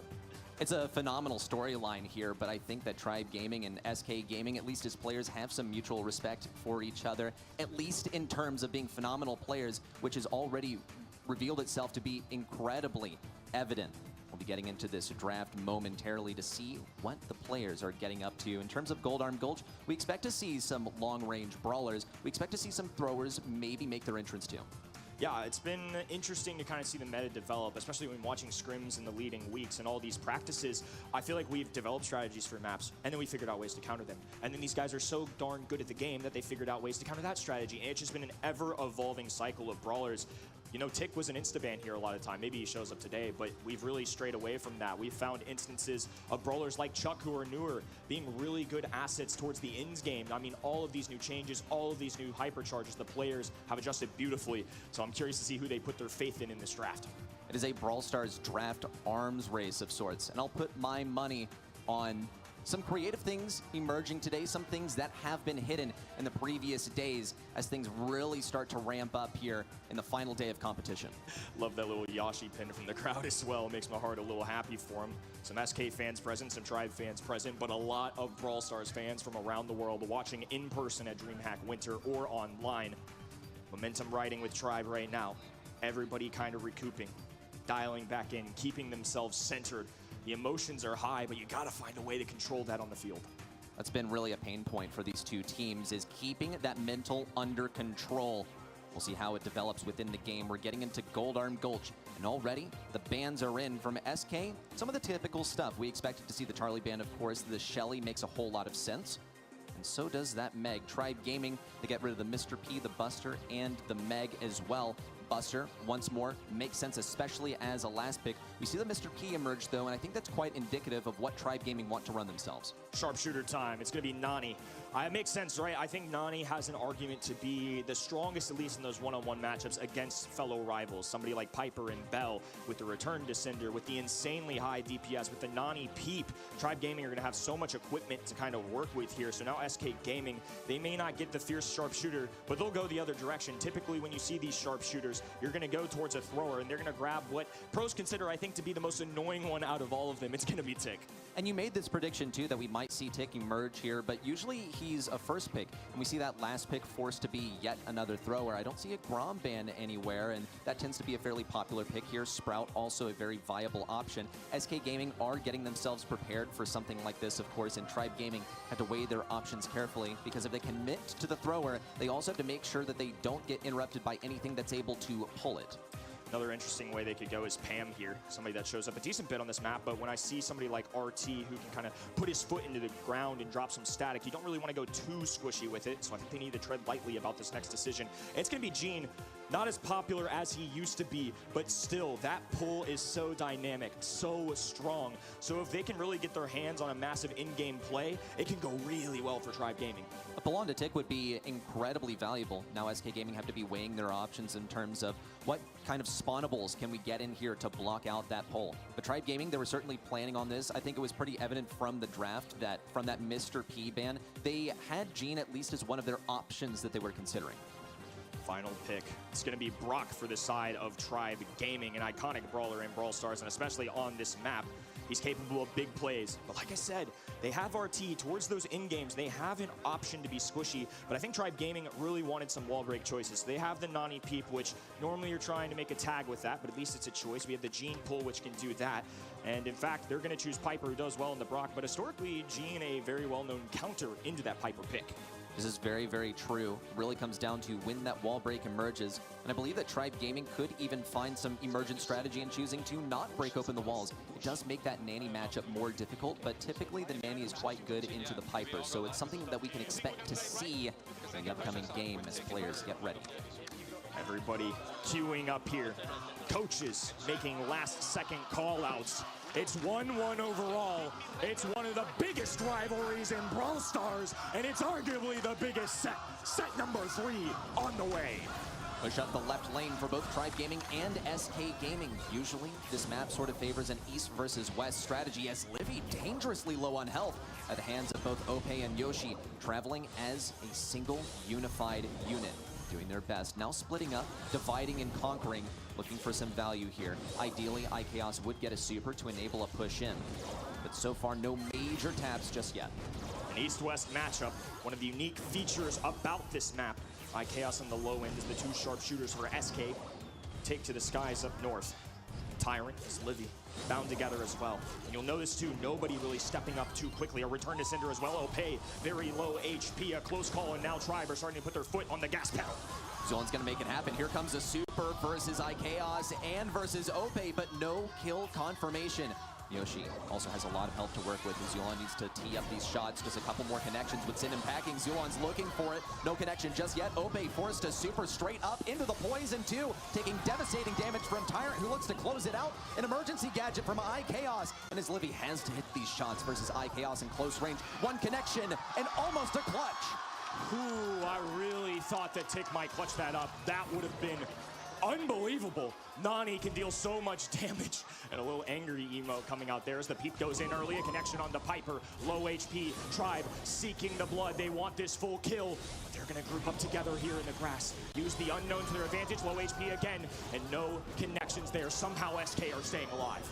Yoshi was forced to run for the hills, and as Livy gets caught over-aggressive, it's just Tyrant and Zulon left. They do have 1 round worth of wiggle room if they want to use it. Here comes the Tick super in, wasting a lot of damage there for Tyrant, and Zulon tries to keep this line forward. The 2v3 is looking very suboptimal for Tribe Gaming. We see Zulon fall to that Tick mine. This has got to be a round over for Tribe Gaming, avoiding feeding any more super if they can to Ope, and of course to iChaos, who's looking to get that Tick super out. We're just going to the next round. Tribe, they're getting the reset. I think that's the intelligent decision, but I can't help but think that Tribe Gaming let one get away from them, right? That was definitely one that they had. I mean, they had the numbers advantage. They had so much damage, but SK clutch up there. And now instead of Tribe Gaming taking game number 1, it's going to be SK tying things up.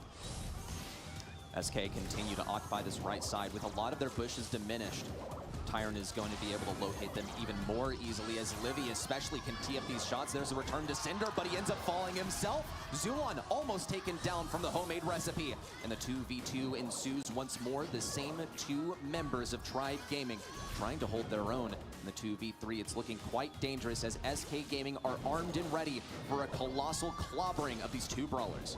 Tyrant and Zulon are going to have to use all of their utility. The matchup not great for Zulon in this moment either. Piper with the outrange, the extra damage, and now a connection as well. Yashi one click away from a takedown and makes the connection there. Tyrant, the lone survivor right now, but they are quick to hustle on top of him. It's SK Gaming clutching up rounds 2 and 3.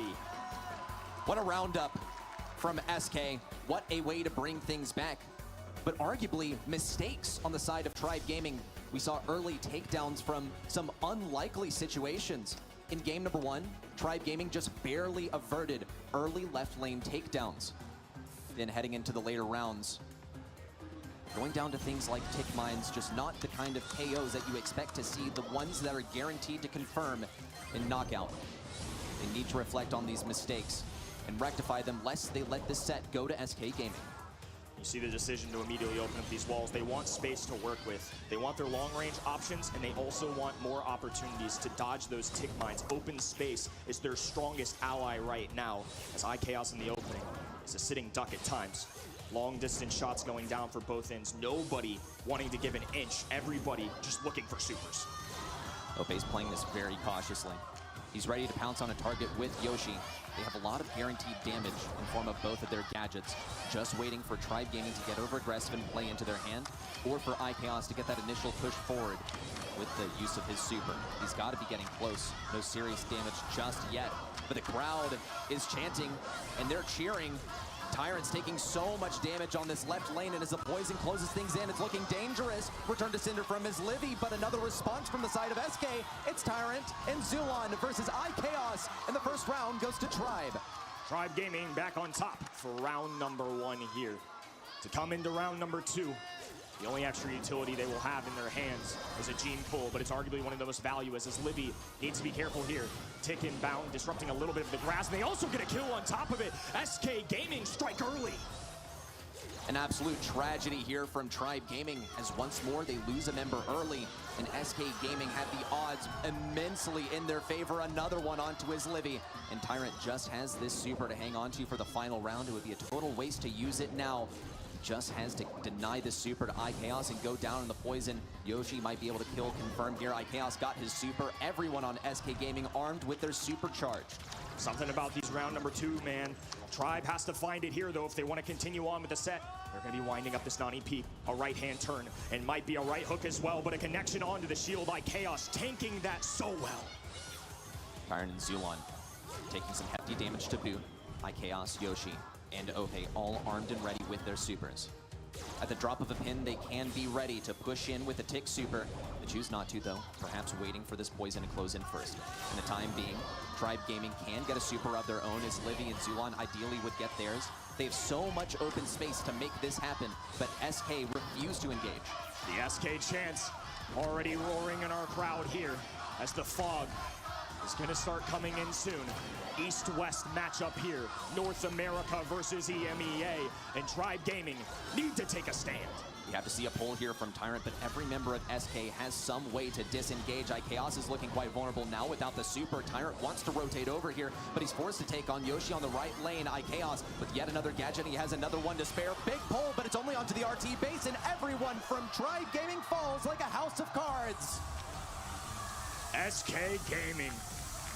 Rounds 2 and 3. Something about it, ready? Something about these fellas is different this year. They have simply clutched up time and time again. Keep in mind, too, they started yesterday 0-5 in sets. And what have they done? They have come into day number 3 as well. They reverse sweep one of their biggest rivals in Foot. And now they are here going against NA East number 1. And they look amazing. Tribe Gaming now going to have to dig deep and really get after it. Fueled as much by the doubters as they are by the supporters. SK Gaming, it just doesn't seem like there's any kind of oppression that can stop them. They've taken their second set, one more, and they advance on to the next round. On the other side, Tribe Gaming looking a little bit unwieldy. We saw very clearly recognizable mistakes from them in this last knockout set. Tribe Gaming this year in interviews have talked a lot about the mental game. It's something that I think they've grown a lot in, and at ESL Mobile Masters, especially at the halfway point in the year, where they placed second, by the way, they got a lot better at it. Now having a coach on their side, keeping the mental, keeping the attitude, keeping focus is something that they've talked about a lot. And I think right now we are going to get a real test of that, as some of North America's finest are now down against the big rival. It's without a doubt going to be a test.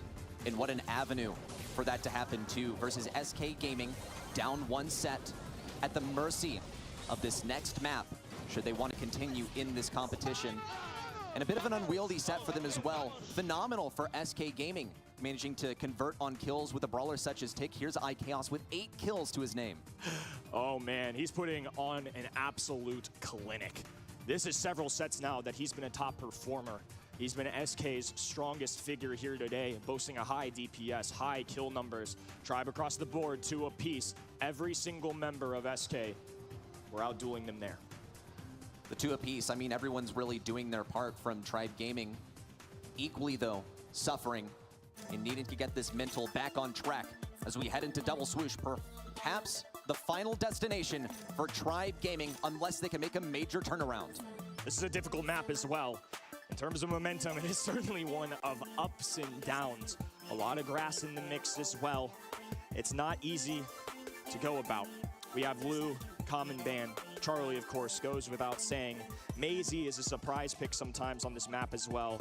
You have several options like Rosa, who can be tanky, aggressive, and as a result, sometimes we'll even see Colette get in the mix here to address those tanks. It is a huge chess match on this map. It all comes down to who gets that first pick.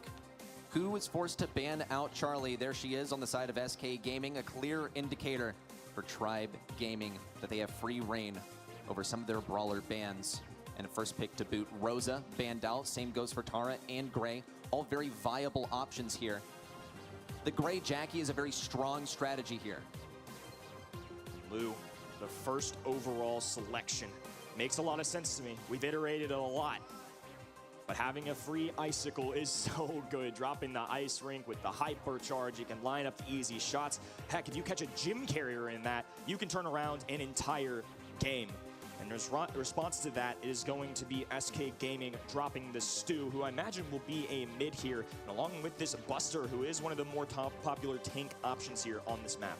Okay, Stu, Buster, can't argue with that. When I look at SK Gaming's bans, though, and I see the Gale and I see the Sandy, I mean, these are good picks here, but are they ban-worthy is really the big question, especially when Hypercharge Lou is such a large consideration, and it was the immediate go-to pick from Tribe Gaming. We have to recall that SK Gaming wiped foot 2-0 on this map just 1 day prior, so they have to know that Lou is something that they can counter. And now Maisie is landing on the map here, tied for first coming into the day in terms of play rate. A very successful one at that. And one brawler we haven't seen too much today is Amber, but they most certainly will be sticking Amber on that right-hand lane, opening up and destroying the grass on the SK end right from our POV. Now SK Gaming, you're gonna have some decisions to make here on this final pick. Well, they know that these bushes are going to be burned down on the right lane. It's going to diminish a lot of the value that Buster would usually get. But if he stays close to his teammates, then he'll certainly be able to get that super and enable some pushes in. We have to ask ourselves the question, did they save mid as their last pick? Well, Jesse is their selection. A fairly good tank counter here. I don't see any tanks, but there's still great positioning that you can place your turrets. With indestructibles on this map, you can place your turret in such a way that enemies don't usually want to venture outside of those bushes. I think they're going to use Jesse as honestly a lane option here. I mean, I don't really think Stu's going to be able to aggress as easily without a super onto those lanes as well. I think Jesse's turret will certainly be seeing some indestructible walls and some of those mid walls to put some pressure on Tribe Gaming if they charge it up. But Tribe Gaming have a little bit more of an area control. They got the aggression factor with Maisie. And everybody in the audience is getting ready to go. Tribe Gaming on their back foot. Need to catch a set here. Early game push forward here for SK. Tyrant taking his time on this right lane. And an early takedown onto Zulon. Immediate push in for Ope already. Tribe Gaming's home bush is occupied fully by SK. Map control for SK Gaming right now. As Yoshi, OP, pile up another kill there. It's a lone Zulon standing. He's going to drop some ice on the map, cover up this left-hand in just to get them out of their side, give themselves a little space. It's not going to equate to any kills on the right-hand in, though. Better stuff for Tribe Gaming as Tyrant picks up one. Far too aggressive there from Yoshi. And we'll see Tyrant also just wait to get some value over here. He really needed to use that gadget in order to farm up his super for free, and he hasn't burned up too many of those bushes. He will make some progress over here on the right side. Yoshi getting great dashes in, and the diff on the lane. Ope pushes in once more with the super, but as Livy counters, he has a super to match for it as well. And Zulon has his super too. They need to get a big kill onto iChaos, who's already running for the hills. And now Tribe Gaming putting the foot to the gas pedal here. Yoshi in trouble now, trying to skate his way out of this situation. Tyrant haven't made enough connections, but the super goes through. Tribe Gaming, 3 gems in their pocket. SK still leading the charge there, but at least Tribe Gaming are showing some signs of life. A little bit unwieldy there from Tyrant on the right lane as he was surprised from the bushes by iChaos. And there's a turret positioning that we were talking about. It's so difficult to face into, but as Livy gets the win on the left side, Yoshi pushes forward on the right and takes down Tyrant. It's a mirror matchup. Here comes the hypercharge of Freeze onto the turret. Zulon has to push forward, but he can't. He doesn't have enough health. Bad beat for Tribe Gaming right there. A hypercharge not going to be in their back pocket now as this Livy pops one of his own, the high stat burst, and it's going to be Yoshi who's going to be able to deal with this pretty well. All things considered, SK Gaming deal with all of that very admirably, very well, but Tribe Gaming have something to say about it. 8-9 right now as Ope marches his way down the sidelines here, and it's neck and neck right now. Potential for a late game comeback for Tribe if they can force Ope out of these bushes. Gadget popped as Livy sucked in, and the gem acquired. SK Gaming get to run it back, and a colossal takedown on a Zulon. SK Gaming safe and sound with enough gems to close this one out. Only one hope remaining for Tribe. They can make it over there and get a huge takedown. One onto his Livy. They close it out. SK Gaming proceed on to a match point. SK Gaming, one away from getting another takedown onto North America. It's been a heck of a weekend for them so far, and all they need is one more to be a World Finals 2023 semi-finalist. A couple of bad takedowns. Zulon with a couple missed super opportunities. It's time for the big dog to go eat. Tribe Gaming on their last life. Gotta make it count. Already could be a better matchup here for Tyrant on the right side. Hopefully he's learned from some of that aggression from Yoshi in game number 1. He's got to get this super farmed up for free. Much less aggressive from SK Gaming as well. Maybe they want his Livy to play into their hand on the left side. Yoshi's pushing forward. No kill just yet. And there's the push break that we needed to see from Tyrant in game 1. A major takedown though by his Livy. Pops the super, the shot as well. Yoshi there to respond. He's been phenomenal this set. The aggression, he clips the wall. Still charging up that super though. Zulon covering the left hand in once again. Escaping death with about 300 HP. And now a Jesse turret established as well. Map control back in SK Gaming's hands. Big slow there onto Zulon. It's going to be difficult for him to farm this one down as Livy does chime in to help with eliminating the Jesse turret. But so far, the majority of the gems belong to SK Gaming. An easy take of this gem by Zulon. We need to see some shots connect from the guy to get the hypercharge super locked in. That's the win condition for the Stew. What damage raining down on Zulon. A takedown as Livy's forced to pop his hypercharge and run. He forces him away for now. Thankfully for Tribe Gaming, scoops up these gems, but Ope has dangerous intentions. He makes the connection there, make it 2. He's forced away though, as Livy there to help out his teammate now, as Yoshi continues to dominate this right hand in. There's one, now they're closing the gap as well as Livy forced to the back lines, narrowly surviving as well, but the damage may already be dealt. SK Gaming moments away from a gem count. Just one gem left to be acquired, but here comes the hypercharge freeze in. Misses iChaos by the fraction of an inch, and Yoshi gets to run this one back, but they're still missing one gem. Tribe Gaming can still acquire these, but they need all 3 members at the forefront of the battle to make this happen. Ope's armed with the super to get a big push in on Zulon as Livy chimes in from the side. Yoshi now getting the pinch following a major victory on the right side. He's still thinking about it. There's the countdown for SK Gaming, but Tribe Gaming can still interrupt.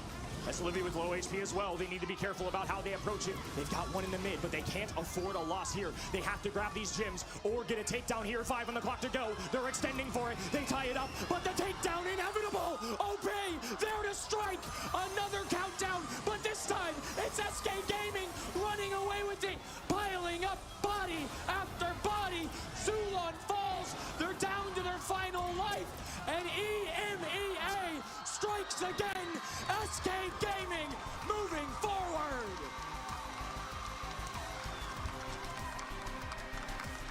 A phenomenal finish. What a turnaround for SK Gaming. A team coming into Worlds that few believed in, now taking down their largest rivals and furthering that into day number 3, taking down their historic rivals of Tribe Gaming, looking unstoppable, headed into the semifinals. What a day, Ready. North America undefeated in the group stage, looking as fierce as ever. Many, along with myself, said this might be the year NA does it. EMEA in the same boat. As good as teams like Crazy Raccoon have looked, it's hard to deny there's something special about this SK team. You have to wonder what it is, so I think maybe they'll reveal the secret sauce after Worlds because they want to take this even further.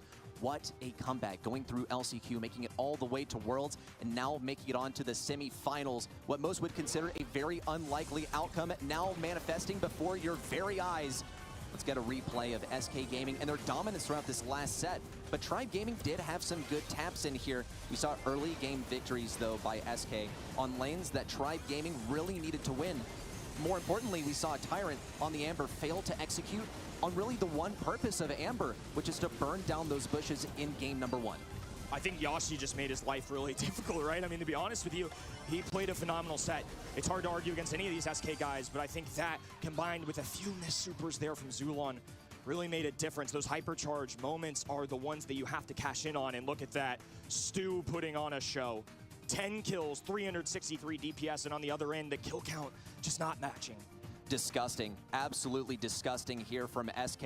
And I think really this has origins in the draft. If you weren't already clued in by their really nice win record on this map in the previous days, here you go. Here are the stats before your very eyes. The Hypercharge Lu is allowed, and they managed to shut it down with very few supers going its way. And I don't think any freezes either. Buster, the one time that he was frozen by a Lu super, he was immune. He had Kevlar Vest equipped, and they were ready to counter it.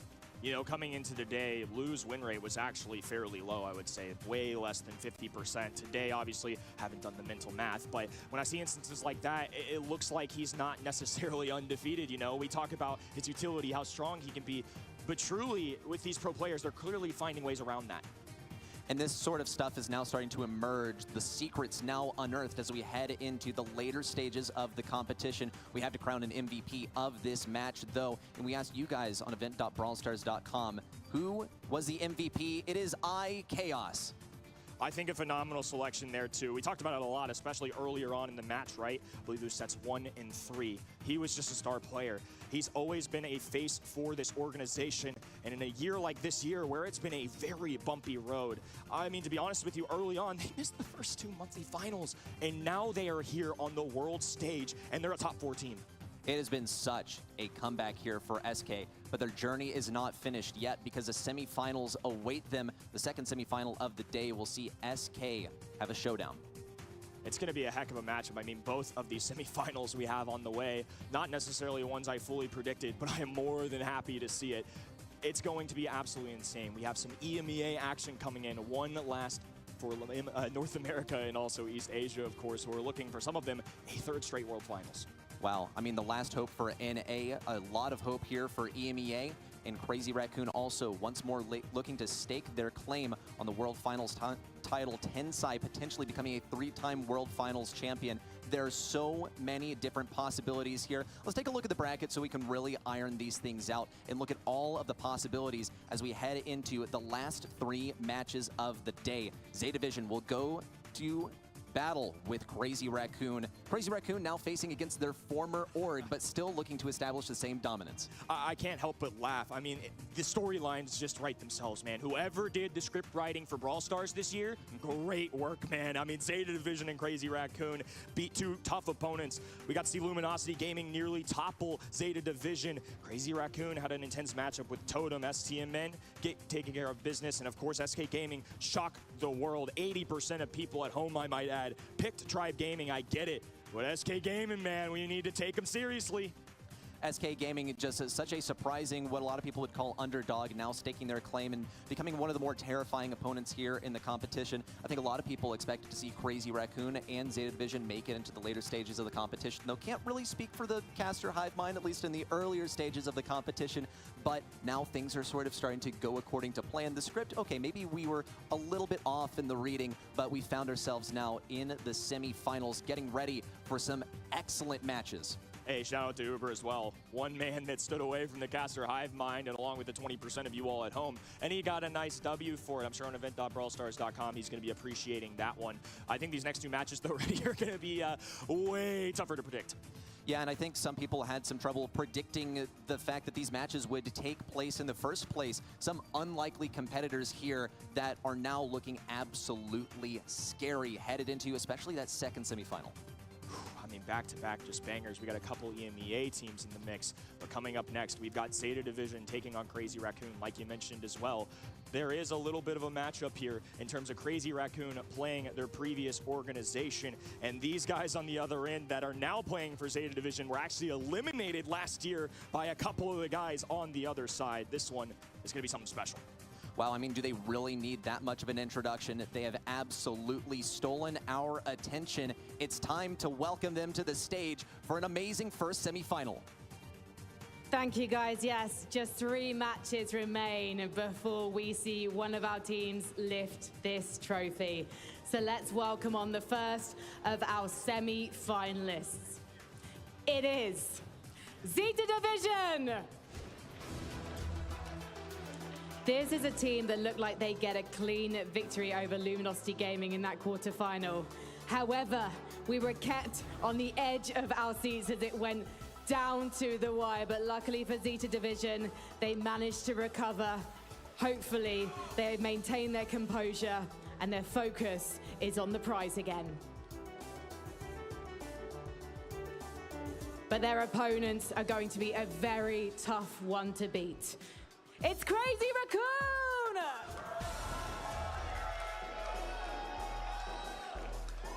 This is a team that nearly looked mortal earlier. They dropped their first set of the event, but quickly were back on form. So maybe they're not mortal after all.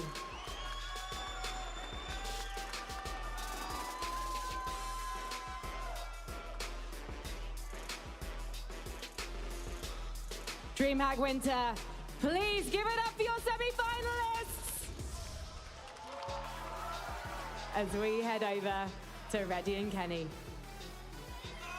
It's time for the semifinals as we close this down to the last 3 matches of the day. And I gotta agree, Zeta Division, I mean, looking like a really strong team coming in here, but going down in a couple sets to Luminosity at their very first World Finals. Speaking of adversity, these guys have been in some very close calls, right? We saw them against STMN on the first day, and then they went on and took on another beast from NA West. They took on Luminosity, and while they had a strong lead, they did start to show some cracks. But nonetheless, a win's a win, and they've had some thrillers here today, hoping they can do it again.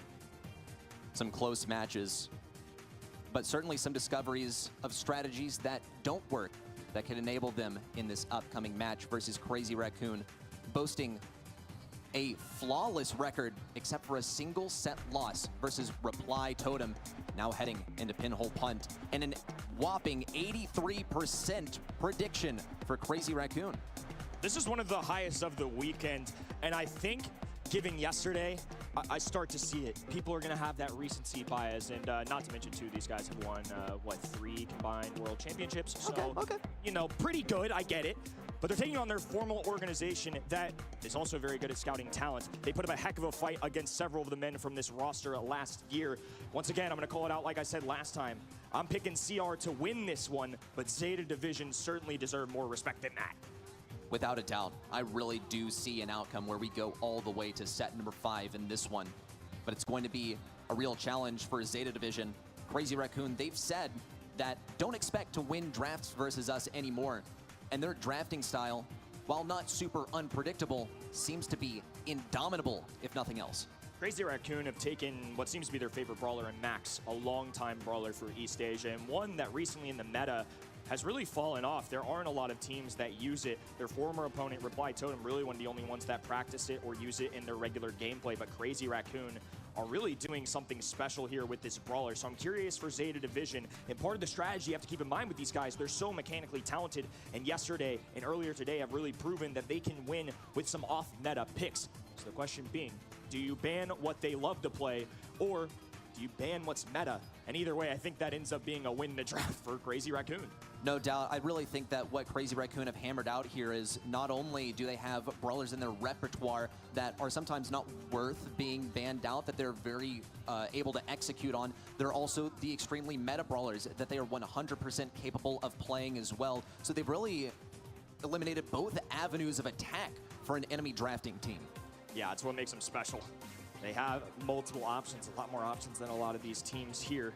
And of course, Crazy Raccoon, even as good as they are not willing to let Charlie slide here. It's going to be a Rosa as the first overall selection, a top 3 banned brawler coming into the day, a fierce one to kick off any draft. I like Rosa as a first selection here, which is going contrary to what a lot of us were feeling headed into the World Finals, but have come to appreciate and understand as things have furthered. She does have that gadget that gets a massive slow for anyone populating the mid area with bushes, and she's also just plain good with all of the indestructibles that are on this map. M's out of the picture as well, and so is Lou. So they're going to have to get creative in how they deal with this. Crow, a selection for Crazy Raccoon. I'm a little surprised in the sense that Crow, not my first gut feeling for a tank counter. Sandy, a brawler that's certainly up their avenue, though. I really think that Crazy Raccoon, what they leave themselves vulnerable to here with the Crow is a lack of damage output, especially off the very beginning of the game. And Zeta Division might look to this as a weakness that they can exploit, find some other ways that they can force Rosa down one of the lanes and get an early game goal. But that's where Crazy Raccoon have thought ahead. They've gone for the Sandy, which is already a really good brawler in today's meta, but also it's going to get that stun versus any rapid charge. You don't have to farm up a super to get it. It's just free with the gadget, and you have 4 of them. Great analysis there, too. I mean, it's so nice when you get an extra free few shots at a bucket every single game. In response, though, it's going to be, and it's going to be Spike. These are 2 great options that normally would play well into Rosa, but on this map as well, it's a fantastic combination that's been there for a long time. So they've got their sharpshooter, their high DPS, and Rosa, who's going to get up in your face and punch you in the mouth a little bit. Crazy Raccoon kind of need some kind of high option, I feel like, off the rip to get some damage. Instead, though, they'll take all reliable. It's going to be a Max and Sandy combination plus Crow. Might have even been a reason they took that earlier. They don't want options for the slowdown on the other end. I think they kind of big brain this. Wow, this is actually colossal brain here. I mean, the Sandy pick alone is not really indicative that they're going to go for the Sandy Max. Now, this could also be a case of Zeta Division knowing that this is going to be an option. They did first pick that Rosa, so they do have a slowdown option, but it is on gadget, and it's going to be quite difficult to execute as long as people are staying outside of those bushes too. It's kind of what we alluded to. They got lots of options, even if they don't scoop Max. They have meta options as well. But it's time.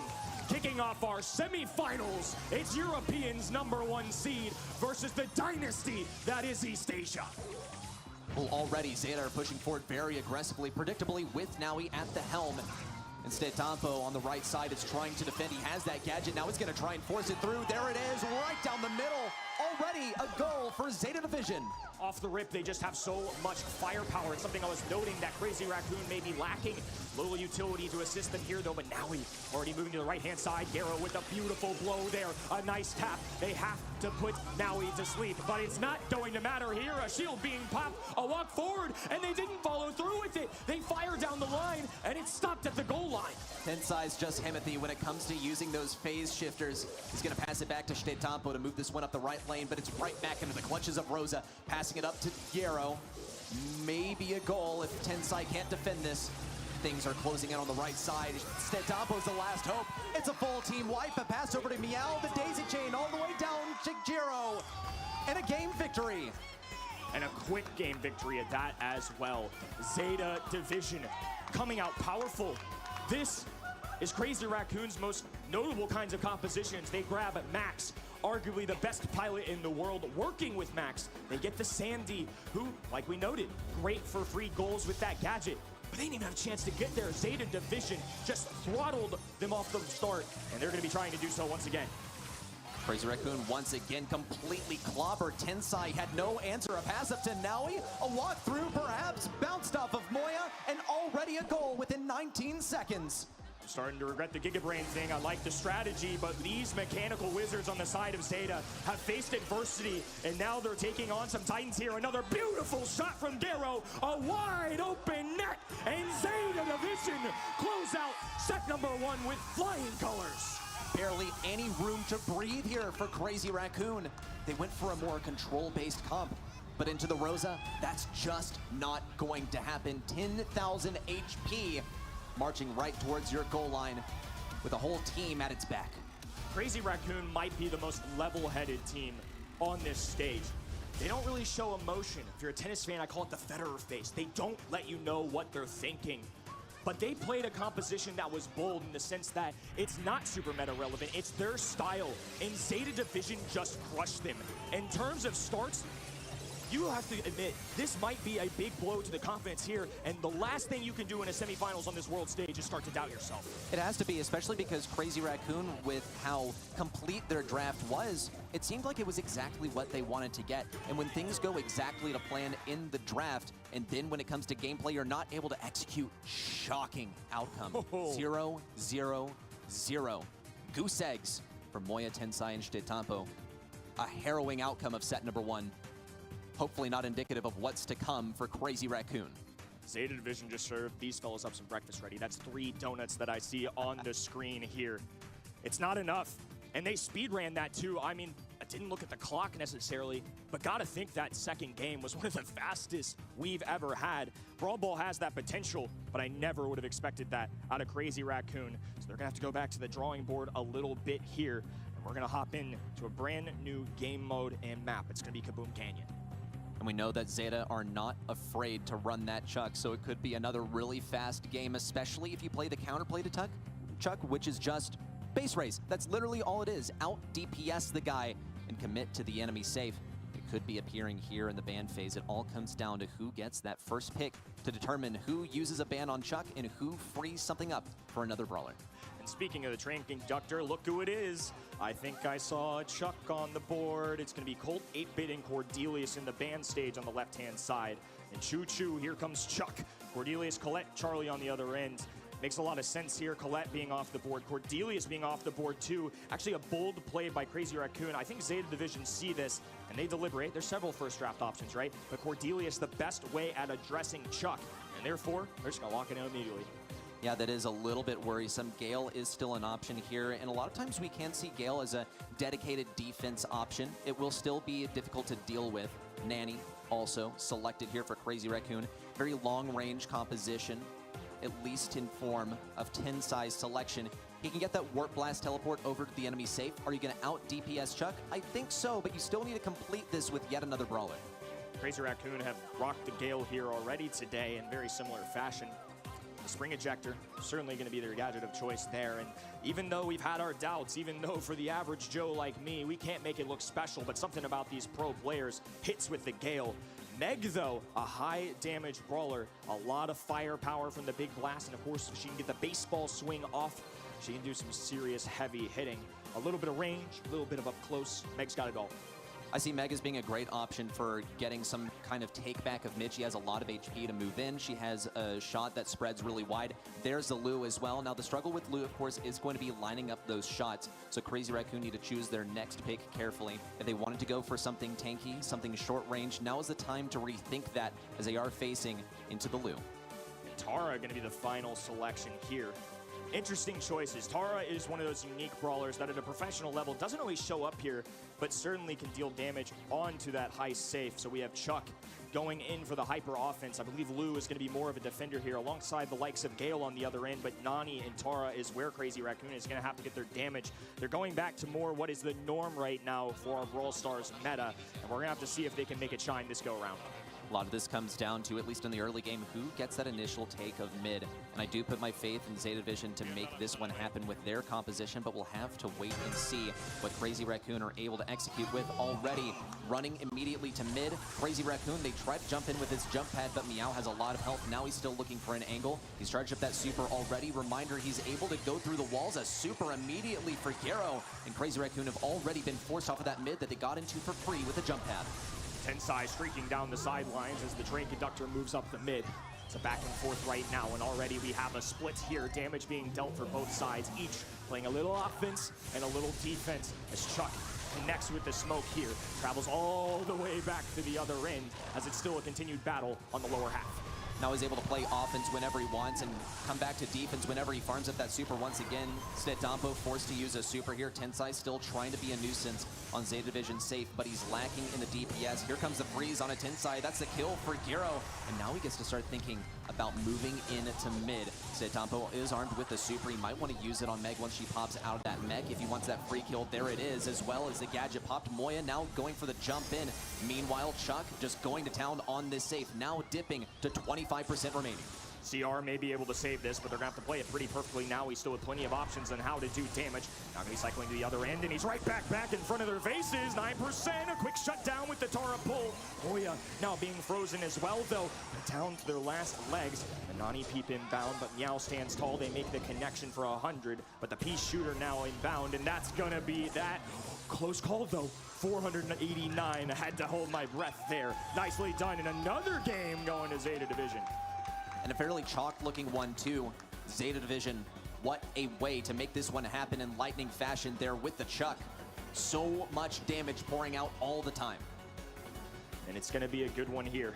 Zeta Division are coming away with more and more. They're dialing in and trying to lock up another set onto some previous world champions. And to start things off here, CR already receiving some heavy heat. Rink going down the ground on the right-hand end. Stetdampo trying to defend himself here as the Tara pets go inbound. Garo already on the defensive. He's got barely any health left, but he does have a gadget to get some good damage on that save. If he's able to close in, could also tank some shots from Garo. Crazy Raccoon have already suffered a lot of damage, but Moy's going to go for the jump in. He's going to try and ignore Chuck whenever he can, and he manages to get the kill as well. Nanny also at mid, able to advance forward and perhaps get some damage here. Meow responds with a lot of health. A phenomenal defending option. Moya now in with the pushback. Stetdampo tries to come around from the bottom side. Huge pinch there from Meow, and Garo manages to get an elimination. Zeta Division, they're out DPSing Crazy Raccoon as it stands. And Nani needs to get on some action here. Stetdampo just going to make the decision to go to the other end. They want to pace race this fully. They're leaving Naui on his own here. 20 to a roughly 20, and now CR laying down the fire. It's going to be neck and neck here, down to the wire. Stetdampo still standing tall. Naui on the back foot, gets the train going down, but he gets it in the final moments. CR can't stay alive. Zeta Division looking to do the unthinkable. 2-0. 2-0 versus former world champions. Perhaps soon to become just that, former and forgotten in the semifinals, unless they can bring it back here.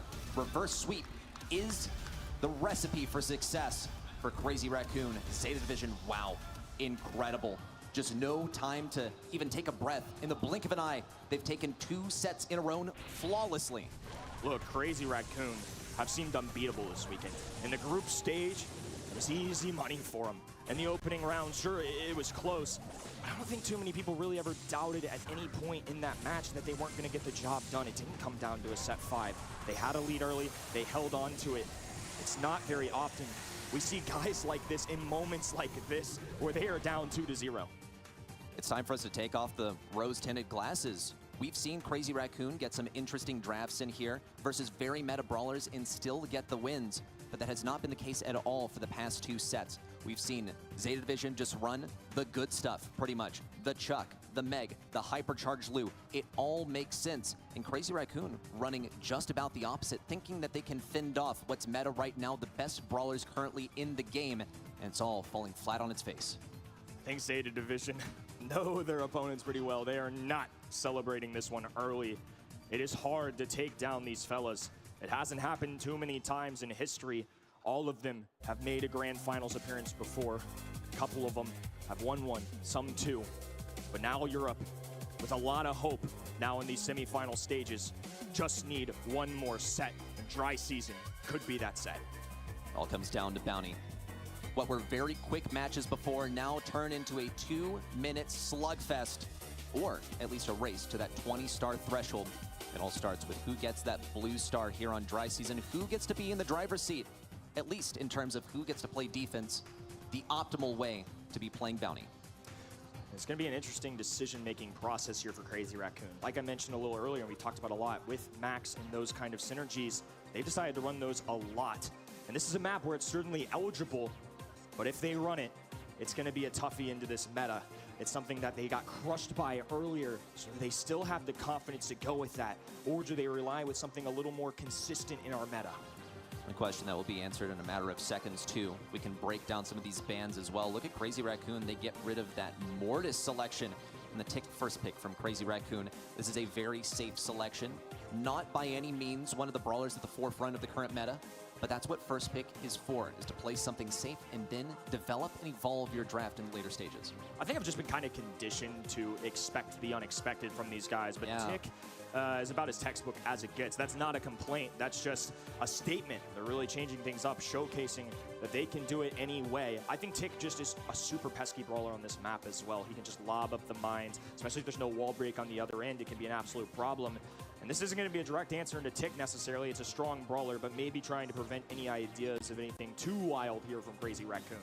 Cordelia is going to be a great way to get rid of any tanks that might be threatening here. Crazy Raccoon, if they wanted to go something aggro like Fang, will be shut down by the Cordelia's super. Cordelia's also has some really good defensive options. Put someone in the Shadow Realm and then run away. But also get some good assaults on people up here from the Shadow Realm underneath the most vulnerable target. Here it would be Tick, but Crazy Raccoon could still pick some more squishy brawlers. Zeta Vision have opted to go with the Nanny here, which is going to be a great pick to face versus really any sharpshooter that Crazy Raccoon can think of. And Zeta Vision still have a last pick to counter out anything that CR pick now. I don't blame Zeta Division for not going thrower here. They're going to go ahead and pick up Nani and Cordelius on this 2-3 section. Look, they know Crazy Raccoon already have their thrower of choice, so why pick it early? It's very unlikely that they do it twice, so if they want to sprout towards the end of this game here, they can select it. But I think they're going to gain a little more information before they make that call. Also, if the other side wants to go with the wall break option, it will hurt in a sense and help out any of their sharpshooters if they elected to draft it, but they've got sharpshooters on the other side. It hurts Tick. Crazy Raccoon are certainly going to have some tough choices here, and Tensai selecting that Stew. Very interesting, and again, not one I'm used to seeing too often.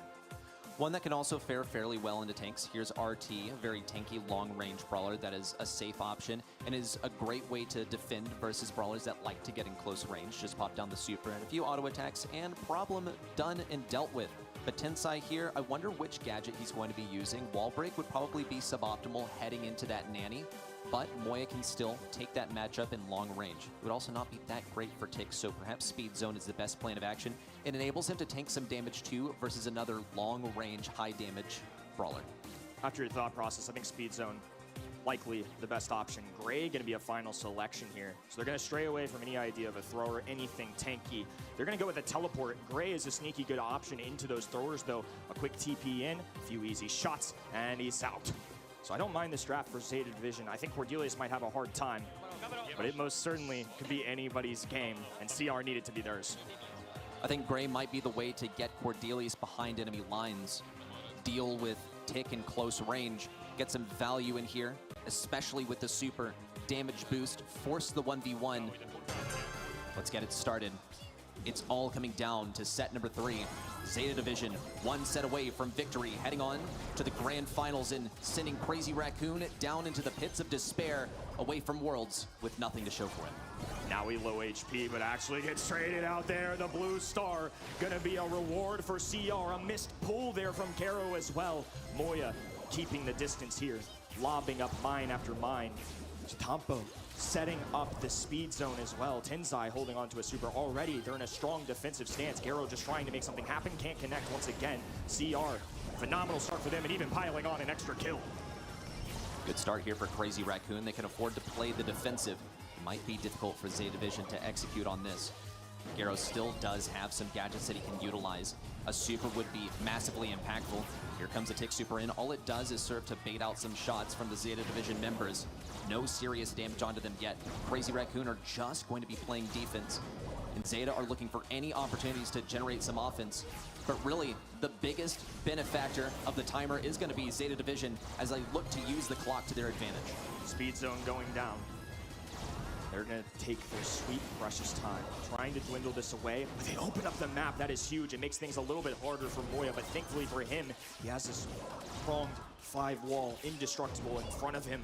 Garo, Meow, Naui, just going to let this clock trickle down. They want to get the last strike, and they want to walk away. 20 seconds is the magic mark. That means it's drive time. It's time to go. And Zeta Division patiently await that mark. Here comes the initial strike. The Peep now looking for a target, perhaps on his Stu. Shdetampo dives right into it. Meow gets the kill. Zeta Division are still behind by just one crucial star. Moya avoiding all the damage. Meow looking for the ideal 1v1. It's versus Tensai, but Tensai still on such high health. Meow's bound to pop out of this Shadow Realm and get a kill. Meow still needs to be taken down. He's running away. 8-7. Need to see a kill for Zeta Division, but nothing. Crazy Raccoon take a game win. Crazy Raccoon can take a breath now. They finally have a game on their hands. Zeta Division still up 2 sets, and it was a very narrow call, but nonetheless, East Asia still staying alive for now. Game number 2, I'm sure, is going to be just as much of a sweat. Signs of life mean a lot here for Crazy Raccoon. We haven't seen them take a game just yet. Zeta Division were on a roll, and now the momentum has been broken by a much more defensive mode. Already we see Tensai generate a kill onto Meow. They even had that blue star, but they're gathering insurance, at least until Zeta Division push them back into their home ramparts, which could be happening soon. They're losing territory quickly. We might fall into the same pattern as last game, where Crazy Raccoon take a defensive stance early on and maintain. CR with the early assault on the Zeta Division. They're going to be the ones with the lead once again. Meow once again in trouble as well. A slide in and out. Tick Mines dodge there, but the follow-through shots available from Stu. Now 5-0 here, and a blue star in CR's favor. Things are finally starting to look up for these fellas. 5-0 for Zeta Division. No kills just yet. Meow has the Shadow Realm ready and prepared. Here could be the combo. The Peep looking for an ideal target onto Moya. No, just baits out the gadget. Good dash there from Shdetampo, but the one shot onto Moya with the gadget on cooldown. Tensai low HP as well. They make the connection. It's 5-5. Blue star also in favor of Zeta Division. For the first time this set, it's Zeta in control of the base. We haven't seen Crazy Raccoon have to go on the offensive just yet, but it's time to make it happen.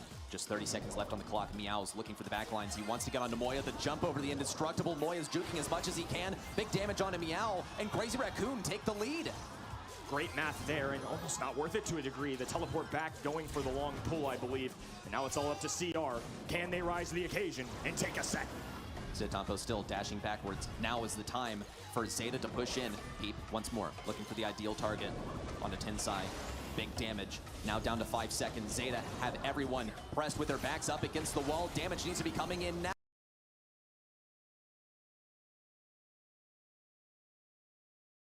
Shdetampo taking lots of damage, but not enough to send them packing. And Crazy Raccoon take the set. Gotta take it one at a time. These fellas are never ruled out. Like I said, you saw no signs of Zeta Division celebrating early. Every team at this event, the fans across the world, every single one of us a DreamHack winner know what these men are capable of. They've risen to the occasion before. It's just been a long time since we've seen them do it from behind. So one on the side of Crazy Raccoon here, and nerves have to start settling in here for Zeta Division. I think we've already seen a little bit of the nerves because I think we can very confidently point out a poor decision to go so aggressively with Cordelius, since falling with Cordelius actually gave the lead to Crazy Raccoon. It's a case of having 2 birds in the bush and 1 in the hand, but actually there's only 1 bird in the bush and you have 2 in the hand. I hate when that happens, ready? Relatable. Oh man, but another thing that's not relatable, at least for me, is playing against Titans like this. I don't envy the position of Zeta Division and closing out all the pressure, all the eyes in the world looking at you, and to be so close 2 straight games to taking down Crazy Raccoon, to getting yourself to a match point. They hold firm, they stay confident, and they do so with a very unique composition that we're not always used to them playing. On the side of Zeta, as much as I will criticize a very clear mistake, we saw some really good tech here, especially from Finały, getting the insta-kill onto Tick. He managed to make sort of a drive-by the Tick, no contact, just bait out that gadget, and then circle around for the one-shot with autofocus. That was phenomenal. Just the Shadow Realm plays too, I think tried to set them up for success. But look at this, it's 5-5, Blue Star, but they just traded out immediately. I mean, in terms of math, that's a bold decision. I'm sure CR had the comms there. It almost felt like RT was kind of following along his teammate there, being ready to go in case he was in trouble, because somebody like Tick, he has no shot at a chance like that. Cordelius is just gonna close that gap and enter. But at the end of the day, there was only 1 kill separating these two teams, 1 kill separating a set. And across 2 bounty games as well, really does emphasize just how close this is. With Zeta Division still being the lead set-wise, but Crazy Raccoon now starting to claw their way back from the pits of uncertainty. We're headed to last stop, and if Zeta Division can generate a win here, it will in fact be the last stop for Crazy Raccoon on the ladder to victory. EMEA fans around the world are keeping their fingers crossed. Last stop, certainly a map where CR can run some max madness. But at the same time, plenty of other great options too. Again, this is the kind of mind games that you can play when you're some of the most skilled, if not the most skilled in the world. You can play to their strengths, you can play to the meta's strengths, and Zeta as a result, of course, is gonna have to make some tough decisions in the ban phase. Well, ban phase is coming in. Any tough decisions here? Well, the Charlie ban was not, certainly.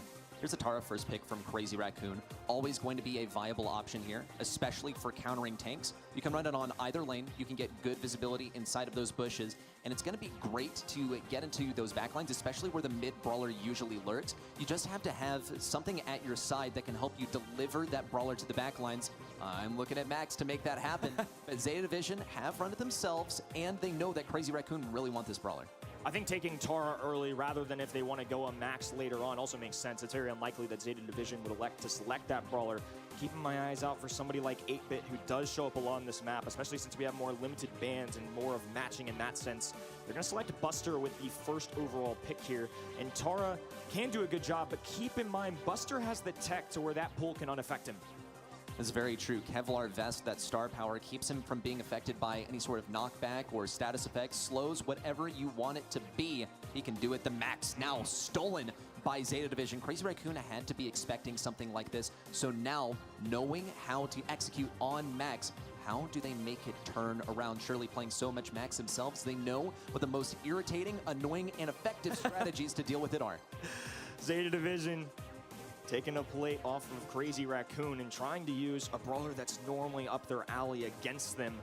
This is what I was mentioning. It's good that they picked the Tara first because they have options now. They can just stray away from it and they can look to shut down the brawler that they know so well. And on top of that, take a mid option here in 8-Bit with a TP, with a lot of HP, and somebody that's been boasting a 67% win rate coming into today.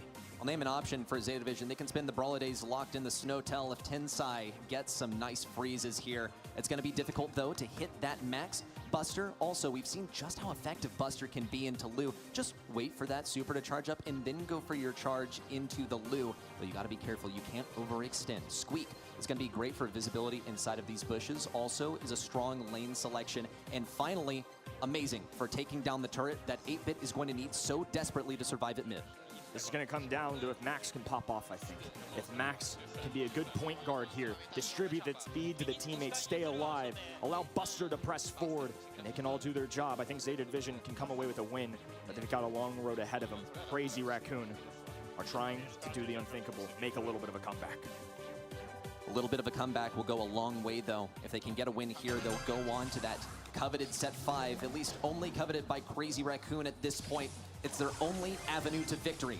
Already, major push on the left side from Crazy Raccoon. Tensai and Stetampo doubling up, looking for a kill on Finały, or at least control of this area. Stetampo already has that super. A freeze on Finały, and a frozen Buster delivered straight to his doorstep. An ice statue right in front of one of the greatest of all time, and he's gonna line those shots up to perfection. A strong presence of Zeta Division, and here comes the max energy speed as well. A tied gym count, Moya extending for one more. Is Shitampo gonna be on the bottom lines here? Moya Goku trying to fire, and it's not going to be enough for any kills. The Tara pull being missed there too. And Crazy Raccoon do have control as the loop pops a major super. Well, there's a freeze onto Garo, but they're not able to do anything with it. Stetampo's gonna have to work for this super back. Also, worth noting, lane rotation, Meow now heading over to the left side. Gadget popped down, and a lot of room that Stetampo has to circumvent big lane control there on the left side. Speed popped by Garo. Now encircling Tensai, and no value for Tensai there. He doesn't even get a super, but Moya has 7 gems to show for it. Now he's closing in around the right side. Garo also matching him at mid, trying to get this next super for a big push in. A jump in from Tensai, but the block, the gadget combo from Naui, a total shutdown. Now he's taking on this lane brawler that's normally so good into tanks, and just shuts it down immediately. Zeta Division have now clawed their way back into this. They've had a constant presence by the gym mine here. Moya Goku establishing himself now. A 9th gym spilling out. He has teleports available if needed. Tensai bringing some help from beyond as well. Another hypercharge and play as well. Meow makes the connections there. A skate, a connection. Gyms being dropped, and now Tensai going to work up top as well. It's just Garo, and more importantly, a gym countdown. Huge dodges for Tensai too. He's just trying to keep this lane versus Garo. Zeta Division, they approach aggressively now, pushing up the left side. Garo now matching it mid with a takedown onto Tensai. Stetampo holding the line the best he can. 3 seconds left, and we see Moya get the takedown onto Garo. A game win for Crazy Raccoon. They might make it happen. Uh-oh, a big win there for Crazy Raccoon. I'm telling you, don't let them get one. If they get one more game, Set 5 fans around the world will be once again rejoicing on what has been an insane weekend. CR, one more game away for dragging us to Set 5. Still room for Zeta Division to improvise here and look for some new strategies. Oh my gosh. Well, if the double kill is in the playbook, then Zeta Division have executed it according to the textbook. Crazy Raccoon wiped out on the left side, though a big kill from Tensai onto Meow at mid gives these gems over to Garo. Tensai now encircling, sitting in the ideal position for a mid. Zeta Division don't mind playing this more aggressively though. Meow's gonna try and advance him out of the right side. Big kill here for Naui. No, the teleport back, but it's only 1 teleport down from Moya. He still has a few more remaining, but 0 gems to show for this. The 8-bit completely forced out of position at mid. Zeta Division with the mind games off the early game. They come in and they play to perfection as well. They haven't left the mid yet. CR have not even grabbed a gym at this moment. Tensai, while he has flanked Moya in hot pursuit as well. Stetampo with no super. They don't have the utility that they did last time. Now Meow getting a nice pinch here as well. Garo on the back heels as well. The spawners, not enough here. Tensai holding on to a super, but needs to use it for a big pop-off play. They haven't played a better set, but they need to somehow survive, and Crazy Raccoon still sticking around. Tensai somehow manages to get by, and now he falls. A pull goes down. CR have established control. It's all back here for Crazy Raccoon, but now he pushes in. Superless, he's got to farm this up on the way over. Yero now also assaulting this right lane. Moya has a super at the ready. Here it comes, the hypercharge Lu looking for value. Do we see the stun? Yes, on a Meow. And Garo takes some damage too. Stetampo now taking the jump pad back to the left side. Naui on seriously low HP. A kill from Moya. And Garo returns to the right side. A little super down here for Stetampo, a zoning super, if anything. Along the way, Moya has picked up 8 gems and another one to match as long as they can keep this control. These fellows are calm, cool, and collected. A horrendous start for them, losing everything, and now all to gain here. A 10th gym being spawned, and they're not going anywhere from the mid. Garo needs to use this max speed. Tensai there to assist his teammate now with 10 to go. A big pickup, but an easy teleport away. And uh-oh, Crazy Raccoon are dragging us to a set number 5. Incredible here from Crazy Raccoon. From the pits of despair, from the verge of defeat, they claw their way back to set number 5 for a potential reverse sweep incoming. These guys have made it to World Championships time and time again. In Brawl Stars, it's all we've known for the last couple years. And entering the big tournament on Championship Sunday, we were hoping for around the world that they would be contested, and they certainly have. It's certainly been dramatic, but they have hung around I can't say it enough. That game number 2 started off terribly for them. A huge double kill. They pull out a little bit of a surprise strategy with a Buster. They go for this major double pull. They kick off with about 7 gems, and even still, CR held their ground. Just did something ridiculous. A real stroke of brilliance up that left side. They managed to force the 8-bit out of position, which was the largest stroke of brilliance here for this team. I mean, I'll say it again with my chest.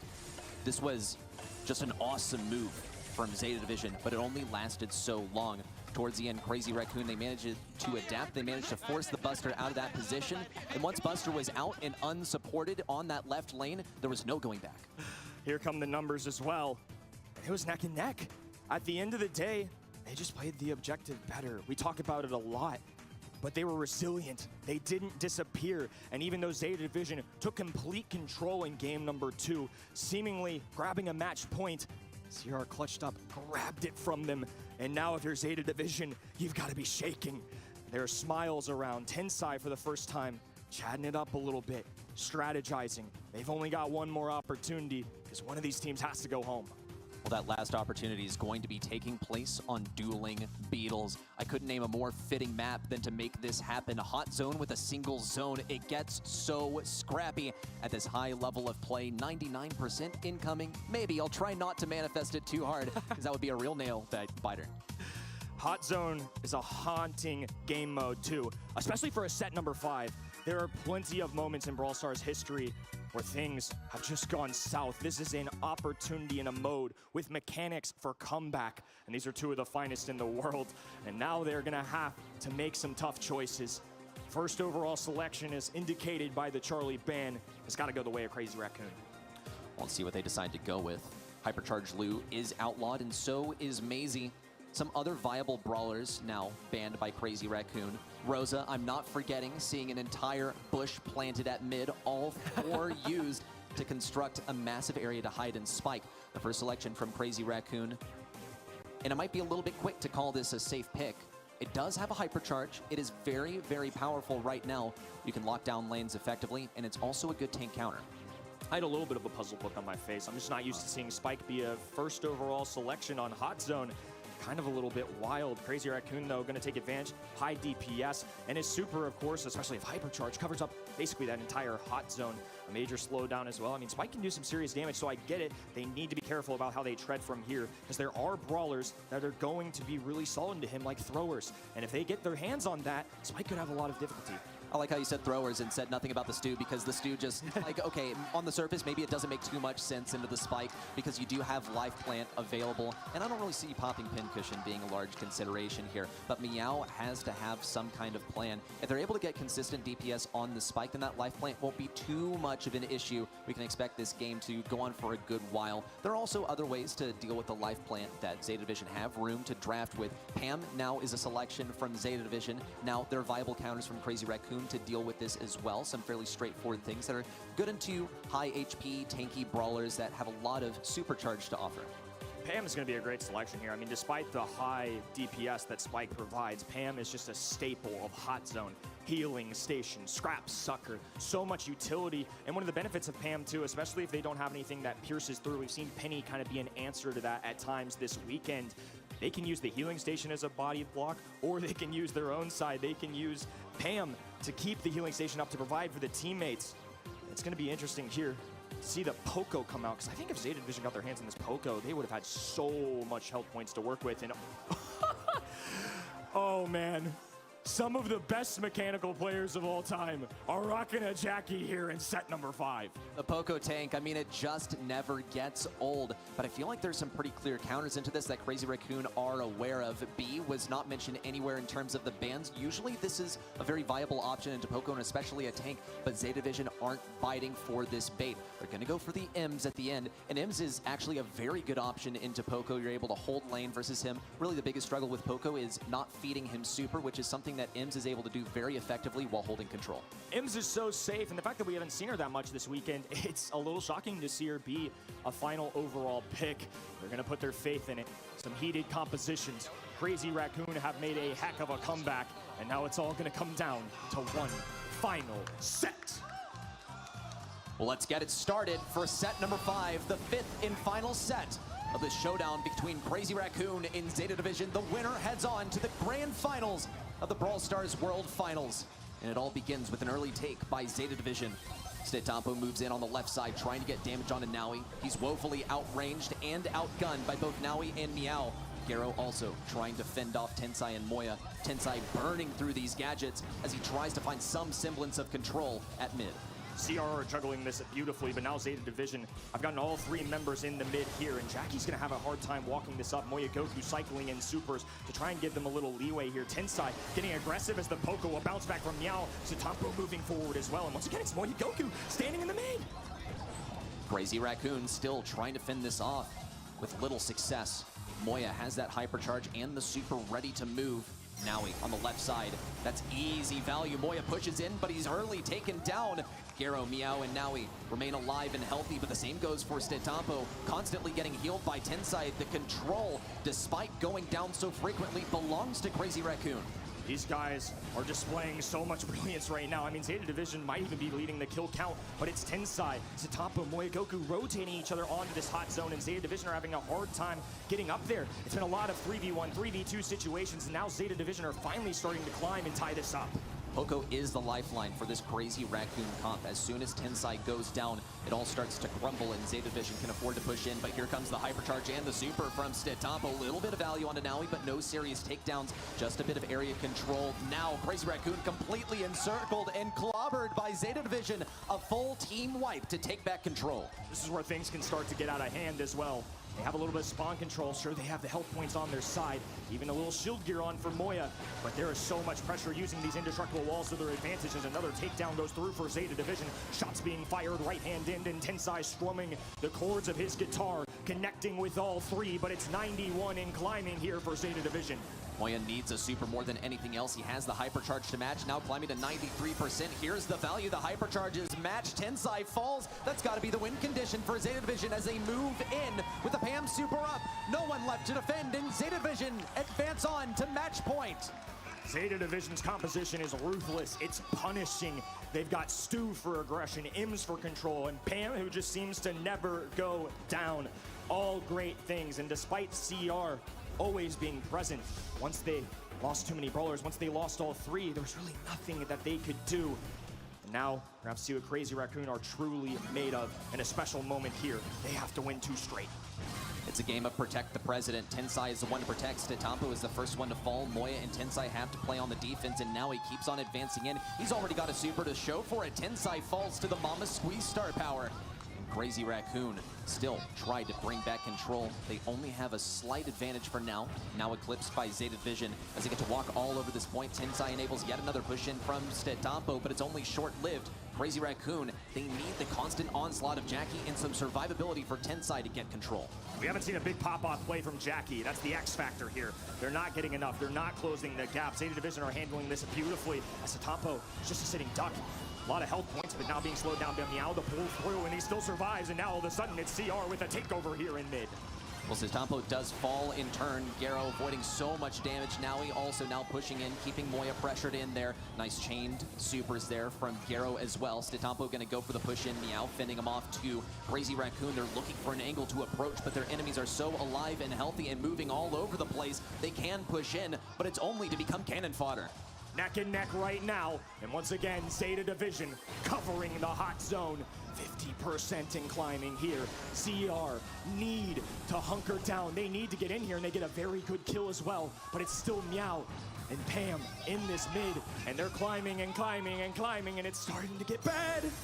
Hope growing thin by the second. Moy's gonna try and get some value in here. Now he needs to fall, but there's no one in range to take him down. Now down goes the super from Naui. Meow is still alive, hanging out inside of the healing. Garo also getting taken in by the super from Stetampo. It looks good. Meow needs to fall, but he still remains alive. The survivability from Naui and Meow is just shocking, but they have to get this control back somehow. Crazy Raccoon are threatening to usurp Zeta Division's lead.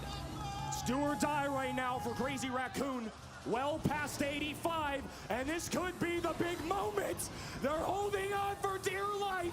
The #1 seed from EMEA have taken down the Titans. Grand Finals bound. Zeta Division make the seemingly impossible happen. The two-time world champions on the roster of Crazy Raccoon now shut down bitterly in the semifinals. Only a top 4 finish to show for their efforts this year. Totem showed that the East Asia Titans could bleed, and Zeta followed through with a dagger. They kept them alive for so long, but in the final set, they got the job done. For the first time in a long time, it's gonna be somebody else taking the crown here outside of East Asia. Without Crazy Raccoon still in the competition, all of our expectations might be ready to be challenged. What a shocking finish here, but a well-earned one for Zeta Division as they advance on to the Grand Finals as our first contender in the Grand Finals match. Absolutely fantastic. I mean, both of these teams showcased what they could do. After yesterday, I really didn't think that CR were gonna get beaten. My head just couldn't get around it. How could they be so darn good into teams like SK and Foot? And then piling up, we replied Totem, but the last line of defense in EMEA got the best of them here today. Wow, just no remorse at all.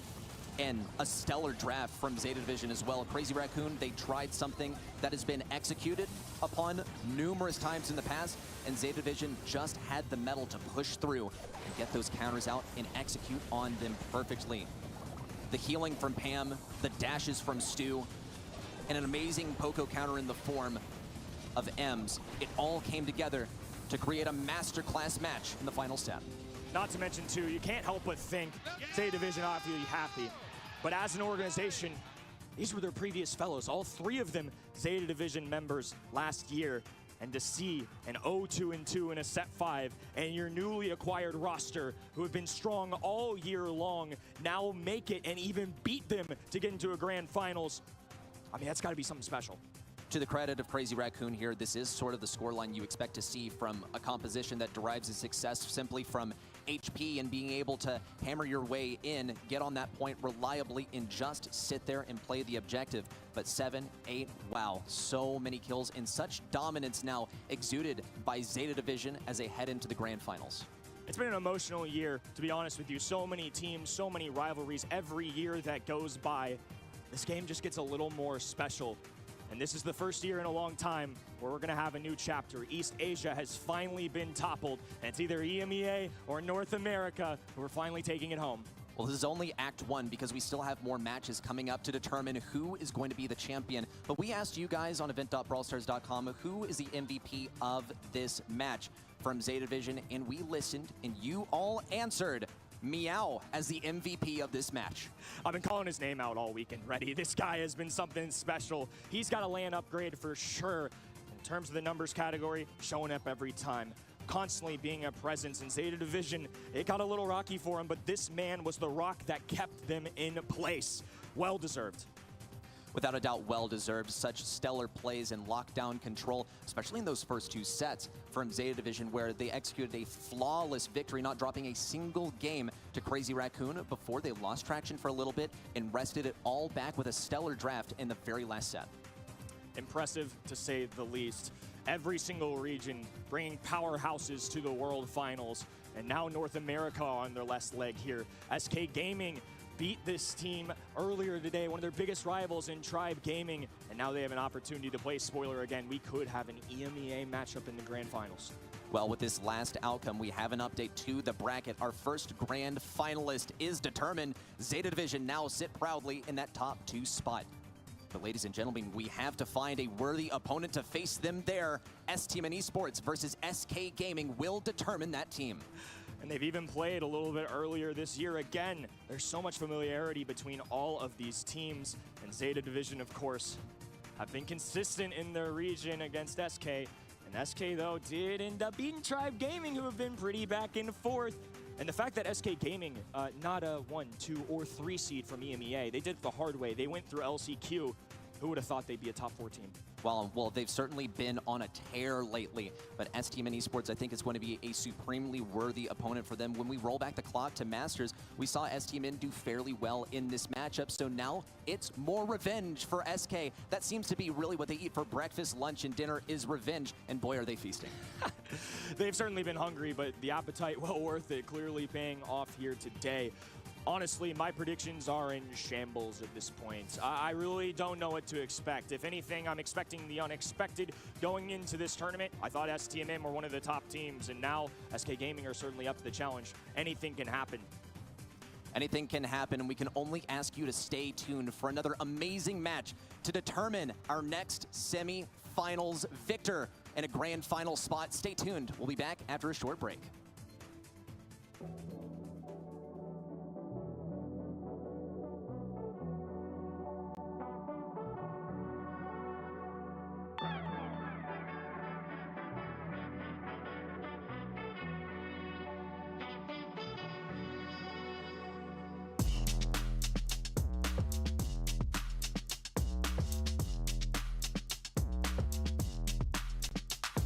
Backstage at the Brawl Stars World Finals 2023, it's day 2, and we've just watched some players walk on the stage. This is just a little bit of the background, and we're going to show you some of the people working behind the scenes to make these productions work.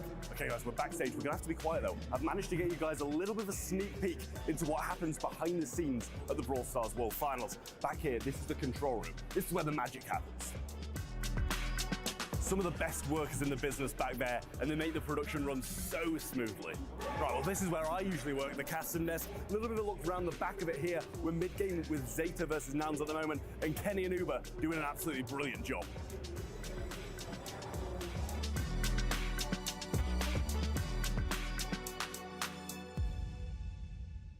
And then there were 3.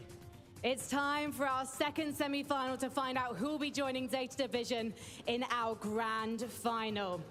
So let's start with our team from North America. It's STMN! This is a team that had to go through the last chance qualifier. But since then, they have shown they could have been qualified through BSC points alone, because this team is going to represent North America and show what their form of Brawl is all about. And speaking of last chance qualifiers, please welcome their competition from Europe. It's SK Gaming!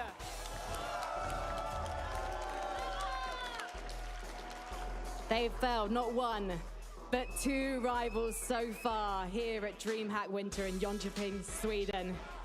And now those opponents are behind them.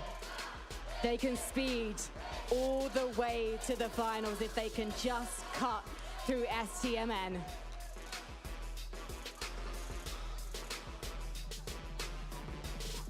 So this is it. Who will remain in the running for the trophy?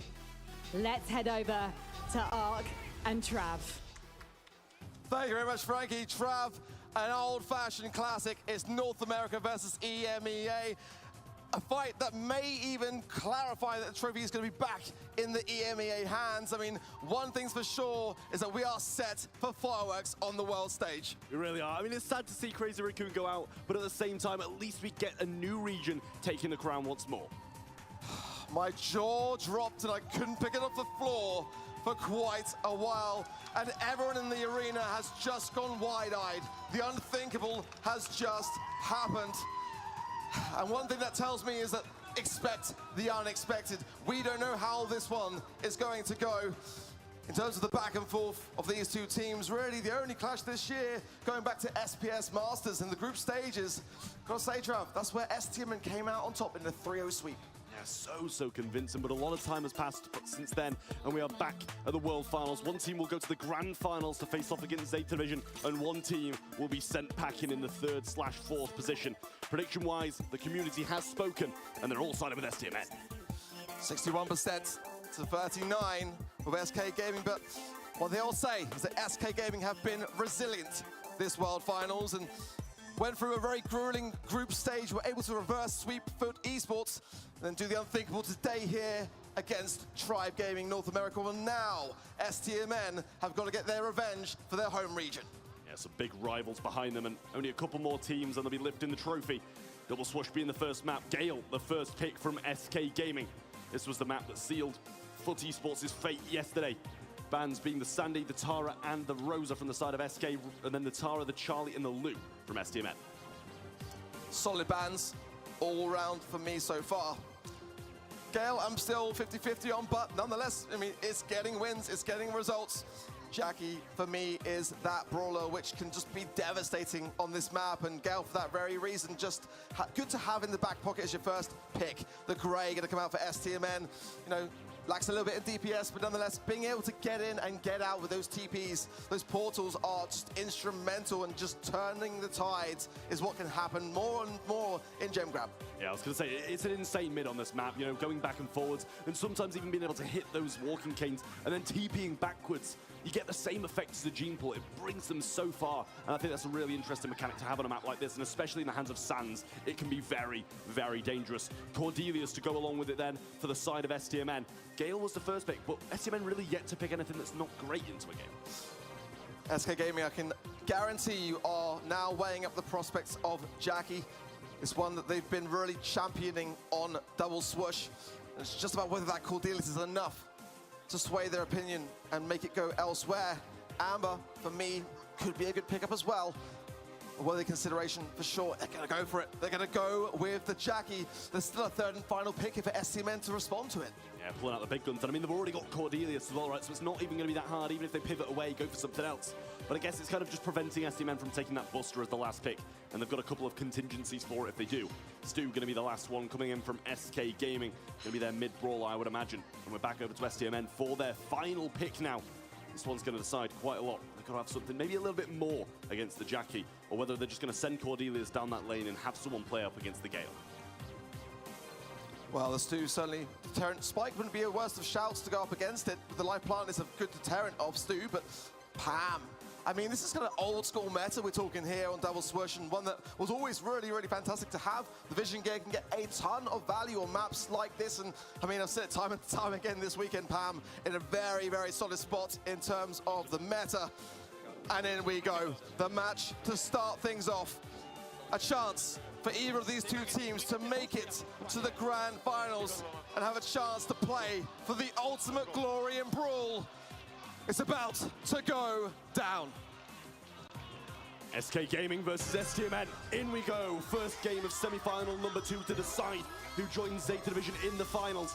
OP starting things off strong in the mid with that speed zone early on. Chaos over the right-hand side, but quickly being scouted out by Bobby. And I think it's a pretty obvious Vision Gear. Yeah, good awareness there on that right-hand side, keeping everything under control. Lovely walking cane from Zar, and a pick-up there to be had. Chaos is trying to work his way around, but that healing station is going to be a big deterrent. Mama Squeeze, no doubt, on those cards, and that star power. 5 gems to the pocket of STMN early on. Yeah, Bobby tries to get straight past OP, but the Scrap Sucker not going to be going towards him, but towards his speed zone. And Chaos moving to the left-hand side. Stan's going to find him early on. They're bringing him into that realm as well. Mushrooms along the way should give him a bit of HP to be able to battle this one out. OP sliding into the mid, but not really having the best of times. Had to use yet another speed zone to tank. Bobby's now in a better spot. Trying to, Chaos popping there, the booster going in and getting the takedown most importantly. That is strong from SK. Sounds might be out of position here as well. He will be punished, scrutinized for it, staying alive just about on 880 HP, but there's a miss into the realm. That could prove costly. Yeah, just get the jump over a couple of Gale shots and Zar gets the killing blow, but OP going towards it, Walkie came through. Nice shot, but no TP towards him with that heal. Bobby being pulled back and pinched down now by OP, and Chaos gets the counter crush, gets the kill. Zar, not in the best of positions now, but that gem does drop. Yeah, Zar's been tapping this game, really starting off well. That's 7 gems, 8. But OP actually going to contest it. Walking cane, no position. Bobby goes in. They might be out to come out of the gems, but Chaos says no. Sans in behind them, might be able to get the shot, but actually gets taken down behind the wall. Chaos there, but the speed backwards maybe could have got the kill. Zar survives on 8, but Chaos has got all of them on 7, and that's not the best for SK. There were some quick thumbs there from Zar, just escaping absolute peril, certain death. 9 now for SK, they take the lead in OPE, find Sans. 3 versus 2, and STMN have got to be able to get back in this game to contest this mid. Countdown looming, and OP going in. The gems are dropped. They need the reset, and it's got to be on Chaos. And there's gems there. Gosh, he's going to pick up one. Sans gets the kill there as well, but it's only 10. They need another one from the mid. Touré established up high, and Zar gets that one. 10 to 10 as OP goes down as well. Chaos now over the right-hand side, quite low, but still 10 gems in hand. But does he want them? Chaos going in. Oh, he gets the takedown to fire. Zar survives again. My claiming the ground. Will SK hold on in this mid? That's the question. I mean, they didn't reset the counter, they didn't pick up the 11th in time, so SK have a head start on this anyway. All the gems dropping, and Yoshi picks up the right. Chaos gets another one from mid anyway, so it's not gonna matter. 5 seconds, and STMN nowhere to be seen. What a phenomenal game to kick things off. Back and forth, every which way you look at it. This is just so equal, so level at such an early stage, but SK just had that edge. Yeah, and I mean, it's surprising as well, considering Chaos had those gems for so long that, you know, Sans or someone like that didn't really take advantage of it. Bring into the realm, take that 1v1, because Jackie's not going to be winning when you're realmed against a Cordelius, and it will drop all those gems. But starting from square one again, OP going to be able to evade that walking cane this time. Yeah, no early break for Zar. And OP kind of low here as well. We'll find again the escapisms of Zar. It's just beautiful to watch. But he's got to keep this up, and SK are looking so aggressive as now IKEOS and OPE just pushing their way forwards and preventing him from contesting that mid. Well, we're getting pitched in now, and Yoshi and OP eventually able to get him down, but that's the third there for Zar. And Sans doing a great job on the left. Does take a hit to the face, though. Will fall quite low. Has to heal up before moving onwards, but if he brings OP into this realm, kind of felt bad for that Stu. He probably needs to get involved on that right, but a beautiful push there into the realm from Sans. Gems are dropped as OPE falls. Chaos is still standing, and then Zar's got nowhere to go but out there. 5 gems still safely with STMN 6th now, and Chaos will fall. That's looking better now as STMN can really get stuck in. OPE falls, 3 gems down, and STMN are trying to steal this one out. Yeah, gets the realm as well, going to increase his speed, allow him to move away from Chaos, and he does pick up a mushroom along the way as well, so has some burn down damage on Chaos. Sans going to come out of the realm right next to Yoshi, but he doesn't even realize it himself. OP going to be falling quite low, but Chaos surely can't get in here. SK too low to make the push, but he's got his hypercharge, he's got the slow, they all get slowed, but nothing happens. STMN even out double swoosh. The perfect response from STMN, but can they turn that game into a set? Definitely lessons were learned along the way, but SK Gaming for me are still looking so dangerous. One Jackie play here and there is all it takes to turn the tides. But we are all equal out this set, all up for grabs. Will it be STMN's? Will it be SK Gaming's? Double right sent this time, and Yoshi having a bit of a tough time getting past with that vision gear of Bobby, but Sans over the left, falls quite low. Zar going to pick up an early gem there, get the TP quite early as well. Slow down and great shots there from Yoshi to be able to put him to his knees, send him back to spawn. Speed zone place, but seemed to be wasted. An early gem drop to Zar, the gem carry goes down, and moments like that can sometimes waver and linger a little bit on the mental. What a TP! OPE now completely out of position, but I don't think there's enough bodies there to really pick up the pieces. Sans fees over a gem, and now SK Gaming on 7 gems. Yeah, scraps up from Bobby as he slides in behind, but throws his turret straight onto OP's face, who does clean it up quite quickly. Has some damage in there as well, but the scraps are not going to be able to get too much on OP's. Oh, one shot, 140 left. Sans moves forward with his realm, does bring Yoshi in, but you know, even if he comes out of it in this position, if he wins that 1v1, he's not going anywhere. Yeah, thinking twice, and I'm glad to see it for his sake, because that was a gem going over, no doubt in my mind. 7 to the 3 now, as STMN are way behind, but they're trying to make up for that lost time. 4 now, and SK Gaming have got to start to push Bobby here. They are doing so. Great shots from Yoshi, but Bobby somehow is able to survive, and now healing up accordingly. Yeah, great realm there from Sans as well. Zar going to TP, and yet again OP goes down on the right. There's a pinch from Zar, and Bobby bringing it back for STMN. What a fumble from OPE, but IKEOS there trying to make something a bit too low to contest it. It's got to be Yoshi, and now IKEOS healing in as OPE comes as well. This is it, 5 seconds, can they get the reset? Solo, what a +3 blow from Yoshi. It's a reset, but for how long? What a play from Yoshi to knock him straight into the grasps of Chaos, but still, 12 seconds on the map. And 12 gems in hand. OP coming forwards now, and it's the same again. They have a chance. Yoshi's too low to really do too much, though. 4 seconds there. The TP available for Bobby to get a heal. He used it, but he almost goes down anyway. Chaos pinch in the left, but in the realm. And STMN takes set number 1. Not the cleanest of ends to a game, but one which STMN did have the stamina to continue to retain it. They may have just dodged a bullet, but we have seen just this very weekend SK Gaming being behind and coming out smelling of roses. This battle is far from over. Well, STMN coming out strong early on for the North America West region. But SK Gaming, not only are they one of 2 remaining EU teams if they do manage to win this, European region will be guaranteed the world champion. And STMN, they do come out swinging. They start strong with that first set, but still a long, long way to go. This is the best chance that North America have ever had, really, to make sure that they bring back home the gold. For me, the story in this matchup was OP on that right-hand side. I mean, he's so out of position and just gave an abundance of gems over to STMN when they were actually really struggling to get in that game. It was very slow to the start, and even when they were in the mix of things, I wasn't too overly convinced that they were actually going to hold on in moments like this, and to their credit, they did, but it just wasn't the cleanest of games towards the end. Yeah, I mean, there it was. You know, so far out of position. Zar just TPs in and finds the pinch along with Bobby, and there's just nothing he can do. Drops down and drops all the gems along with it. Just surviving here. Beautiful stuff from Yoshi to knock him straight back into the grasps of Chaos, but didn't really mean too much. And a very important takedown there of Bobby onto Chaos, because that could have been a bit of a turning point. He had super as well on that Jackie, and we know what that can do in those moments of pure peril. But despite the fumble, 11 takedowns actually for OPE, lower on the DPS side, but it's the objective when things matter in gem grab, and that's where STMN were able to pick up the pieces. A good round for Sans there, 8 takedowns, 354 DPS.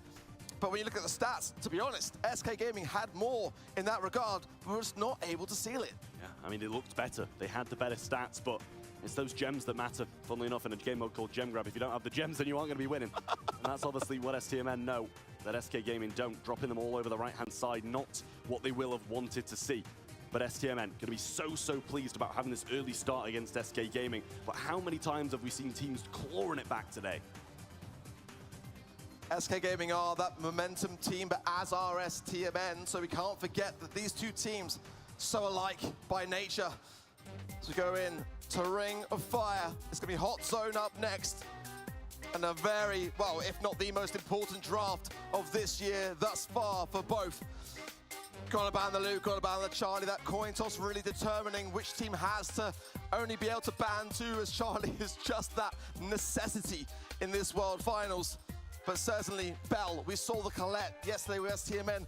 It was just absolutely ruthless for them and brought them home the win. And I hope that SK Gaming have read those drafts and learned from what they saw, because this is a map and mode where STMN look very, very strong to me.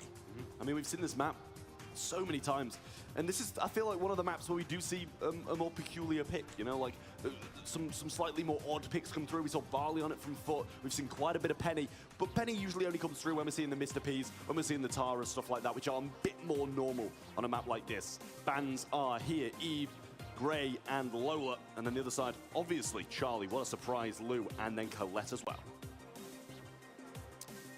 So far, so good for me. Eve being banned here, I don't know necessarily whether it's up there for me. That's one brawler who is, though. Pam coming in for STMN as the first pick. Bell going to be available, so if SK Gaming want to consider that and get some value off the back of the healing station and try to whistle him down that way, could be a possibility. But certainly, those lane aggressors, the Stews, the Taras, Spike as well, they're all really quite valid here. Amber can have its place. It's kind of dropped off a bit for me, but certainly this is a map that comes with a lot of diverse brawlers to choose from. Yeah, well, 8-Bit's going to be the first pick coming in from SK Gaming then.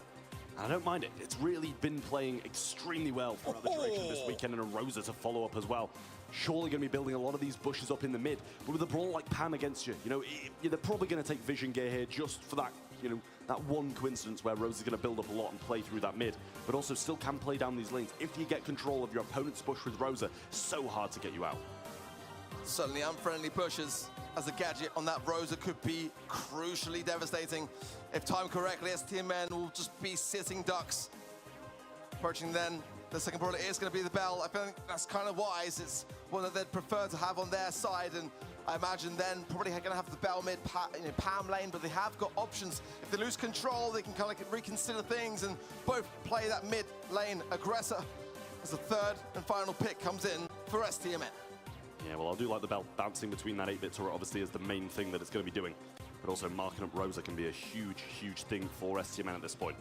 You know, down to their last pick, and it's going to be Spike. You've got to go for something versatile, you know. I don't mind it, because with SK having that last pick, and obviously having a Rosa on the board, having an 80-bit on the board already, Spike's going to be decent anyway, but it's going to be so versatile against the majority of things.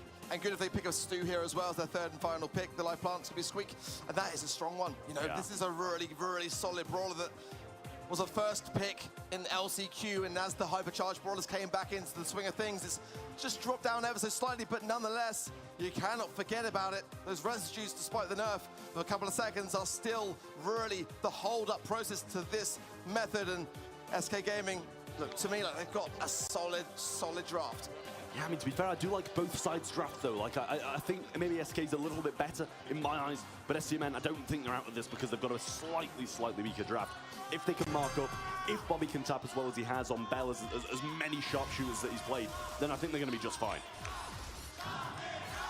Crowd is going electric, and SK Gaming do need the help. They are behind. Bouncing shots there from Bobby between OPE there and Yoshi. As IKS wins the right side, pops the pin as well. Feels confident about this. SCMN have given up that early control on the right side, and they might be now in a bit of a position. Look at this. Zar's going to fall. IKS really is loving this. Yeah, Sam should be following shortly as well. Bobby got the super onto him as well. Love that slow coming out the star power as well from IKS. But SCMN still are in the lead. Should take over for SK Gaming now as they do take the lead. But Sans sitting nicely in this turret on the left-hand side. OP's going to come round. He is marked up, though, so that's something that he's going to have to be cautious about, especially with Zar there. Yeah, IKS will fall, but now the focus is on OP. A lovely super from Zar, and the mark just a helping hand things. And STMN now approaching 50%, looking good. But look, Sans slowed. He could be vulnerable here to attack as the bushes are in the mid. OP is going to be closing in for an attack. Oh, he's hit the mark right in the middle of the bush. Great vision coming out of OP there, but he's pushing forwards, trying to do anything, but he can't do anything at all. Mark going to be missed by Bobby this time as well. And it seems, you know, SK Gaming, they've been getting more kills, they're getting more control, but the percent all with STMN, as they just one dies, another steps on. But now it's just Bobby, and 1 versus 3, and these Bell taps have got to be there, and they are. That's 4, that's 5. The mark onto OPE. My word, Bobby did well, but OPE is still surviving, and they've got to find him, and he still survives. This could be SK Gaming clawing things back in front of our eyes. STMN pretty much even now. They've got to get SK off this zone. Yoshi staying on it, has some obviously cheat cartridges still available to get out of harm's way, but Sam's doing well. Has a super as well, going to tank some of that shots with it coming in from SK Gaming. They retake the lead. Hypercharge ready to roll low for OP. He's going to use it there. Does come out the bush as well, but now the mark onto him perfectly from Bobby, and the bounce is going well.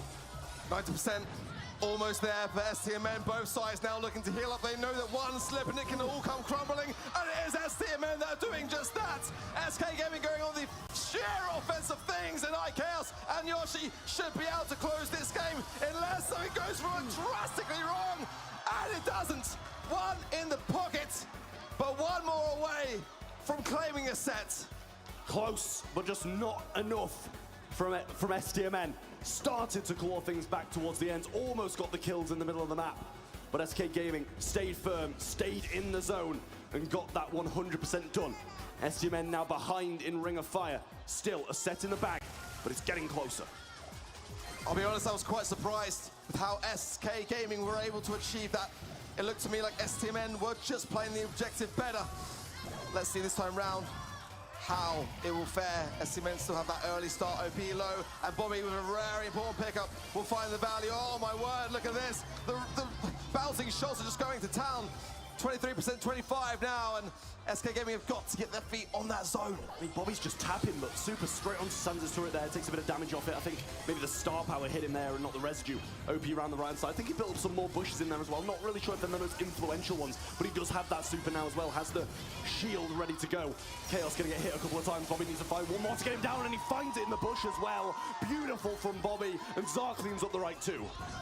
As quickly as that, STMN have got all the time in the world, getting their HP back and just getting themselves ready for what is going to be a big, heavy pushback from SK.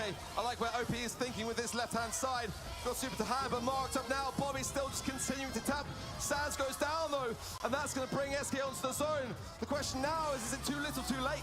Double nest egg on both Yoshi and Chaos, so stops that healing, and a few curveballs coming in from Zar as well, resetting IKEOS once more. Now the mark available from Bobby yet again, and he's surely got to find it. Gets the kill with it, in fact, but OP's coming forward on a tear. Hypercharge going as well, but he gets brought down. All three survive and have a meaty lead.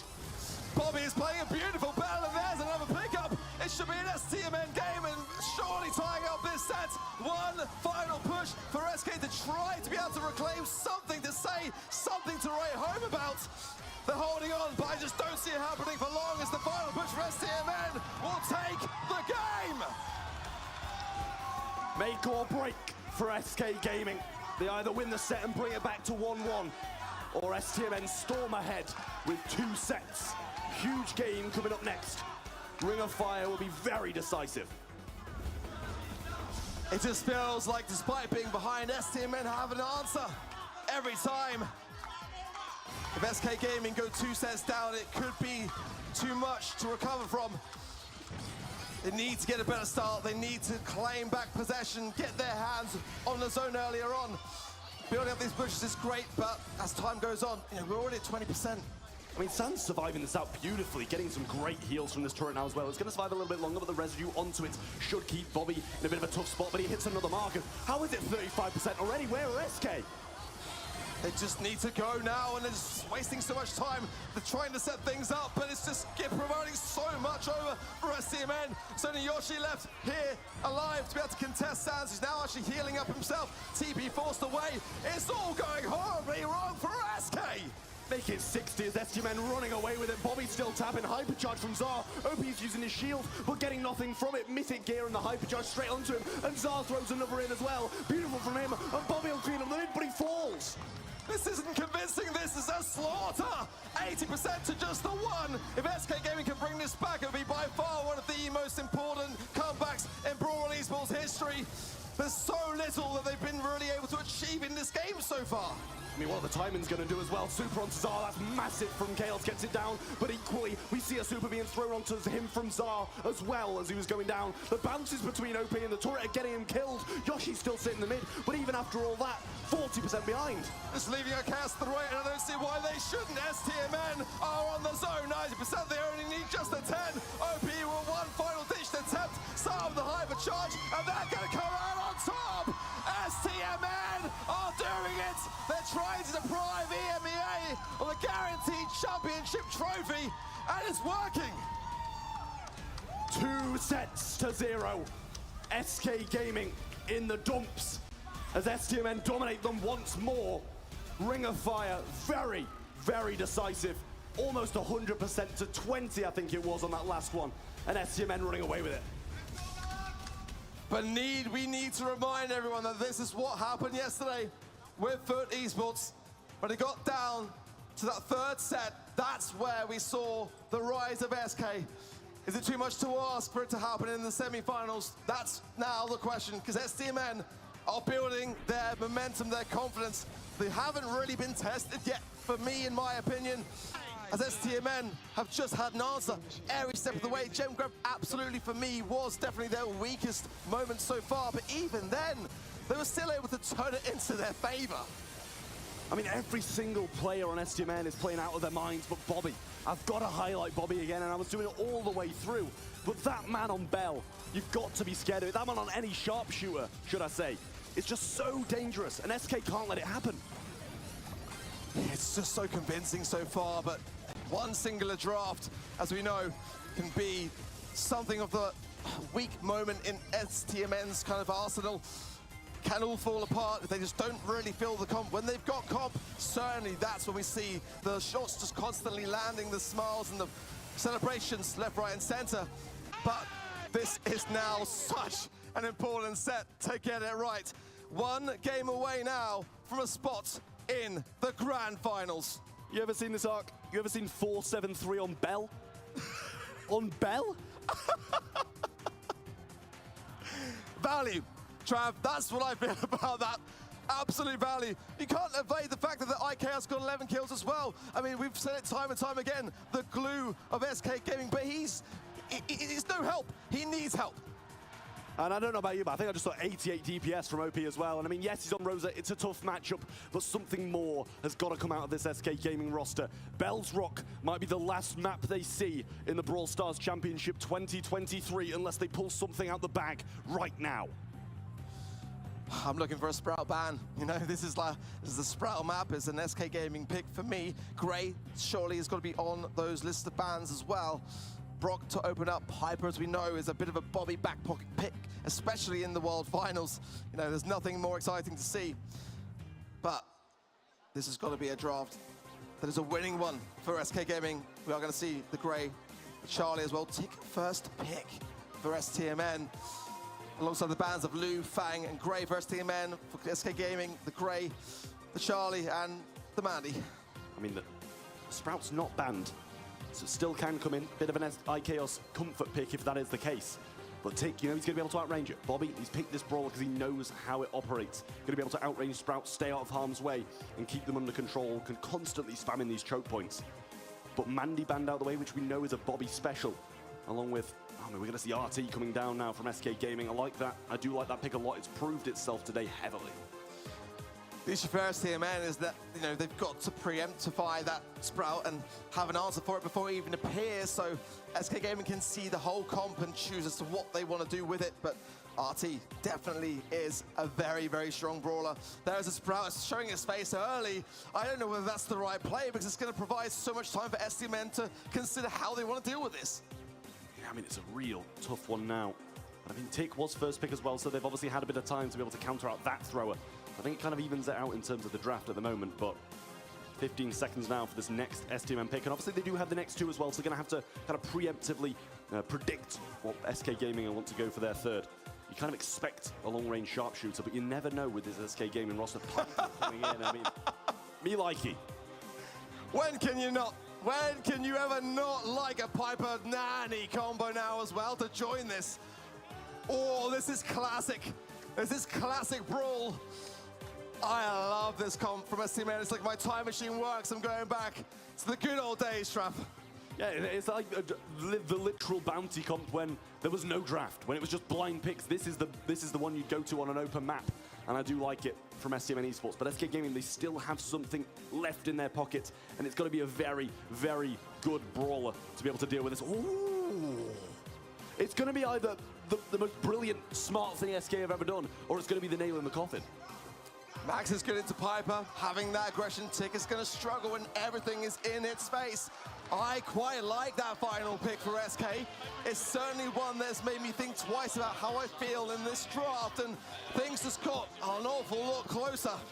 STMN now have got a real battle on their hands because this comp that looked very, very solid at first sight has now got something to be said on the other side of things.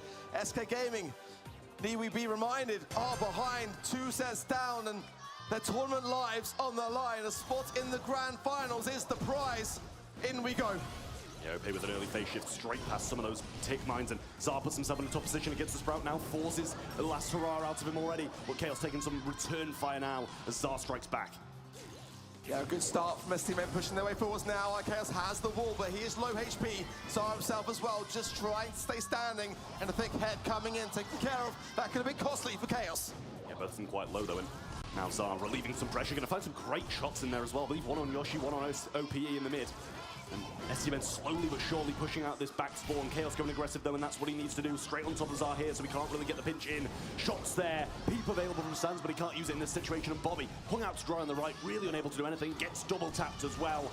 The mark coming in strong for SK, and the RT clutching up. Clean, very clean from SK. Peep coming in though, just going to use it to break their own walls. Don't mind that, it's going to be one less, but that tile, Chaos can still use that to connect, and definitely not the cleanest of breaks. Now, 1 round to SK, and this max pick, like I say, it did prove to cut the mustard towards the end of that one. But Bobby will fall. Now though, so will the Sprout. It's 2 versus 2. Legs down for Yoshi, and that could be very costly. Those legs are very exposed now. I mean, OP's got to aggress, or is they just going to go for Yoshi's legs? He's going in, but Sans surviving. OP and Sans 1v1 over the right-hand side. Both so low, but both healing now. Yoshi, got to find something. It's a 2v1. Great hits coming in from STMN. Yoshi, the last one alive, and can he do it? Imagine, oh, that's a huge hit, and another one to follow up. STMN tie up the rounds. And that's the issue with dropping your legs. Possible more wall break coming down. The Peep is out, and it hits Chaos. Speed ready to go though, and that's going to be used on all 3 of them now, trying to aggress. No phase shifts left though, he's not going to be able to tank anything. Oh, being dangerously low hit. Oh, Bobby almost connected. Everyone on the side of SK falling like cards. It's going to be that 2 versus 1. This should be clean for STMN, but I don't want to speak too soon. Yoshi can definitely still do this, but a good tap by Bobby resets that healing and keeps him even lower than he was before. Tick starting to move forward now as well, and obviously all supers are going to be used this round if they do get them, so if he gets this head, it might put the nail in the coffin for Yoshi and SK. Bobby pitching around the right-hand side, 1.4k HP left, and he's not going to be able to do it. Match point up next. This is looking dangerous now. Really, really dangerous territory for SK Gaming. We've seen them defeat and fight back against match points, but the way that this is heading, STMN just look like they are at home. They want that grand finals. They want to make sure that they are there to represent North America for the ultimate gold in the game. And here we go. SK pushing forward straight away off the bat. The face shift there from OPE. Survive on, but they've got the high ground. Same as last time now, pushed straight back in spawn, but OP over-aggressive, and he gets the hit. Over-aggression from OP, punished by Sands. STMN though are on the back ropes here. Chaos can be pushed down, trickled down low there from Zara, and now Sands a prime opportunity spot, but it's Bobby who gets the connection. Sands low, oh my word! Yoshi there with a beautiful hacks gadget to level out the playing field. Takes 2 down with pretty much 1 shot and 1 gadget. Yoshi, 1v1 versus R, but he's taking so much fire. He's got the head available as well, and surely it's going to be that thick head, the mythic gear, to be able to get more HP that Yoshi might not be able to handle. Zara's got time on his side. The gas is yet to close in, but Yoshi getting dangerously low. He can't avoid every shot. Zara's going to have to choose now as to when he wants to bring out the head, and the HP coming back. He's getting so many hits. There it is. The legs have fallen, but it lands on him. What was it, 95 for Yoshi? But his legs and head survive. 1 round for SK Gaming, but only by a sliver. For STMN, a reset chance, but they might drop a game, and that's going to be proving costly. Oh, shots from Sands trying to find Chaos. He almost falls, but staying still on his feet. All 3 members on each side are standing. What a 1v3 from Yoshi in that previous round. But he's got to do something similar now. Bobby on this right-hand side and the 1v1 against him. Chaos struggling down the mid against Zar. Head available. Peep ready to jump as well. OP takes a big shot to the face from Sands, and the wall tries to keep him alive, but he forces another phase shift too. He had to. He was about to go down. Would have been catastrophic if he had. But still, homing recipe from Bobby on the right-hand side. Keeps there, no, Chaos low as well. SK have got a stretch caution here, and they don't. Star finds Chaos. OP though going to try and push this aggression. Sands is there for helping hand. It's still 3 versus 2. I mean, it's going to have to be Yoshi again. OP's too low, and he gets hit by Bobby. And another tap as well. SK 1 round away from defeat. 1 round away are STMN from seeing the grand final. Will they do it? Bobby with 2 huge taps of the bat. Yoshi low, got to heal back up. Bit of a close call for SK Gaming. They're not looking confident. Wall comes down, and Bobby in a compromised position once more. Has to back off, and Zar needs to throw at Chaos, but he also needs to throw at OP as well to keep him off his back. Sands, he's going to be the biggest man here. Needs to pinch in. Bobby needs to find some shots because SK are in control. Oh, Chaos so low here. Sands doing a fantastic job. Bobby just trying to find there Yoshi. But Chaos low as well in the middle. Oh, that was a Bobby is cooking. It's beautiful. Head ready on the right side, through comes the Peep as well. Sands in a bit of a tough spot, return to sender used as well. Not going to get any effect. OP forces the speed out. Nice stuff from him. The last hurrah. Bobby gets it. Huge tap on the Yoshi. And another one to follow in. Just Chaos. And STMN do it.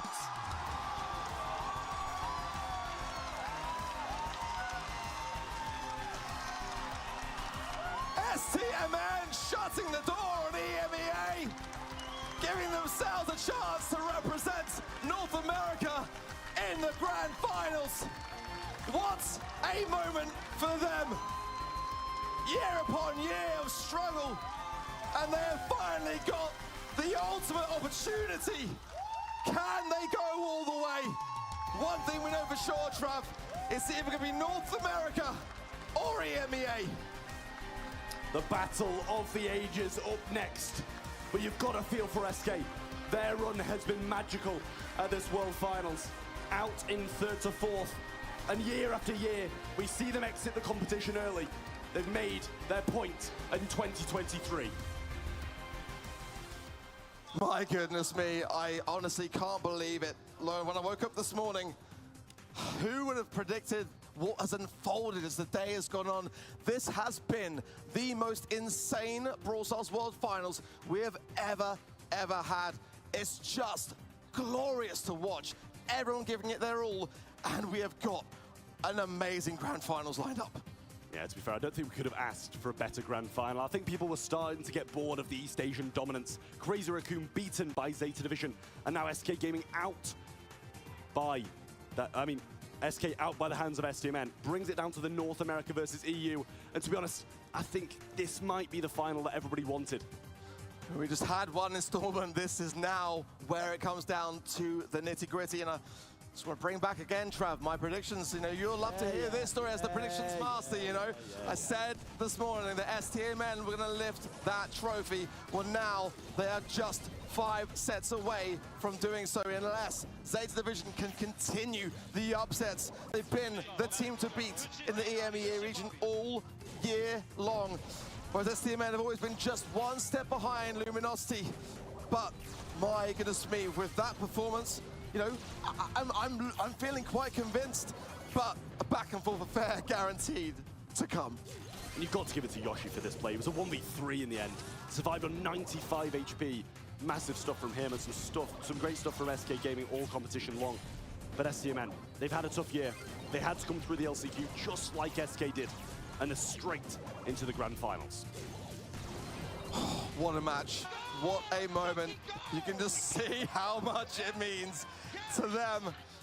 A team, a squad that are really built on the foundations of family. 5 for Sans, 5 for Bobby, 4 for Zar, who again, for me, has been really pulling his weight today. You know, Sans and Bobby the flashiest on the side of STMN, but as a unit now, they've never looked stronger. They really haven't. SK Gaming, though, can thoroughly be proud of their performance to make it to this stage in the competition. It's something that very few teams can ever say. It really is. And I mean, a top 2 they'll be pleased with, but a first place is the dream for the boys on STMN. SK Gaming sadly exit the competition, but I couldn't be more pleased for those STMN guys. The most humble, the most nice guys in Brawl. Again, they've got it all. They really do. They've got that charisma, the stage presence, the ego, just kind of still, though, kept in check. And Sans got the 2 watch buff as well. You know, we know how instrumental that can be. Got to point that out. Got to point that out. There's a reason he does it. There's a reason. Well, we have to go to our MVP as voted for you on event.brawlstars.com. Let's see who stood out the most on the side of STMN. It's Bobby, the man with the shades. And I think, to be fair, he really did tap in Hot Zone and Ring of Fire on that bell. Really did do wonders on Piper. Oh, it's well deserved. Give this man a sharpshooter, and STMN are bound to win, and I think he's just proved that point. I think at 480 DPS on Bell, and I mean, you can't write him out the MVP after seeing that. Certainly many at home going to be cheering their way for STMN, many at home for EMEA cheering their way as well. This is a fierce World Finals. We can't even recall the last time we had a moment like this when it wasn't just a guarantee of, you know, East Asia dominance. It's going back to the roots. Brawl, we're going back to its OG style, and it's just very, very exciting as we go back and reflect on the brackets and how the day is formed. It's just been upset after upset, Trav. Yeah, well, let's take a little bit of a look at the bracket, where we have been and where we are now. Luminosity first off lost against Zeta Division 3-2. Crazy Raccoon defeated Reply Totem 3-1. STMN Esports started their journey down there in 3-1 against Revenant Esports. SK Gaming cleaned up another one of their rivals in Tribe Gaming. But right now, STMN just beat SK Gaming in a quick sweep. And before, Zeta beat Crazy Raccoon in a huge upset, 3-2, to meet each other in the finals. STMN versus Zeta Division up next. Wonderful stuff. It really is. I mean, every single match has just been mind-blowing to me. Something that I cannot wait to reflect on later. We've got a little bit of a surprise for you guys now as we get towards our grand finals. We're not going to go quite there just yet. We're going to have to head over to the stage and a little bit of an announcement from Supercell.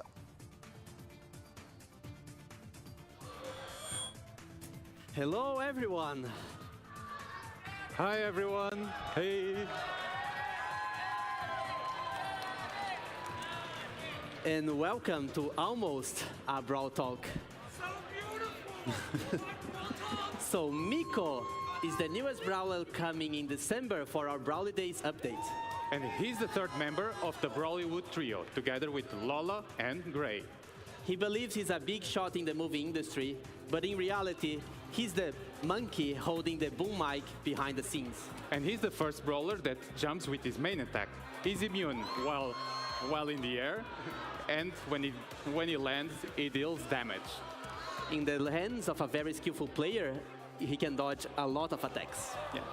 But he doesn't have a lot of HP, so you have to be really, really careful while playing him. And with his super, he jumps into the sky, and then you can only see his shadow. And you can control his shadow, and when he lands, he deals massive damage. And Miko will be coming to the game in December with the Mythic rarity. That's right. And together with Miko, we also have... Hello. Hi. Can you hear me? Hi, I'm here. Hello, guys. What? Is that Paula? That's Yes, Paula, yeah. sorry to interrupt. I'm really sorry, but I really needed to ask something.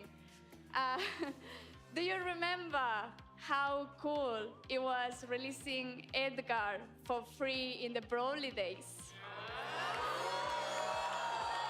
That was cool. Yeah.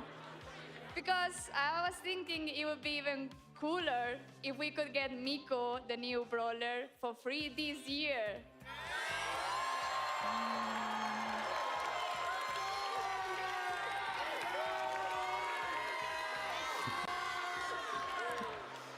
Paula?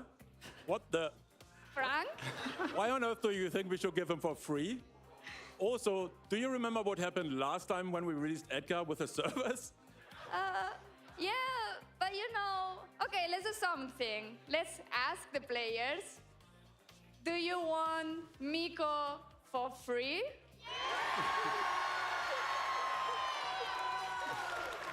Well, Frank, we can't really argue with the community. Yeah. So I guess that's settled. Miko will be free in our Brawly Days update in December, on 14th of December.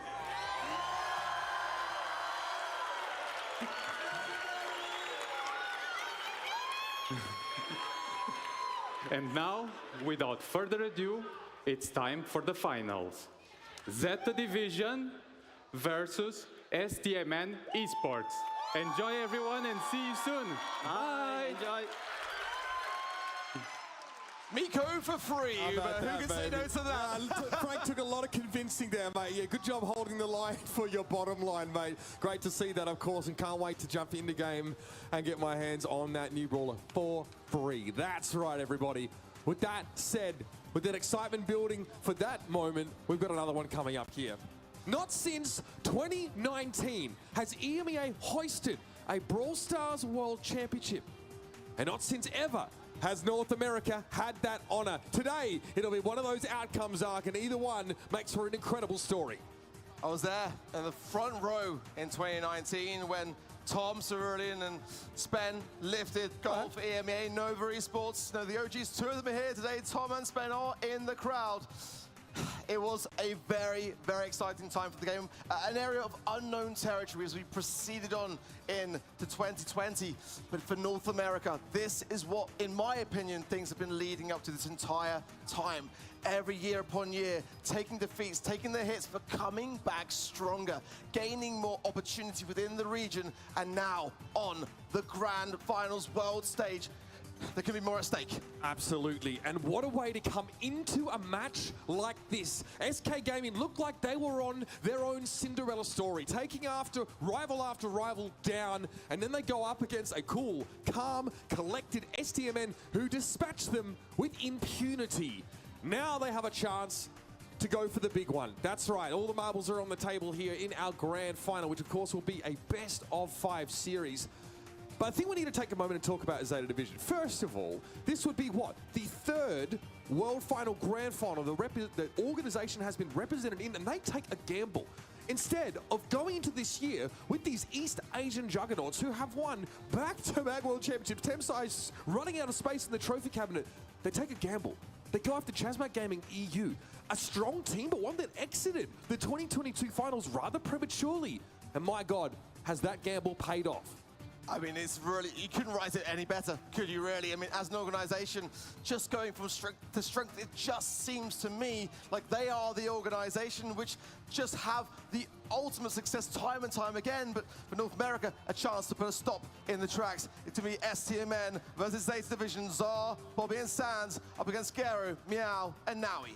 One thing we can say about STMN is that they have been so clean from start to finish here at the World Finals. Even up against some fierce competition, having to fight back for some serious deficits, they've looked incredible. The bell for Bobby has been absolutely unreal. Sands has just shone at his first World Finals, and Czar is ever dependable. We underrated Zeta Division though. Coming into this, they drop a couple of key matches into the World Finals in league play in the Snapdragon Pro Series. We weren't sure, but one thing's for sure now, they are here to play. They're not messing about. Let's bring them onto the stage. Let's get this party started, everybody. Let's head over to Frankie. There are no underdogs in this matchup, but there is a world champion.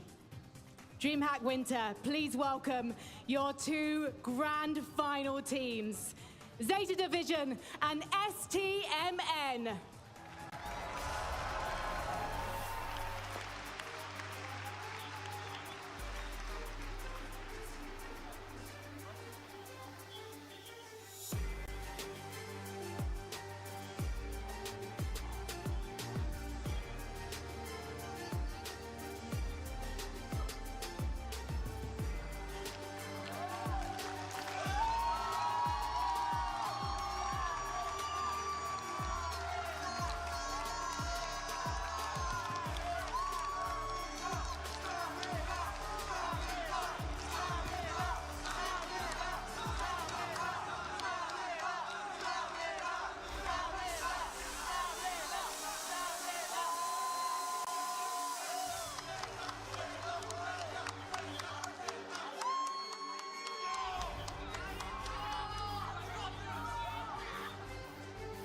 In just a few short sets, one of these two teams will be lifting this trophy and taking our top prize of $250.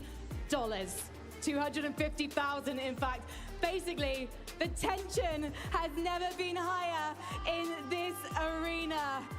DreamHack Winter, Jönköping, Sweden, are you with the teams? I still think you can be louder. You have packed out this arena. You have showed up for these two teams. Are you ready to crown a world champion? Let's head over one last time to Uber and Arc. That's right, everybody. It's all on the line here in our grand final.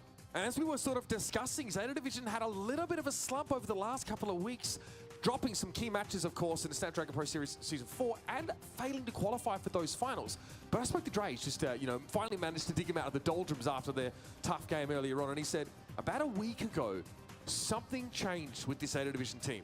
Something snapped, and all of a sudden, they were miles better than they even were at their best this year. This is the kind of thing you don't see. So you only hear from the players that scrim against teams like this. So STMN will be aware of this. But everyone knew just how good they were coming into this, even as the number 2 seed from NA. It's so funny you mentioned Drake. He said the exact same thing to me just a few days ago.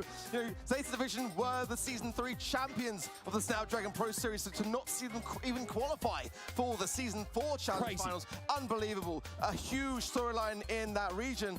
But now, just look at them on the world stage in the grand finals and up against North America's finest. It's 43% the side of STMN. Zeta just have a little bit of a lead there. We unanimously had Zeta Division exiting their group winless. We could not have been more wrong. This team is here to play. One of the most stoic rosters you will see in Brawl Stars. It is very hard to rattle this team, and that's the kind of quality that wins you championships. Now, Novi had an incredible series just prior. This team, of course, blowing our minds with that win over Crazy Raccoon, the team that everyone had pegged to take it all. Coming out 3-0, 3-0 in their group, they were looking dominant. STMN knew all about that. Let's head over now to Knockouts. Going to be out in the open to kick off our grand final. bans are in. Meg, Artie, and Jean for STMN. Glad to see the Artie ban is often left forgotten. And Charlie, Meg, and Piper for Zeta Division. They do not want to take their chances on what they've already seen from Bobby. I think that's wise, but Nani is the second best in my opinion. Picked up quick, and it really did provide some goods for STMN in that last set of which we just witnessed. And now 2 picks to follow for Zeta. It's got to be a must-take here, the Nani. Absolutely terrifying to deal with. STMN got a little bit of a spook, I think, from the RT in that matchup against SK Gaming. Yoshi was absolutely ferocious. They have no interest in dealing with that here. Generally a mainstay, if it's been left open up to Zeta Division now to make some choices. Curious to see what they open with. It's going to be the Eve. Again, very serviceable, very high utility brawler to punish some of these single shot brawlers. And on out in the open, it's a fair pick. Yeah, I really do like it. It's got that left-hand side lane as a bit of an escape mechanism. I think, was that Trav in the crowd? I couldn't quite tell, but I hope if it was, it goes back to him. Let's see as the second pick now about to come in for Zeta. Certainly the sharp shooting affair is where things are won and lost, in my opinion, out in the open, and that's a pretty decent one. In my eyes, 8-bit gonna come in, and damage boosters, we know it's just brutal, absolutely brutal in those bushes. And STMN, you're gonna have to be very cautious, but for me, Bell has always been a great counter and a brawler which STMN know how to use best. Picking up a second sharpshooter here has definitely been the MO for STMN esports on maps like this, whether it is bounty or knockout. We've even seen Mandy being picked up if the bans come in thick and fast, but you called it, Ark. The Bell snapped up here, and Bobby has been the best Bell player at the World Finals. Tick for control for STMN. These are very classic. Almost classic, yeah. I mean, really, like we used to see the Piper here, right? And they've got a very classical setup. STMN are no frills group of gamers. They know how to win, especially on this map type. I really like it. Zeta, though, Sprout, final pick. This is a really brutal one because when you're in those back lines, you've got no escape, only with that jump pad back into the map. Sprout can just shut everything down, leave you nowhere to go, and sometimes that just leads to a clean-cut victory. There are 3 chokes on this map, right? You cut off one of those and basically create a 3 versus 2 situation while that hedge is blocking one of those openings. That's what Zeta Division want to do. Drastically reduce the stopping power of STMN with that super and then take the advantage. Of course, Sprout does not care about the hedge. He'll go over it every time. And in we go. The first match of the grand finals. And already, a little reverse polarity there from Bobby. I don't see it quite connecting, but nonetheless, Meow, super aggressive here. Stands following a beautiful angle, 375 above Meow's head. Dangerous start. Yeah, Dar goes very low as well, but Meow wants to get set up with an easy super and then block off one of these openings. No Eve, remember, for STMN. That's on Zeta's side, so they don't have access to that left side lake. Meow, though, deliberating here for the time being. Gonna see some of this terrain blown on up, and now it's open. That hedge, all of a sudden, not so effective. Yeah, Meow's gonna fall here as well. Oh, Zar gets the pick up. 3 versus 2 now, despite the position. STMN are in a fantastic spot. Gary trying to juke these shots, but STMN can't quite find the connections here. This is looking darn good for STMN. Garo can't escape. Sands gets involved on the right-hand side, and now Novi, he's done. Good, solid round for STMN, but for me, that wall break is just brilliant on their behalf. I mean, they can now really maneuver around the situation, and that's all Zeta's doing. Yep, Sands and Zar making good use of the choke that's been opened up in the middle part of the map. No Eve required now to have extra hidey holes to come out from. There goes the peep. Connection is there. Novi goes down low and is forced off that sight line for the time being, and Meow now has to settle for using the hedge for his own cover. Yeah, Meow's forced back into this left-hand side pocket. Gary low as well. If Bobby finds a connection. Oh, Lord. They're coming. They're going to go away. Bobby able to just be able to have to go for a second try here. But Zeta are not in a good spot. Bobby is going to sit right here and not move away from this little water body. Desperately, we see Gero trying to get some map control back. Here come the hatchlings, effective against single-shot brawlers, but Zar is able to take them down with the mines. Here comes Meow again, wants to touch his space. Damage amplifier, he goes low. Zar more than happy to stand his ground here. Here comes that head first, and Novi now down to half HP. Bobby couldn't connect with him. He needs to turn back towards Gero. Meow's down. There goes Novi, and the dominoes fall one by one. Gero soon after. First game goes the way of STMN. The set, though, still all up for grabs. It did look pretty clean for the most part for me. that Nanny pick really is cutting the mustard. And the cleanup, the clean downs, they're clean. They're getting those takedowns consistently. So as TMN at the moment, not giving Zeta a single look at. Yeah, breaking that wall open, absolutely critical. Something we didn't really account for when we talked through the pick and ban, I think. But now again, Meow wants to take a more aggressive position, and oh goodness, that last hurrah won't save Zar. So crucial to have a brawler advantage at this early stage. Now Meow can start to apply that pressure. Can you break that wall? It's not going to be easy. Sand's going to be forced right on back. Bobby with that extra shielding for reverse polarity. Wants to step up. But again, how long can he contain this space for, Ark? It's going to be really, really tough. I didn't really see a place that Bobby or Sands have to go here. Now it's a 3 versus 1. I think Sands just waiting for the gas to close and trying not to feed in any utility along the way.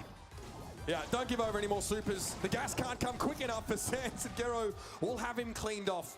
Nicely done, but remember, that first pick on the tick was what put Zeta Division on a collision course of victory in that round. Well, it's good to see Zeta now starting to collect themselves and standing their ground. Already STMN back in those lines. Zar have to pop the last hurrah for good measure. I think he was okay, but not taking any chances here. It's still STMN though, really far back. A ticket coming into the mid. Sands with the pickup. A 3 versus 2. Beautiful from STMN. And that was what was keeping Zar out of this game. The Sprout was absolutely dominating him over the wall, and now Zar, with the head first onto the jump pad, can finally get into the game. Novi trying to feign a position of strength here, but Zeta Division don't have the numbers, and they're going to have to give this ground eventually. Unreal, unreal from Zara. Another thickhead going to be coming in here. Now though, shreds through it. He is going to be low. Bobby finds him quickly and easily, and it's just Gero. This round surely is going to be STMN's. Gero sees only one super up on the side of STMN, so into the gas we go. Huffs it in and gets ready for that next round. So crucial, Zar. What a clutch play to get out of a situation he was almost no chance of winning. This round now for Zeta. Ooh, it's a crucial one. They do not want to be going one step down at this stage for the mark from Bobby and Finały. And now the hatchlings coming in, going to force back STMN, and Zeta will take the high ground. Now be hit with a mark though. Bear that in mind. As durable as 8-bit is, that damage amplification is going to be a constant thorn in his side. Gero here trying to dodge these shots in from Bobby. He'll need a moment to heal back up. Gero doesn't want to give him the space. Zar has a head first though. He might deploy that in a moment. Here comes the peep. I love that reverse polarity from Bobby, and they almost found a takedown off the back of it. But it's given STMN some space to get back in this game. Ooh, Meow though as well. No, these taps from Sands are huge. Yeah, absolutely. And he only needs 1 or 2 here to force Novi back to his side of the map. See? Look how fragile he is with that mark on him. Here comes that head first. Now, save it off, and Zar finishing him off with the grenade. Here comes STMN now. Now he has to try to find a way to stand his ground. He's going to have to use the cheat cartridge, and back into the gas he goes. It's Gero in a 1v3. It's all but impossible. And STMN stick the landing. And how many times have we said that STMN struggle in their first sets? It's normally a loss for them. Well, not today. Not today, and not in the grand finals. That is how you get the party started for North America. And they look composed, Ark. You know, they have a very good understanding of their win condition, and it's also clear that Zar knows I'm going to be struggling in the first part of these rounds. Until I can find a way to peel the Sprout off of me, it's going to be virtually a 2 versus 3. All of STMN know that, and they have to play accordingly. This is the patience that gets you into grand finals in the first place.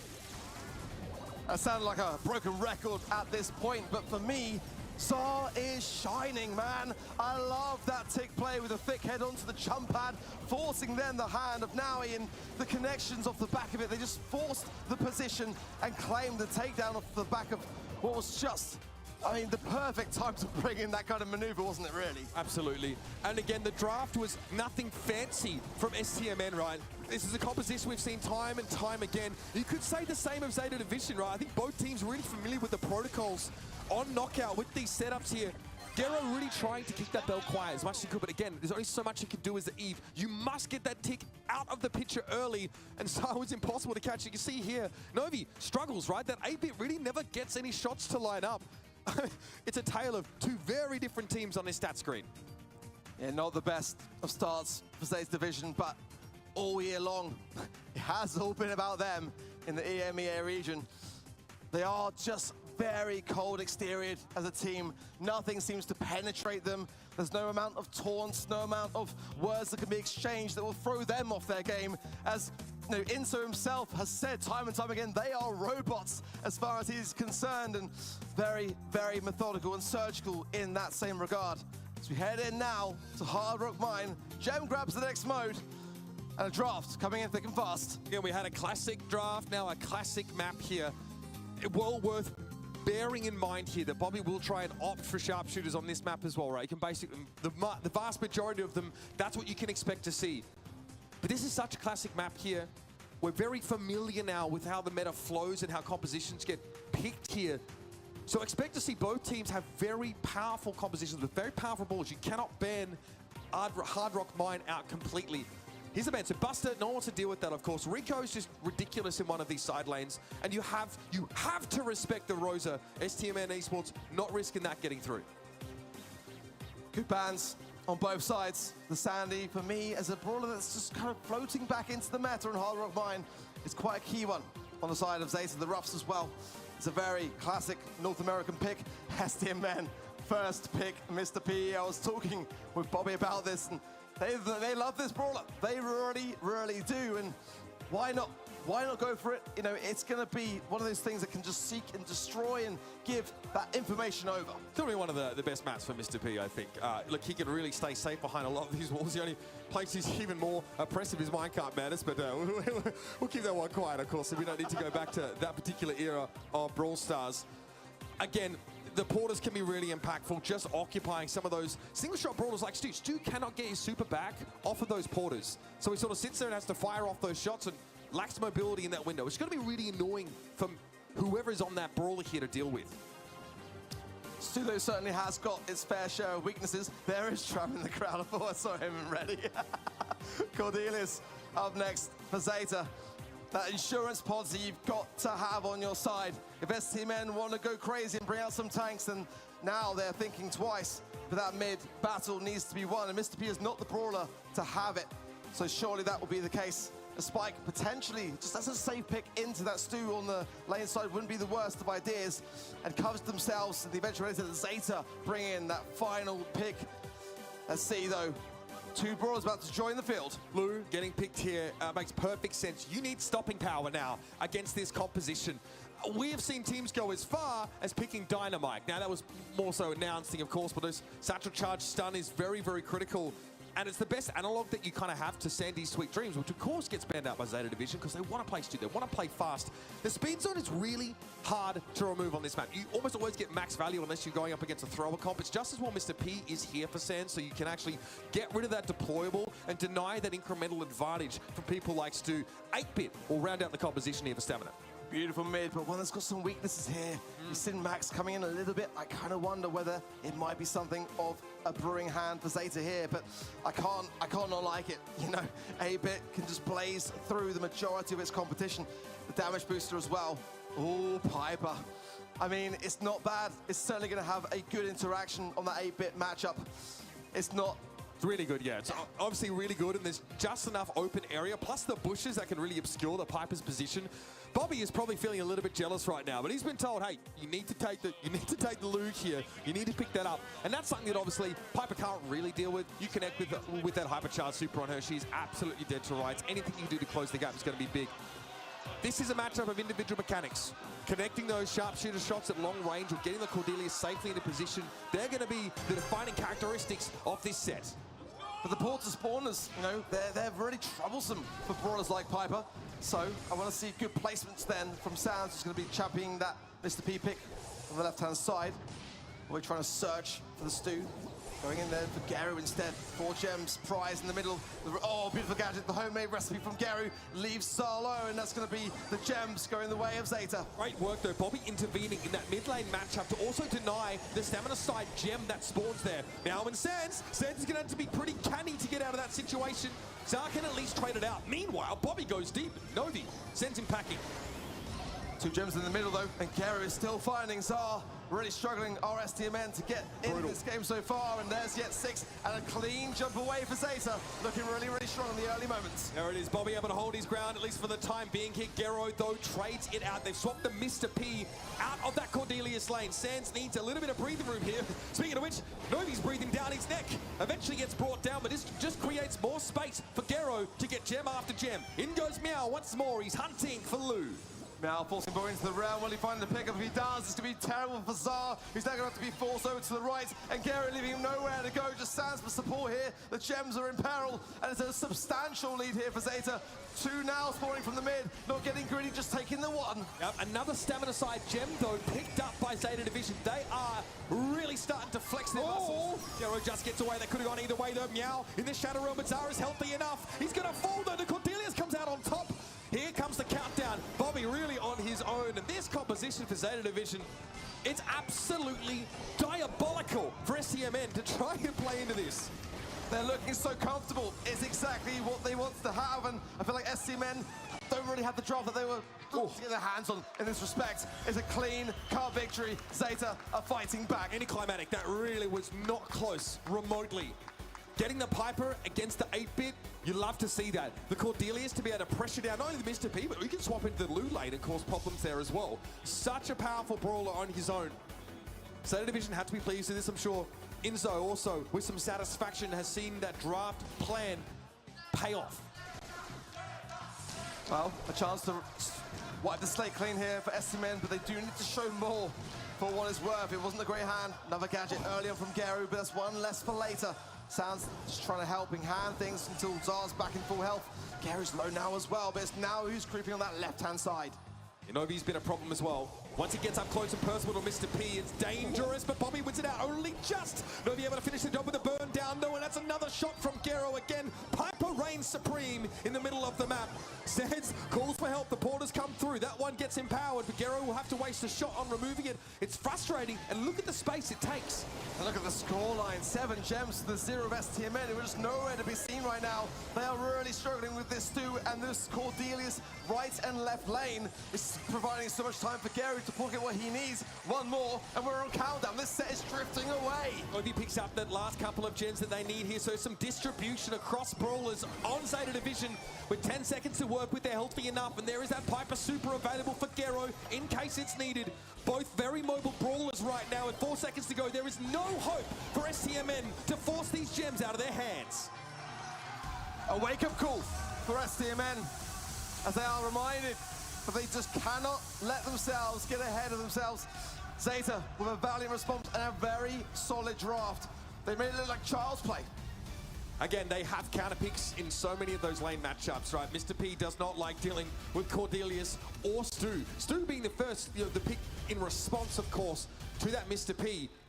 A mid-range brawler that has susceptibility up close and personal, picking that first can leave you open. I know you want to leave your other options available here, but Zeta Division just got to look at STMN and go, right, well, we know exactly how to play around this. For me, the nail in the coffin is the Piper into the 8-bit. Zar is such a brutal matchup. I mean, Meow played a fantastic game. And now, I mean, the aggressive lane sides actually was where it was won. The Piper, they're just there really to apply pressure from that long-ranged approach. But the gems were just easy pickings for Zeta. And a very clean round. They're going to be feeling great going into this next set now. In a perfect world, Zar can assist the side lanes and try and collapse onto them as 8-bit. But when you're losing your individual matchup so horribly, you can barely stay in the game yourself, let alone help the side laners. Gero, 468. Again, the side laners are forced into 1v1s against Cordelius because the 8-bit can't help them. He doesn't lose those. It's a disgusting amount of DPS. I mean, there's no way else of putting it. And certainly the pickup the Zeta Division needed. They were falling behind as STMN were gaining the advantage. And now we're all even.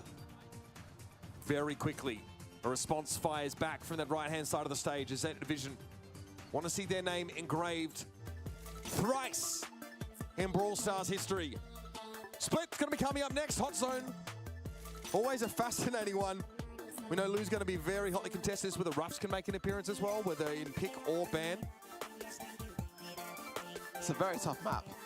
I'll be honest, this is not the hot zone map that many want to be playing. It's a brain twister. It really is. It can be brutal. Very hard to take those sides, and if you don't draft this right, if you don't have a wall break in the back pocket, you can find yourself just having no way in. And certainly, brawlers like Squeak going to have a good place on this one. For me, great. Kind of got to be banged. The Walking Cane is just too diverse an option to be able to pull through, open things break up. those walls. Yeah, it's just so good.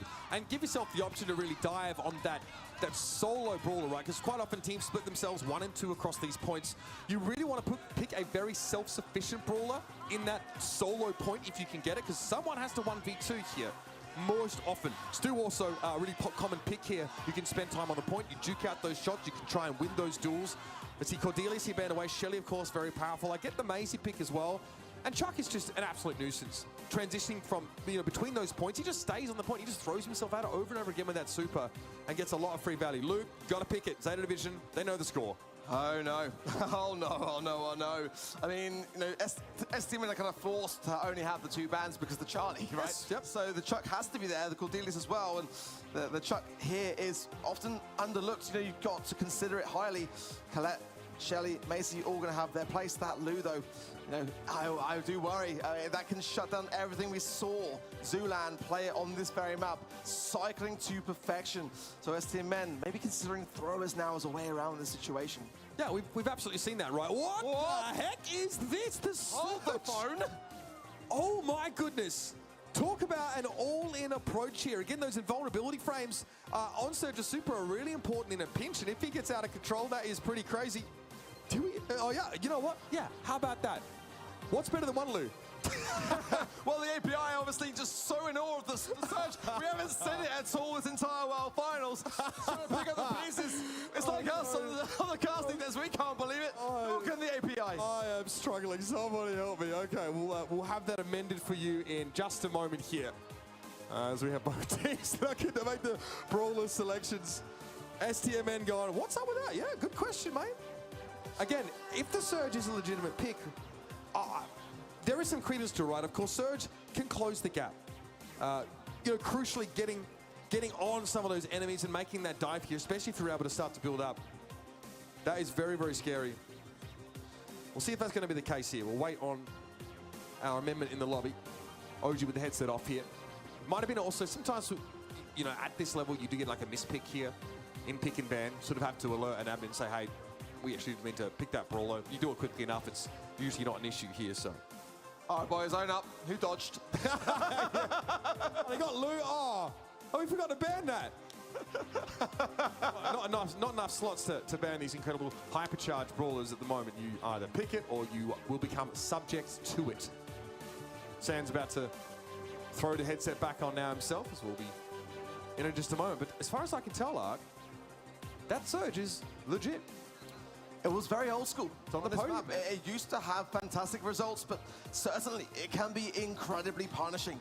If you're left on those low stacks for the majority of the game, if your opposition don't feed in to what you're trying to achieve to get to that later speed buff and additional range, it can be tough. No longer can you dive in. You don't that's not something that Surge has available to him anymore, that little sort of blink forward here.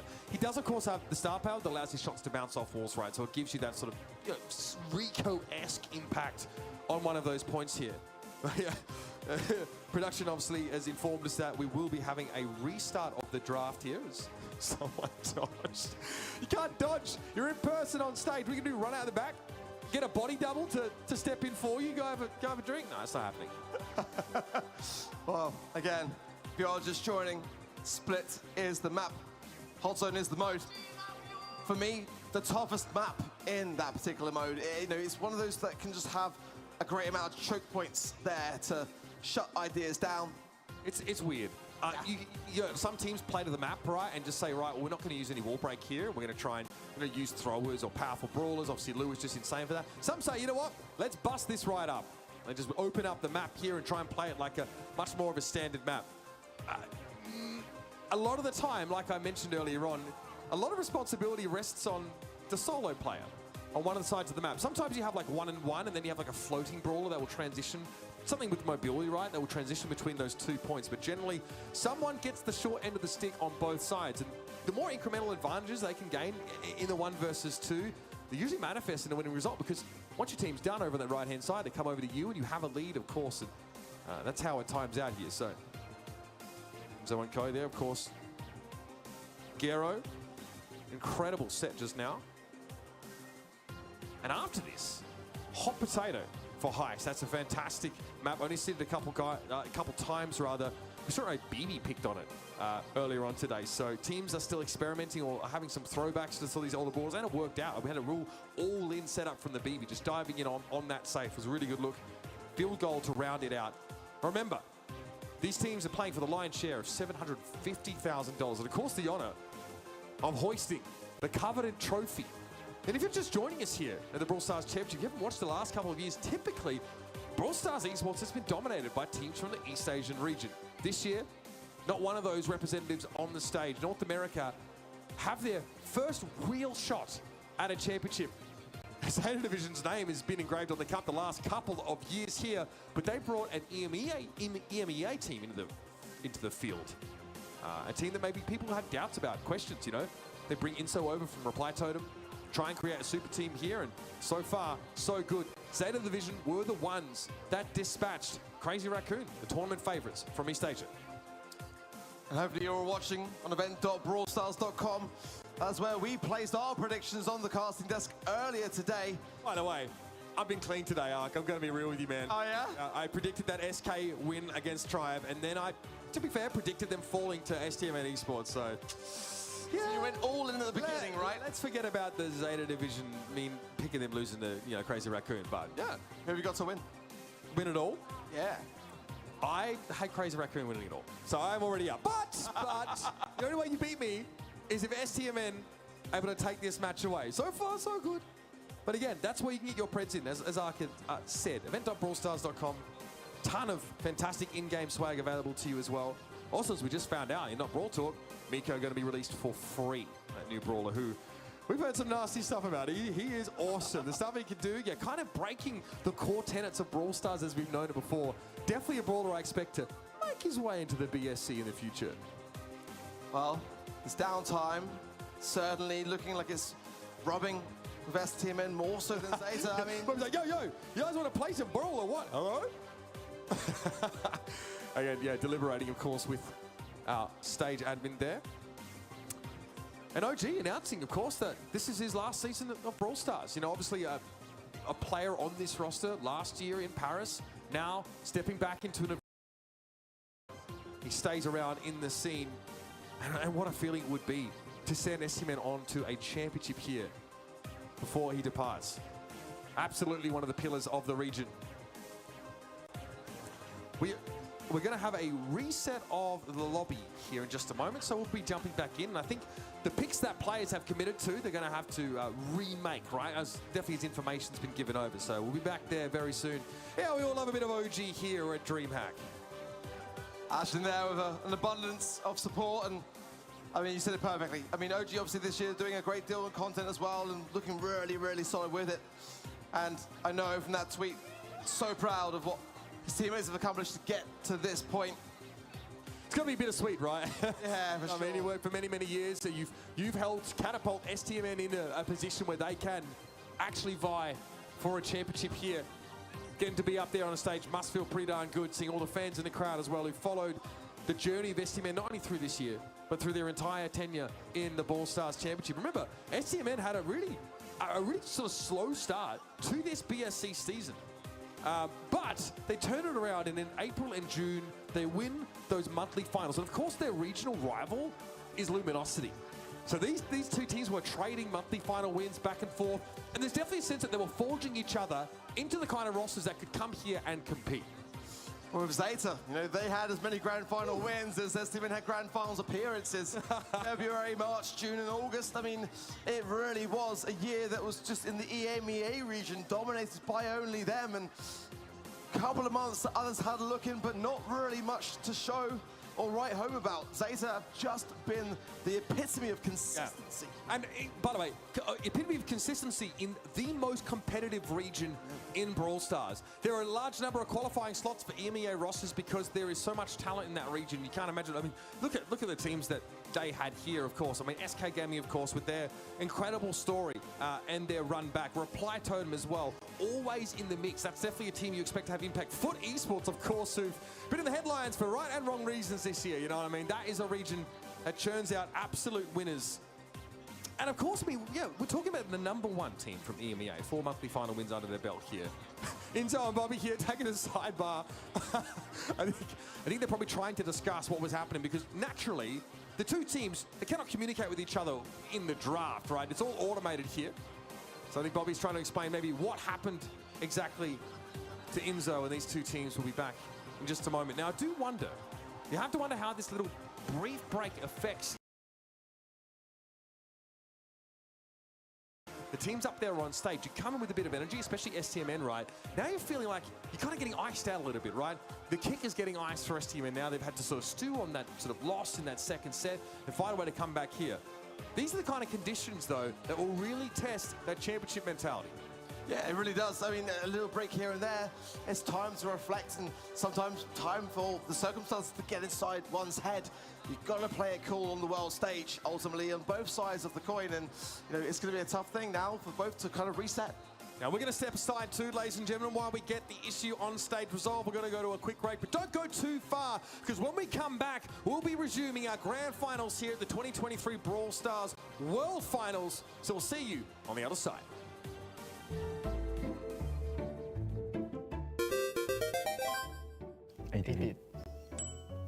The 8-bit sound?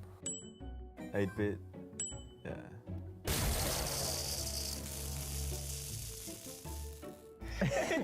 なんか好きなやつだよな、多分。あ、そういうこと？ワンチャン持ってないやつあれ。ベルのウルトの初動なんかベルのウルト乗ったけど。ビューの持ってない。行ってみるか。ベル？ Maybe the bell mark. The bell super. I sound so good, bro. Like, Bell mark. Prossima fermata, ospedale! サム。あ、こんなこと言うか。これか。ブルじゃないな、多分。ブルとはちょっと違う。サムか。サム？チャック。チャック使え。マジか。そっかそっか。知らんな。言ってたんだ。オッケー。チョーク。That's gotta be chalk, right? I have no idea. No. Maybe Grom? No, that's chalk. コレット。これ？ Yes, it's Nita. Nita? It's Nita sound. Colette. What? You don't know that? No. Pew, pew, pew! Colt? Colt. Obviously. Easy. Super. Colt. Gray. Gray. Colt. That's Colt. No, it's Gray. Pew, pew, pew. No. Gray doesn't even have a No. He just says pew. Yeah. Carl? Carlか。Carl? Carl, super. No, wait. I only thinking about Carl. It's Charlie. I don't know who that is. I have no idea. Oh. It's an e-brawler. It's just... Hank? No. No. I don't know. Carl. 何置いた？ハイパーチャージかなんかを置いた？スタパがなんかを買った時のあ、そっち系か。Unlock sound?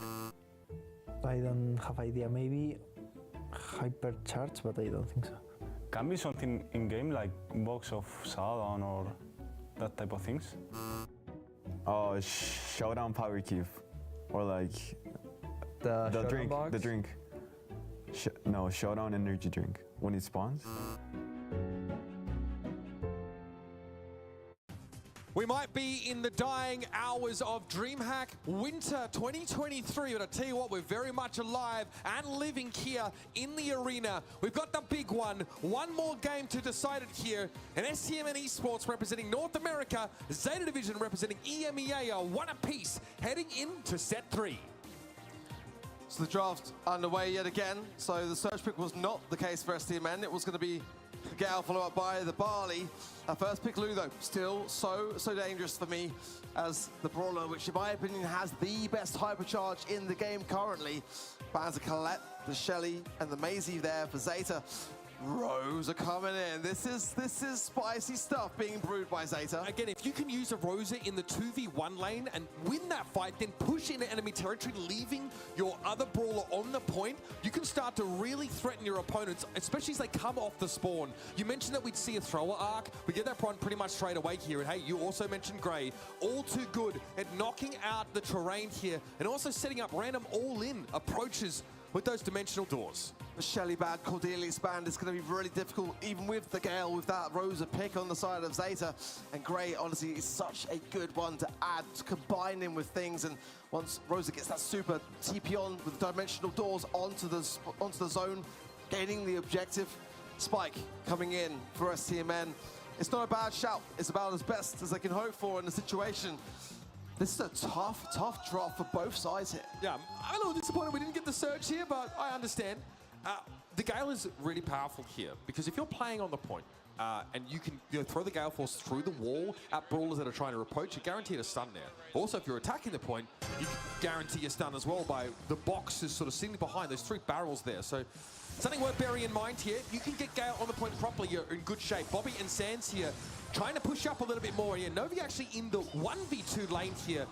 It's taken down pretty quick now. Bobby assisting on the left. Yeah, that was a very clean lane for Sands and Bobby. We're seeing the barley and how well it can work on this particular map. Oh, lovely little dodge of the walking cane. Not going to hand over anything to Zeta as STMN start to gain their lead. That Twister is so oppressive now. The grow light obviously starting to forestate the right-hand side of the map here, but Sands keeps shutting that Rosa down. Zar has to use the life plant to play from behind the loose super. Bobby now really needs to lean a little bit more on this left-hand side. You see him approaching, trying to force Meow off and give Zara a way in. Sands absolutely dominates the right-hand side. That Twister is absolutely ruining Novi's day. That's gross. Zara overextends, Bobby gets pulled in with the walking cane. Zeta now firmly in that left-hand side. Now Zara trying to make good on that. The heals coming in from Bobby. And now, finally, STMN sort of tip their toe on that left-hand side. Yeah, Zar finally getting on the point here. Gero, though, able to dive in and take out Bobby. That's the upside of that dimensional door. Life plant comes a little bit too late in the day for Zar, and he'll be leaving it in his wake as he heads back to spawn. Novi able to get some now positioning on this right-hand side point, playing from behind the barrels with the hypercharge available. Zeta Division now get into the lead. This snow from Sands is really causing a problem for Zeta, and Bobby now still staying firm. But look at the scoreline, 62%, 74. Meow now pops a hypercharge, and Sands gets stunned. Bobby still though staying alive here. Sands back in the mix just in the nick of time, but not able to get a super off. Okay, Zar now finally able to start capturing this point. We saw 3 hypercharges popped in those last couple of moments. Novi is still an issue. Bobby needs to get rid of this Rosa. Sands is having to expend the super in order to do so now, and it's going to be the healing tonic thrown down on that point, but Zeta Division get just enough time there to take it away. Oh, if STMN were able to save that moment, it may have gone another way. But for now, Zeta take the first game of this set, and it's looking good. But I feel like the draft very balanced, actually. The scale is really helping to suppress the Rosa and keep her slowed and vulnerable. Bobby as well doing a wonderful job to keep that control. Let's go in again. Again, Novi has to deal with the 1v2 for the time being here, and as you'd expect, struggles. Zar, though, needs a lot more investment from Bobby, I think, to be able to get any capture progress here on the left. Gero here, of course, that walking cane thrown in. Zar definitely able to sidestep the shots that followed it here. Sticking around, deployed on the left-hand side, but Meow just works from around it. Now we're going in again, getting some valuable time in that zone. Gets taken down now. Last call from Bobby. And this is the time for STMN with the missed walking cane to go in. Ready to get some value for it. Gary's low. 360, but he comes out on top. Beautiful TP. Bazaar still stands. He does need to walking cane. Left-hand side, though. He does. Now it's going to come back very quickly off the spawn, though. So very quickly, Zeta Division will be back in residence on this left-hand side. STMN couldn't derive enough of an advantage, and they will now lose the lead as Novi has been impossible to shift in the last couple of moments. Here comes the hypercharge. He's swinging for the fence. He finds Bobby. Sands will shut him down, though. Trying to throw him backwards. Grasping roots, though. This is very dangerous for the Gale. The Twister must be deployed, and eventually, Novi falls. Now straight on the zone, and again, this right-hand side is in peril. STMN have got to defend these things faster. Gero comes in and Bobby's so susceptible here. Sans forced the left-hand side. It's getting so close, but STMN are bringing it back. Star's in trouble, right-hand side is where the problem lies. Star needs a good super here to try and force Meow away. STMN now are even. They're in the lead. Sans playing this left-hand side here, and here comes the last call to force Meow away. In fact, he's taken down. Gero trying to circumvent it with the dimensional doors, but he can't get to touch the point. And now STMN have the numbers. Bobby survives despite being frozen. 5% is all STMN need on this left-hand side, but Ark, they're forced away for a moment. Defense stands. Zeta are still in the motions, but Zal comes in with the hyper. Here he comes. Massive connections from him. He gets a little tippy tap on his own. And stands and Bobby come from behind. STMN equalize the set. That is so crucial. That comeback midway through the round.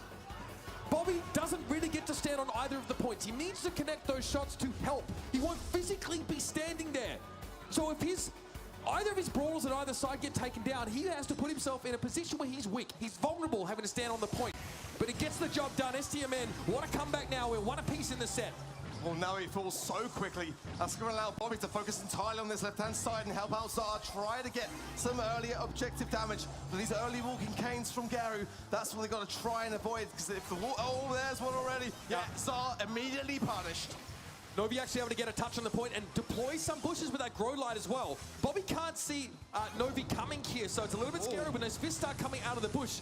The map gets opened up in the middle, and Sans needs early warning of this Rosa coming so he can get a twister nice and deep to slow him down.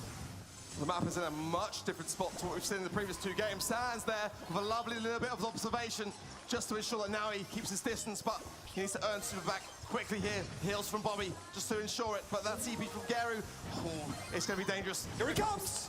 Dives on in, Geronimo he says, but Sans is there with open arms to catch him. Gale forced to push Novi back here, and Sans is camping on that TP. He knew Meow was going to be coming, and the Lou turns up on the right-hand side. Remember, Zeta have capped the left. STMN have capped the right. Now we need to switch. Hypercharge Bazaar. Is he going to go and do it? He will. He finds Naui there, and Naui will fall. But now Meow comes back with one of his own. Double stun. Finds one. Bobby going to survive just about. But oh my word, that's a second stun. Great cycling from Meow. Gero is dominating on that left-hand side. He uses the dimensional door to get behind the life plan of Zar, shutting down that contingency plan from the spike. STMN have to defend. They can't go on the offense right now. They've got to get Novi off that point, and Meow also will be lying in reserve. There's no coming back from this. Zeta Vision get their second set. Well, it was a fantastic start for STMN. It's turning into somewhat of a nightmare. Zeta Division now in the lead, and that comes with its fair share of advantages. It's going to have to go all the way now for STMN to turn this one around. They've been in this position before, STMN, but make no mistake, the loss on split, that's going to hurt. It's a crushing one. The composition seems really solid. I love the Gale. It's very good at shutting down the Rosa, but on the other side of the map, Zara is absolutely punished time and time again. Very, very hard for him to have any time to cap, and eventually, those gadgets, the twister gadgets, are going to run out. That's when Novi starts to get a bit more aggressive, a little bit more cheeky, able to play up with that extra durability and the hypercharge. Rosa, you've got to respect her. Yeah, really calculated for me from Zeta. But again, a very close draft. You can see just how in the sets, it's neck and neck every step of the way. So Huge play there from Naui, and these heals off the back of the dimensional doors really are just keeping them all in the mix from the entirety of this set. But for STMN now, where do they go from here? Again, they don't get to choose. That's just the way it goes.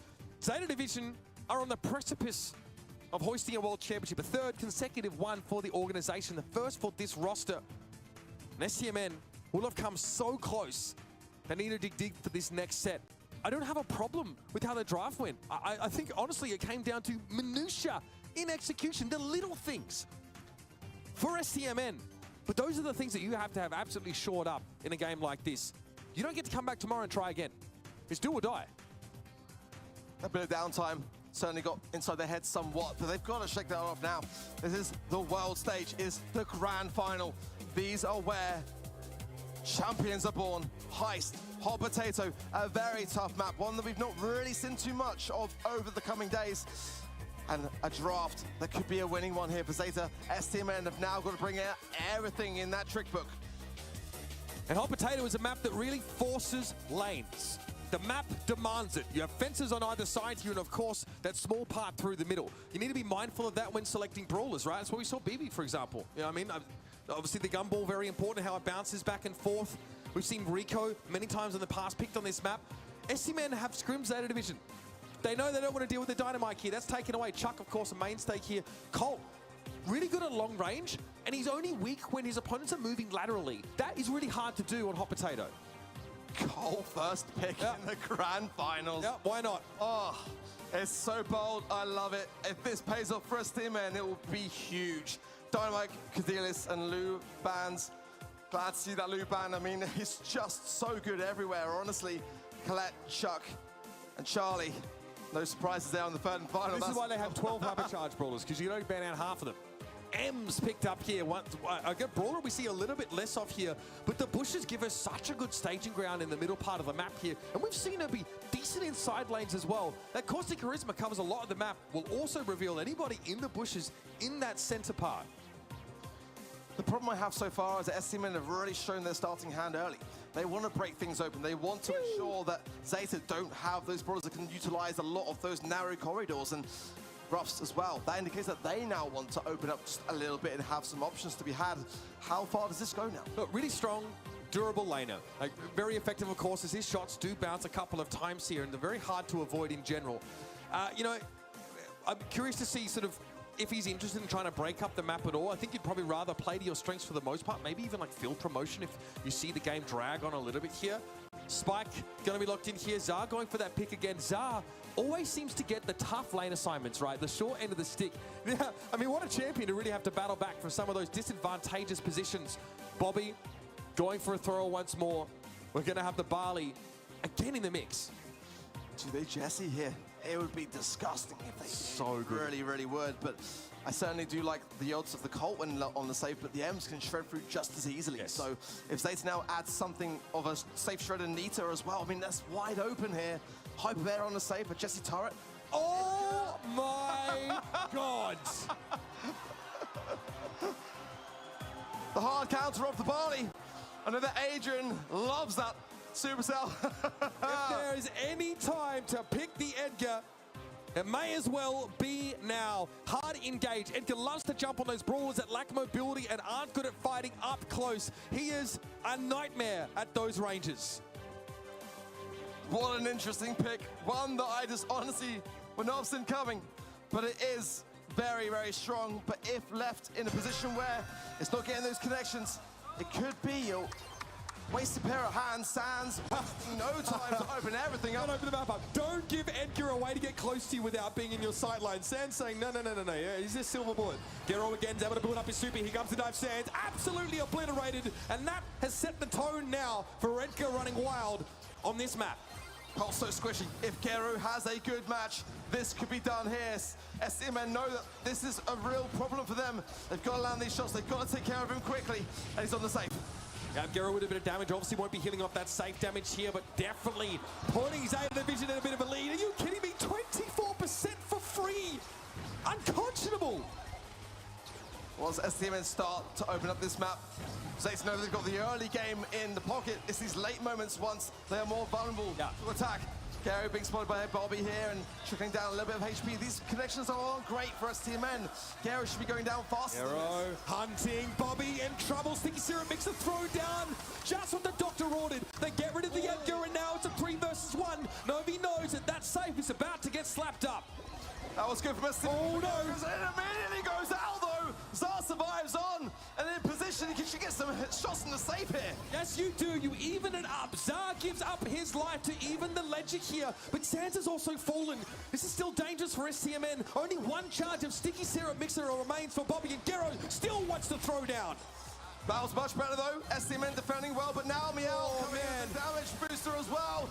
Nice connections though from Sans. He really is making this Cole pick work as STMN starts to move forward. Last call, very important there, getting a bit of free damage on the safe for STMN, but again, Gero dives on in, and all of a sudden, STMN don't have the options to peel Gero off them nearly as easily. It's just 4%. 4% is all that is in this game so far. Zeta in the lead for now, but STMN closing forwards. Now he goes down. It's wide open for Sans, and he started to tap it. Oh, Meow now falls as well. STMN are going to take this surely, but it is a base race, but one, they will win. It doesn't get much closer than that. As soon as you see an Edgar locked in as that last pick, you have to have a plan. You have scant seconds to figure out how you're going to deal with it. Bobby makes the right choice. The sticky syrup mixer gives him enough breathing room to deal with that up close and personal brawler. The bullet storm from Sands on the safe in hypercharge. That's what gets him within striking distance of the win. Love to see that now. Gary wants to go in early, still gets a kill despite the catcher being deployed, and Meow's going to come on in too. Oh my goodness, Zeta Division Arc. They're not messing around now. Yeah, they are out of the gate swinging. They mean business. They are making up for that last game in a big way so far. Look at the counter action from Meow. It's just, oh, Bobby over the wall though. Turns it around, but still, STMN are struggling to get started. Good to see Zeta not overextend here. Gero did have super, but doesn't throw it away. Instead, he opts for a trade. This buys time for the very powerful Meow to come back off spawn. Zar has to respect the range of Ems. Novi able to get rid of the spike here. Bobby has to use a last call to zone the right-hand side of the map, but this is not going well for STMN. Yeah, the buff from Naui onto Meow is just dangerous, and on Gero now as well. Oh no. This is going to be a lot of damage. STMN might not be able to survive it. They've got to land these shots, get these takedowns. Now he's still on the right-hand side here. Yeah, and he's more than happy to stay as long as he can. 13%, make it 10 left on the safe. A strong breeze will blow it away. Meow's got plenty of that here. It'll be a trade as Sands will fall. Zar has the range. Here comes the hypercharge down from Zar. They're going to try and pressure her onto the safe. Last call thrown down. Ticking damage brings it down to 55.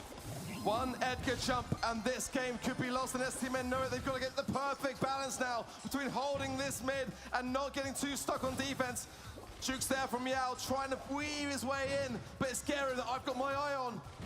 He's lurking and hunting. Zar trying to keep him lit in the bushes there, but Gero surely dives in just a moment. He needs to get close enough to do damage to heal up, but Zar, so well handled. Meow comes up. There it is.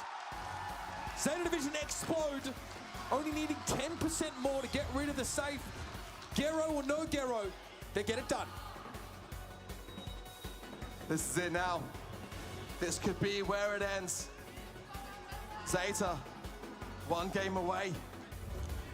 Championship point. I mean, this is now STMN's final chance to fight back. We're going in.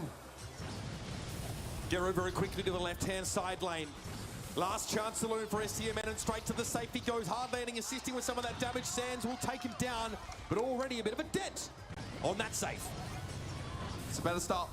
Much better start for STMN, but they've been shown in that last game just how important it is to not drop the ball. Gary there with a lovely jump on that right-hand side. The break from Naui, that left-hand side exposed. Zaldo on the save. He's going to get a world of damage. Oh, look at 16.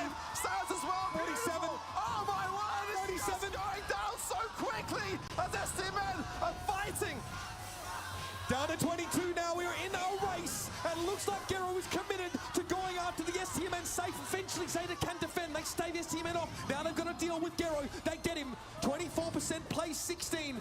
There's a good chance, and this next push could be the last. Who wins out in mid? Meow able to find the pick on Sands here, and Gero's back. He's diving in. He's looking for the safe, and Zeta Division are the Alpha and the Omega. Inevitable. Your 2023 Brawl Stars World Champions.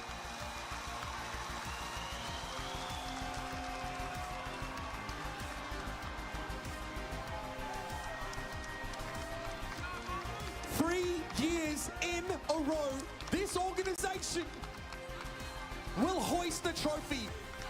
They take a flyer, a gamble on a relatively untested European roster, and now they reap the rewards. The trophy going back the way of EMEA. We've come full circle from 2019. What a moment to enjoy. And of all maps for it to be on Arc, hot potato. Time to take the throne and be crowned the new Kings of Brawl.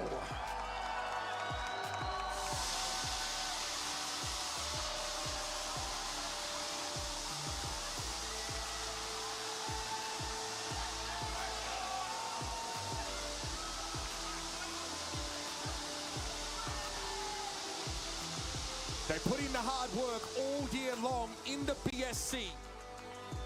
Coming out as the top seed for monthly finals. Every step, every victory hard earned. This one no different. Let's go hear from our champions down on the stage with Frankie. Boys, you are our world champions, and now we've got to have a conversation. Come and stand by the trophy. This is yours.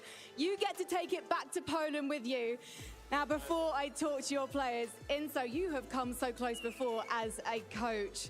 What is it about this roster that makes them a world champion? Honestly, I don't know. I was obviously inspired by their playstyle, their drafts, and this time I had the opportunity to work with them, and I think we're a good team, and I think this World Finals showed it, and these guys are insane.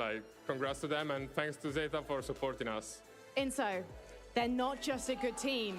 They're the best team in the world. I've got to come to you guys, Gero and Noe, because last year you made it as far as the group stage, and this year you are standing as the final team, the one who beat them all.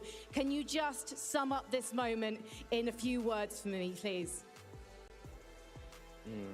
Honestly, I don't really know what to say. It's an amazing feeling. We were grinding so hard to win this. And we can see, listen, I've got 2 words for you. And I want to shout out all the EU teams for screaming against us all year. And yeah, thank you everyone for support. Well, you didn't let Europe down today. And how are you feeling about this moment? I'm feeling very good. I wanted to thank you, my family, for supporting us, supporting me, yeah. And yeah, we are world champion. You are world champions. And finally, Meow, this is your World Finals debut. And you are a revelation, an incredible damage dealer for your team, a true MVP. What is it like to come here for the first time and conquer everyone? I mean, it's really amazing. I don't have words to say. Well, I tried it with your teammate earlier. How about a Polska Górum for Poland? Polska Górum. Polska Górum! Ladies and gentlemen, everyone watching around the world and here at DreamHack Winter, please, one last time, give it up for your Brawl Stars World Finals 2023 champions, Zeta Division!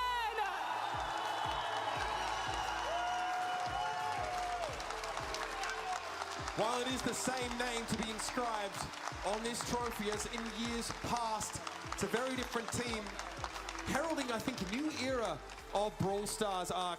Incredible to see Europe once again hoist the trophy aloft. It has been many years since that 2019, that fateful Nova team to lift it.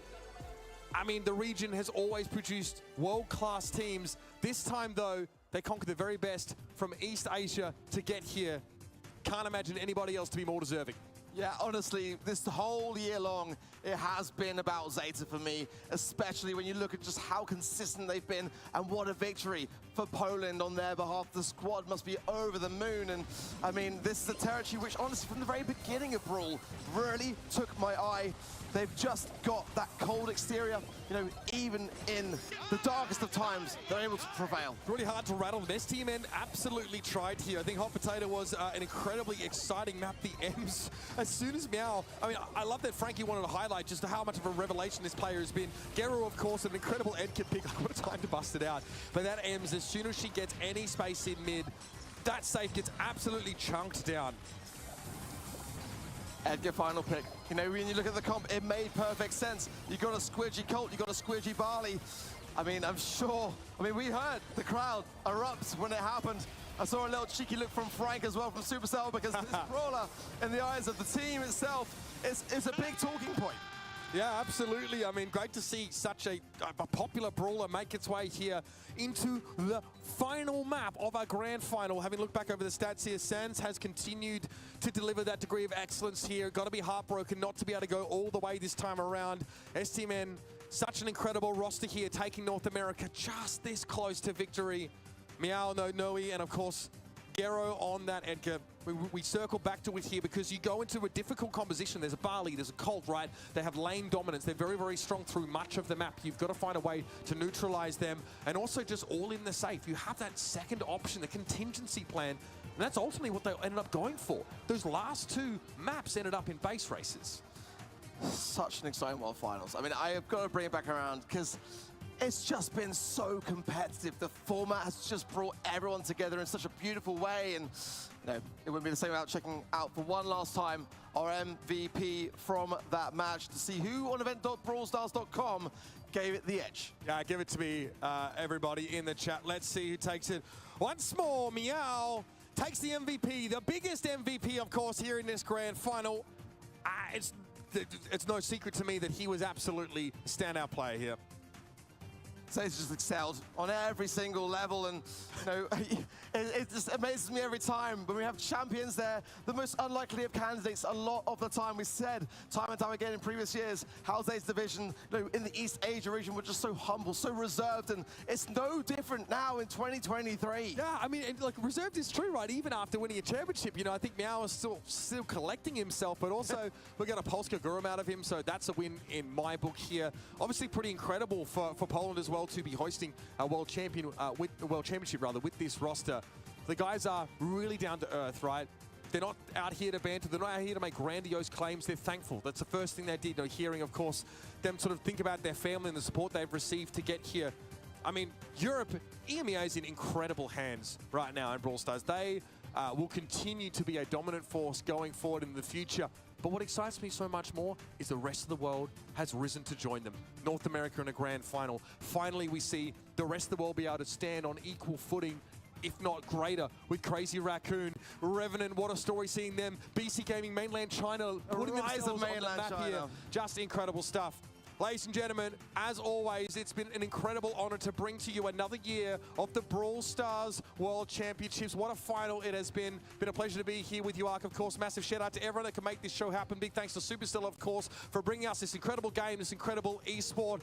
For now, we go dark, of course, and it won't be too long before we're back in action. So for now, everybody, goodbye and keep brawling.